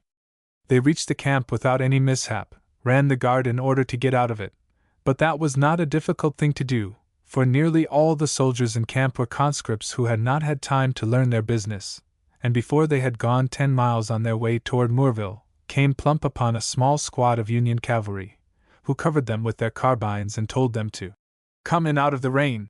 It was hard to be gobbled up within 2 days' walk of home, but the boys put a bold face on the matter. The corporal and his 3 men seemed to be a jolly, good-natured lot, and the ex-Confederates knew they would be sure of kind treatment as long as they remained in their hands. "You've got us easy enough," said Dick. "Now what are you going to do with us?" "Take you down to Baton Rouge and put you where you'll not have a chance to shoot any more Yanks," replied the corporal. "Where's your regiment?" "We don't know, and not wishing to give you a short answer, we don't care. We never shot any Yanks, and neither do we mean to go where they are again if we can help it. We've got our discharges in our pockets. Seeing is believing. Hand 'em out." The boys complied, and as they did so Rodney remarked that if they had known that the corporal was as white a man as they had found him, they wouldn't have come in out of the rain so readily. They would have taken to their heels and trusted to his forbearance. "I am glad you didn't try it," replied the corporal, reading the discharges one after the other, and passing them over to his men. "A grayback streaking it through the bushes would be a mighty tempting target, even to fellows like ourselves who don't shoot only when we have to. Have you got enough of the service?" "More than we want," answered Dick. "Well, you can't be forced into the army until you are of the right age, and in the meantime I don't suppose you will do us any great damage. What do you say, boys?" "I say let 'em go home and see their mammies," replied one of the squad, and the others nodding assent, the corporal jerked his thumb over his shoulder and told them to "Git. It is no more than we expected of you, but we thank you all the same," said Rodney, gratefully. "I live down this way, 3 miles from Moorville, and if you ever come along our road, drop in and we'll treat you right. The mouse did the lion a favor once, and who knows but that a boy who is not old enough to be conscripted may be able to do something for one of Uncle Sam's men. Good for you, Johnny. You're no reb. Any up this way?" "None nearer than Camp Pinckney. If there are, we did not see them." With hearts full of thankfulness the boys resumed their journey, and on the afternoon of the second day following, came within sight of Rodney's home. It set his eyes to streaming, and gave such elasticity to his step that Dick could scarcely keep pace with him. As he led his friend up the wide front steps he recalled to mind the parting that had taken place there more than 15 months before, and the confident words he had uttered about driving the Yankees out of Missouri. He and his friends had been driven out instead, and there was no hope that Missouri would ever belong to the Confederacy. "Alabama, here we rest," exclaimed Rodney, pushing Dick into an easy chair in the parlor, which they found to be unoccupied. "Stay there till I find somebody." "I don't look fit," began Dick, glancing down at his dusty uniform, but just then a door opened, a lady came in, and the words, "Mother!" and "Oh, my son!" told Dick that somebody had found Rodney. If ever a boy appreciated home and its comforts, it was Rodney Gray, no longer a wild, unreasoning partisan, but sober and thoughtful beyond his years. Here we will leave him until the time comes for us to tell how Dick Graham got across the river, and take up the history of the adventures and exploits of our Union hero, Marcy Gray, whom we left in his home in North Carolina. Marcy's secret enemies, and his determination to be true to his colors, brought him into difficulty more than once, and what those difficulties were, and how he came through them, shall be told in the 3rd volume of this series, which will be entitled Marcy, the Blockade Runner. The End. The Famous Castlemon Books. By Harry Castlemon. Illustration, specimen cover of the Gunboat series. No author of the present day has become a greater favorite with boys than Harry Castlemon. Every book by him is sure to meet with hearty reception by young readers generally. His naturalness and vivacity lead his readers from page to page with breathless interest, and when one volume is finished the fascinated reader, like Oliver Twist, asks for more. Any volume sold separately. Gunboat Series. By Harry Castlemon. 6 volumes, 12 mo. Fully illustrated. Cloth extra, printed in colors. In box. $7.50. Frank, the Young Naturalist. $1.25. Frank in the Woods. $1.25. Frank on the Prairie. $1.25. Frank on a Gunboat. $1.25. Frank before Vicksburg. 125. Frank on the Lower Mississippi. 125. Go Ahead series. By Harry Castlemon. 3 volumes, 12 mo. Fully illustrated. Cloth extra, printed in colors. In box. $3.75. Go Ahead, or The Fisher Boy's Motto. 125. No Moss, or The Career of a Rolling Stone. 125. Tom Newcomb, or The Boy of Bad Habits. 125. Rocky Mountain series. By Harry Castlemon. 3 volumes, 12 mo. Fully illustrated. Cloth extra, printed in colors. In box. $3.75. Frank at Don Carlos Rancho. 125. Frank among the Rancheros. 125. Frank in the Mountains. 125. Sportsman's Club series. By Harry Castlemon. 3 volumes, 12 mo. Fully illustrated. Cloth extra, printed in colors. In box. $3.75. The Sportsman's Club in the Saddle. 125. The Sportsman's Club Afloat. 125. The Sportsman's Club Among the Trappers. 125. Frank Nelson series. By Harry Castlemon. 3 volumes, 12 mo. Fully illustrated. Cloth extra, printed in colors. In box. $3.75. Snowed Up, or The Sportsman's Club in the MDS. 125. Frank Nelson in the Forecastle, or The Sportsman's Club Among the Whalers. 125. The Boy Traders, or The Sportsman's Club Among the Boers. 125. Boy Trapper series. By Harry Castlemon. 3 volumes, 12 mo. Fully illustrated. Cloth extra, printed in colors. In box. $3.75. The Buried Treasure, or Old Jordan's Haunt. 125. The Boy Trapper, or How Dave Filled the Order. 125. The Mail Carrier. 125. Roughing It series. By Harry Castlemon. 3 volumes, 12 mo. Fully illustrated. Cloth extra, printed in colors. In box. $3.75. George in Camp, or Life on the Plains. 125. George at the Wheel, or Life in a Pilot House. 125. George at the Fort, or Life Among the Soldiers. 125. Rod and Gun series. By Harry Castlemon. 3 volumes, 12 mo. Fully illustrated. Cloth extra, printed in colors. In box. $3.75. Don Gordon's Shooting Box. 125. Rod and Gun. 125. The Young Wildfowlers. 125. Forest and Stream series. By Harry Castlemon. 3 volumes, 12 mo. Fully illustrated. Cloth extra, printed in colors. In box. $3.75. Joe Waring at Home, or Story of a Fly Rod. 125. Snagged and Sunk, or The Adventures of a Canvas Canoe. 125. Steel Horse, or The Rambles of a Bicycle. 125. War Series. By Harry Castlemon. 4 volumes, 12 mo. Fully illustrated. Cloth extra, printed in colors. In box. $5.00. True to His Colors. 125. Rodney the Partisan. 125. Marcy, the Blockade Runner. 125. Marcy, the Refugee. 125. Our Fellows, or Skirmishes with the Swamp Dragoons. By Harry Castlemon. 16 mo. Fully illustrated. Cloth extra. 125. Alger's Renowned Books. By Horatio Alger, Jr. Illustration, specimen cover of the Ragged Dick series.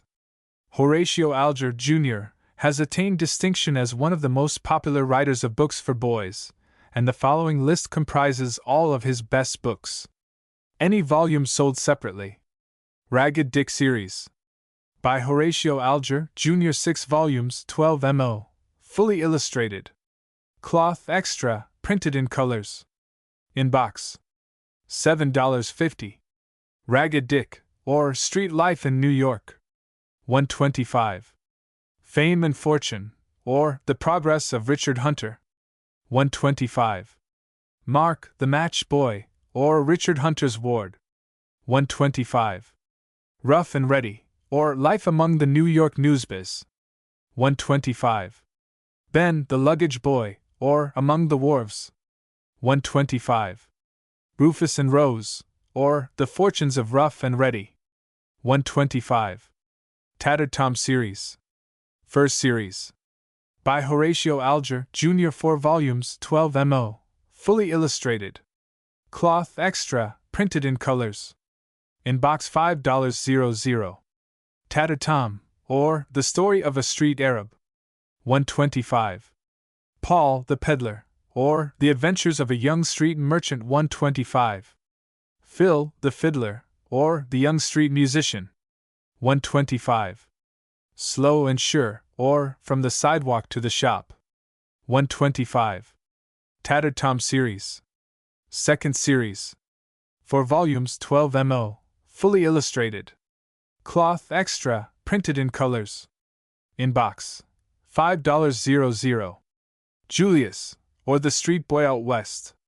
$1.25. The Young Outlaw, or Adrift in the World. $1.25. Sam's Chance and How He Improved It. $1.25. The Telegraph Boy. $1.25. Luck and Pluck Series. First Series. By Horatio Alger, Jr. 4 volumes, 12 mo. Fully illustrated.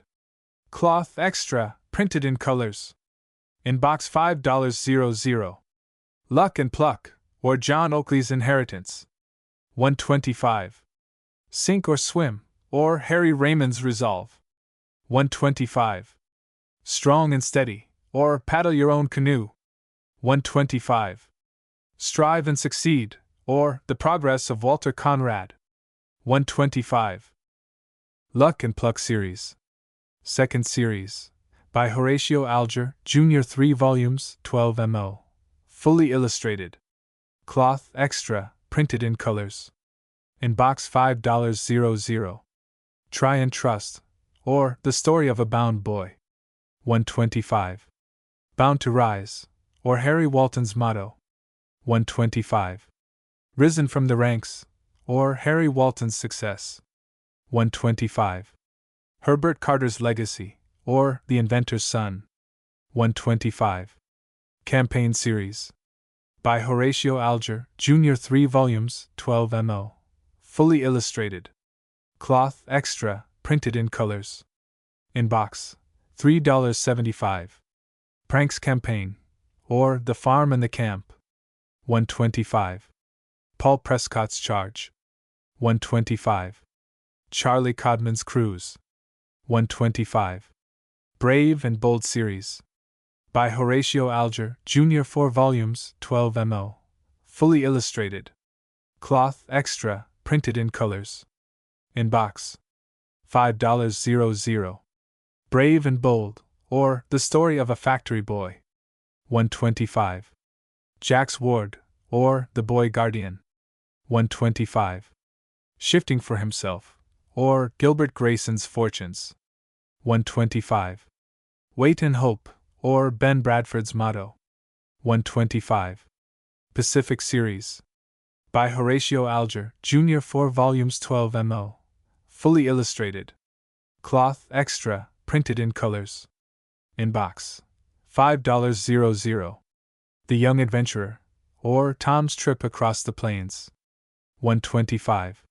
The Young Miner, or Tom Nelson in California. $1.25. The Young Explorer, or Among the Sierras. $1.25.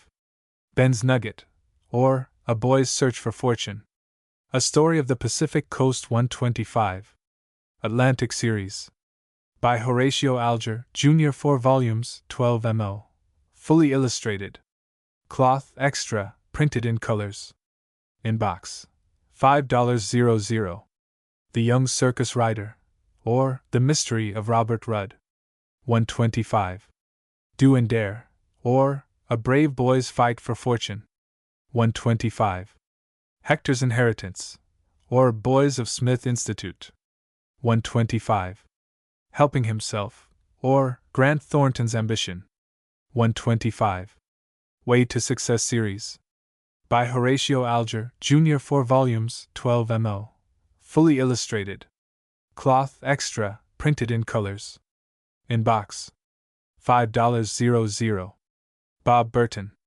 $1.25. The Store Boy. $1.25. Luke Walton. $1.25. Struggling Upward. $1.25.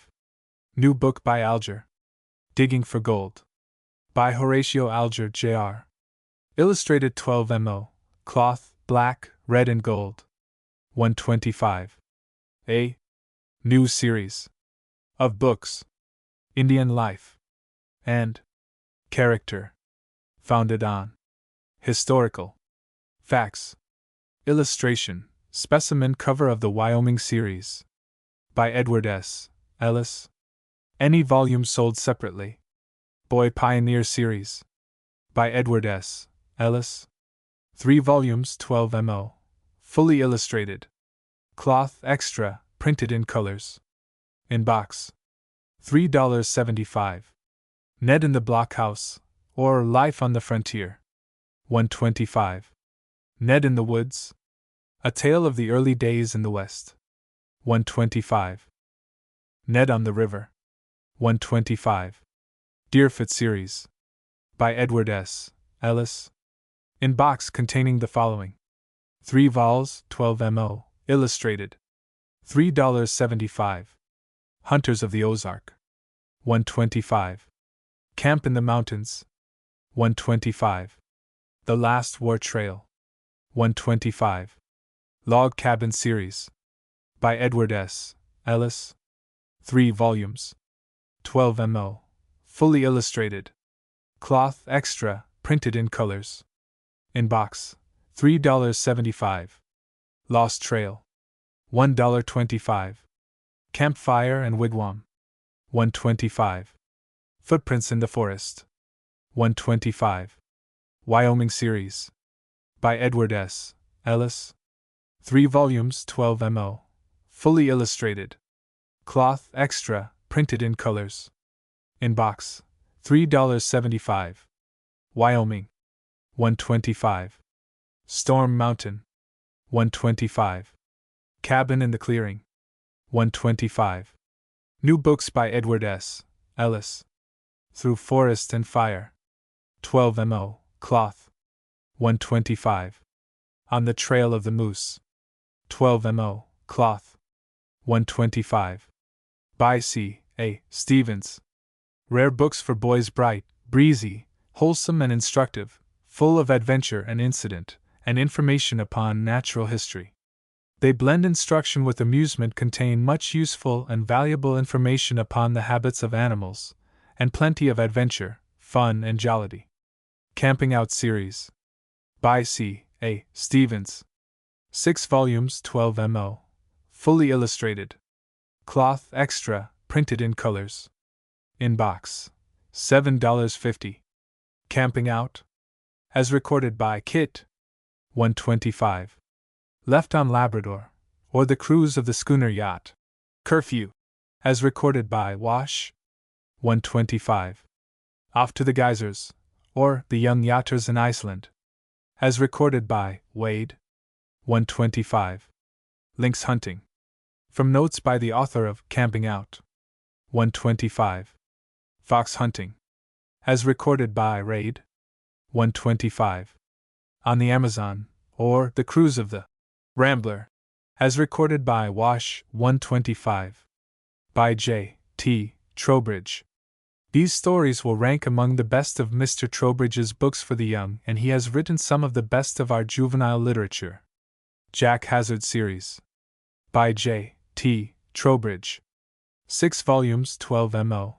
Fully illustrated. Cloth extra, printed in colors. In box. $7.50.